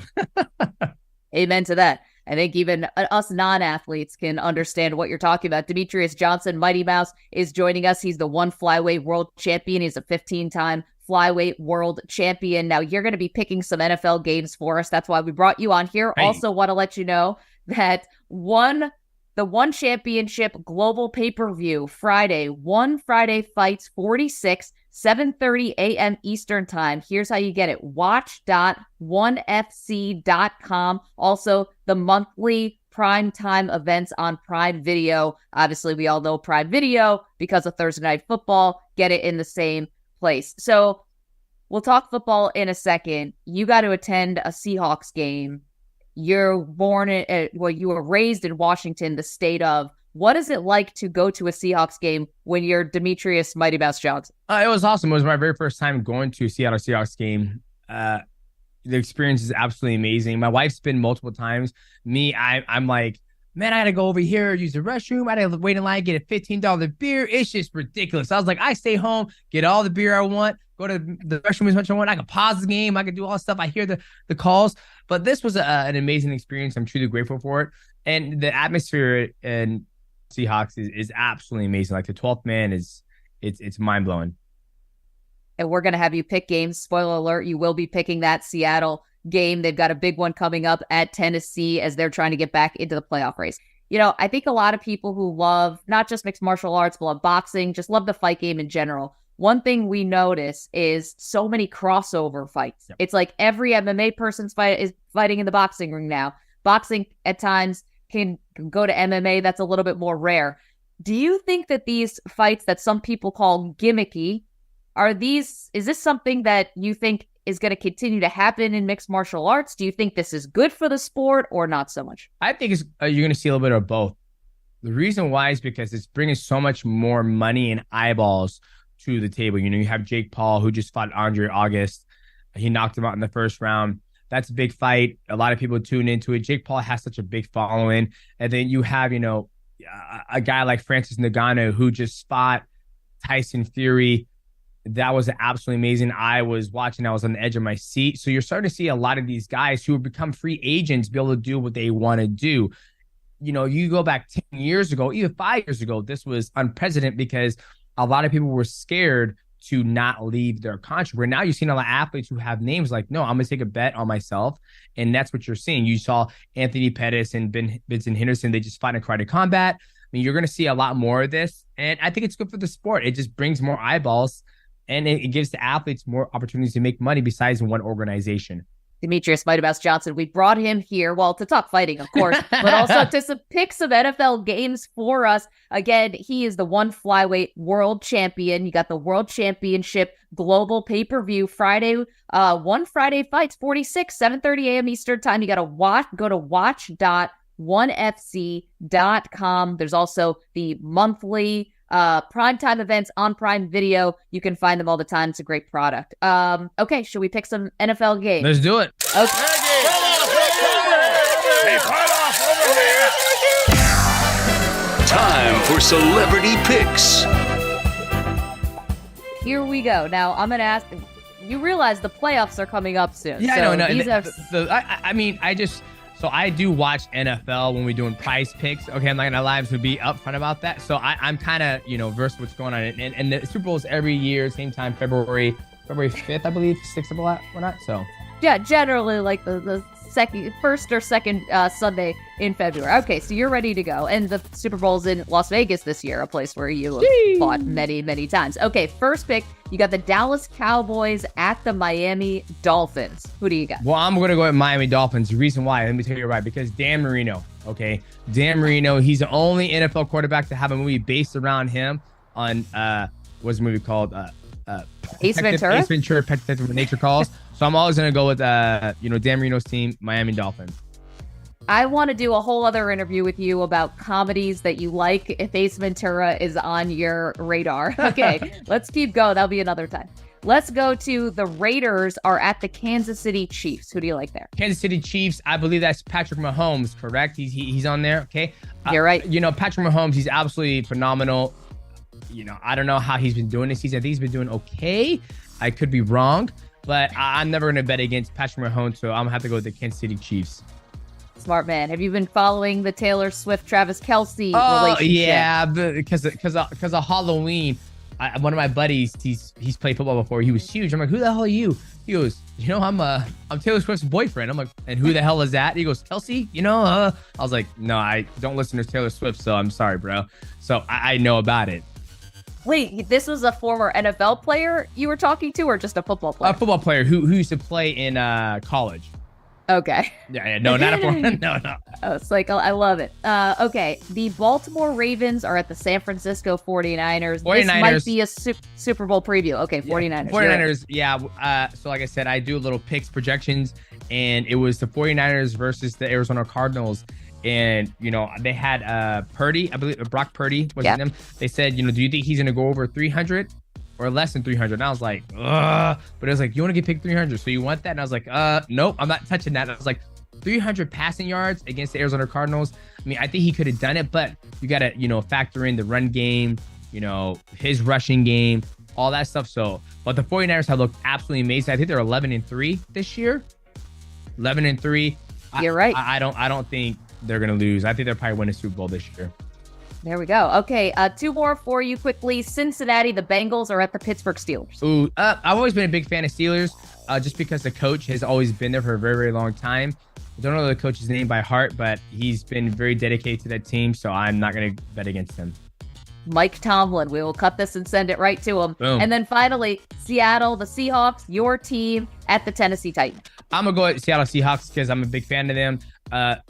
I believe last time I just saw them play, they had a different quarterback out there. It wasn't Geno Smith. I'm not sure what's going on with Geno Smith, but my man DK Metcalf, always an absolute pleasure to watch him play. So I'm going to have to go Seattle Seahawks.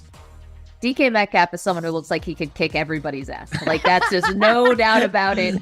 But yes, it was Geno is going to be back. He's healing up from his groin issue. It was Drew Lock, who you were probably watching on Monday Night Football. And now they're going to go back to Geno, reportedly. Okay, here's the last one for you. Many people, I think most fight fans, would put you on a Mount Rushmore or a top 5 of greatest pound-for-pound fighters. Do you have your own top 5 or your own Mount Rushmore of greatest pound-for-pound mixed martial artists? Absolutely. We just did this video on YouTube. And if I remember correctly, I had me, John Jones, GSP, and Anderson Silva. I feel like there's a time in mixed martial arts where it cannot be replicated, either in Asia, India, North America, nowhere. And I felt like those guys were so dominant. They were so polarizing. GSP, absolutely phenomenal athlete, beautiful wrestling, beautiful timing. Anderson Silva has fought over in Asia, fought in America. Absolutely. He's got finishes in knockouts, submissions, you name it. And then you also look at John Jones, who's still active at his age, heavyweight champion in the world, healing up from a pec injury. He's going to be defending his belt against Stipe whenever that happens. And then myself, I haven't seen another athlete be able to transition between sports, not sports, but transition in between the fight game, like be able to strike and wrestle and then jiu-jitsu and all my finishes. And then I've been able to transition outside of mixed martial arts and win gold at IBJJF in my gi. So that's my Mount Rushmore. Demetrius Mighty Mouse Johnson, cannot tell you how much we appreciate this. Thanks for being so generous with your time. Thank you for picking these NFL games for us. Again, the one flyweight world champion. You can also check out his YouTube channel, Mighty Gaming. Go check it out. Subscribe. The One Championship Global Pay-Per-View. It's Friday. One Friday Night Fights, 46, 7:30 a.m. Eastern Time. You got to go to watch.onefc.com. Also, the monthly primetime events on Prime Video. Demetrius, again, always a pleasure. Thank you so much, and best of luck to you in the future. Thank you, Maggie. Likewise. Really, really exciting. Fun times to talk to somebody who's had such a distinguished career. Let's get to our shot of the day, please. He shoots! And the shot of the day is brought to you by Casamigos Tequila. Casamigos is brought to you by those who drink it. And I'm telling you guys, holidays, Casamigos, this is the perfect pairing. Can't wait to do our family's signature cocktail. I love the light margarita from Casamigos. It is like just sunshine in a glass. Today's shot of the day came from one of our new friends, Gary, who called from Maple Ridge, who told us a story about meeting a certain superstar basketball player in the 70s in a supermarket in West Vancouver. And I went to the meat department because my dad wanted some hamburger, and I met a fellow. And I said, "You're who?" And I won't tell you who he was. And I said, "You're who you are." And we started talking about hamburger and steaks and whatever. And wait, so Gary, you got to name the name. Who was it? Well, who stands 7'1" and playing weight of 320 pounds and played for Philadelphia and for the Lakers. Does his name rhyme with Schmilt Chamberlain? Gary, hold on one second. You met Wilt Chamberlain at a grocery store in West Vancouver? Yes, I did. What was he doing there? Buying hamburger.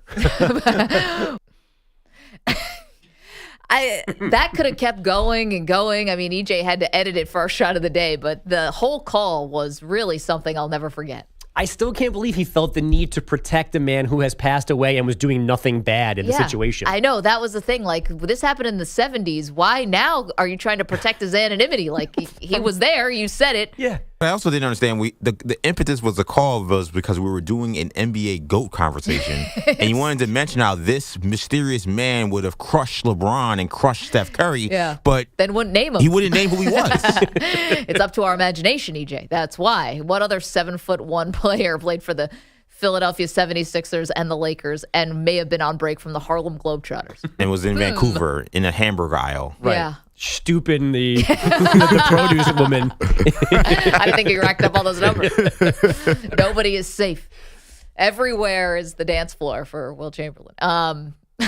It's an all-time call. Appreciate that from Gary. And Wilt says thank you for keeping him anonymous. Yes, for protecting him. Should have had him in the Wilt documentary that came out on Showtime. We missed this story. All the stories we had about him in Philadelphia growing up. I wanted to hear about Wilt's days in Vancouver. Wasn't Wilt was also a bellhop, like in the Catskills, like as a at the basketball? Yeah, he did work at the basketball camp, and he was a bellhop. Oh man! All secondary to what happened in Vancouver. That's the most important. Buying a ground chuck on sale. One day. Do you think Wilt makes the? You think he was making the burgers, or did he have a chef? You think? No, Gary was there making the burgers. I don't even know if Wilt was buying any. Did he say he was? Gary was? No, they both were shopping. Right. Because I cut it down. So the dad sent him out to buy hamburgers. And did he say Wilt was also buying hamburger meat? Okay. Yeah, and he said we were talking about beef and steak and. So it sounded like Wilt was about to throw down in the kitchen. 12-year-old Gary is talking about hamburgers. Right. Yeah, meanwhile, Wilt's got 4 ladies in the car waiting for him to go back. He didn't realize that he was talking about his girlfriend hamburger who was standing right next to him. And I think Gary's dad sent Gary in to keep an eye on his wife because he knew Wilt was in town. So he couldn't be distracted by a food shop. Hide your kids, hide your wife. Exactly. Yeah. The original for that was actually Wilt Chamberlain. Yes, we talked about how a player who's known for something else, considering what an incredible basketball player is, and it's not something negative, it's like not, some something terrible, that we now would like O.J. Simpson or something like that. We missed a big one. Well, we said so. Will Chamberlain is known for, allegedly, according to his tally, having bedded more than 20,000 women. And it's wildly, for some people, that overshadows even his basketball career. So we say everything sounds like a sexual innuendo when you're talking about Will Chamberlain. Like, yeah, he was shopping for hamburger meat, if you know what I mean. It's like, what? We said Michael Jordan known more for the shoes, or as much. Who else did we miss? We're missing one, maybe bigger than both of those. Arnold Palmer. Oh, it's such a good drink. I was going to throw John Madden in there, too, for the video game another great over the one. coach. Yep, kids today. The previous morning show, we had a whole long gag about how people didn't realize there was something called a Madden curse. Still don't get it. Really? You want to talk about Hall of Fame callers? Caller called in and said, you guys don't realize that, the reason why they're struggling might be because of the Madden curse, Josh Allen. And we were like, really? Madden curse? Never heard of it. That's where we got to leave it. Thank you to EJ Stewart. Thank you to Ryan Botcher. Thank you to Andrew Bogusch, to Andrew Kaplan, the Weedos.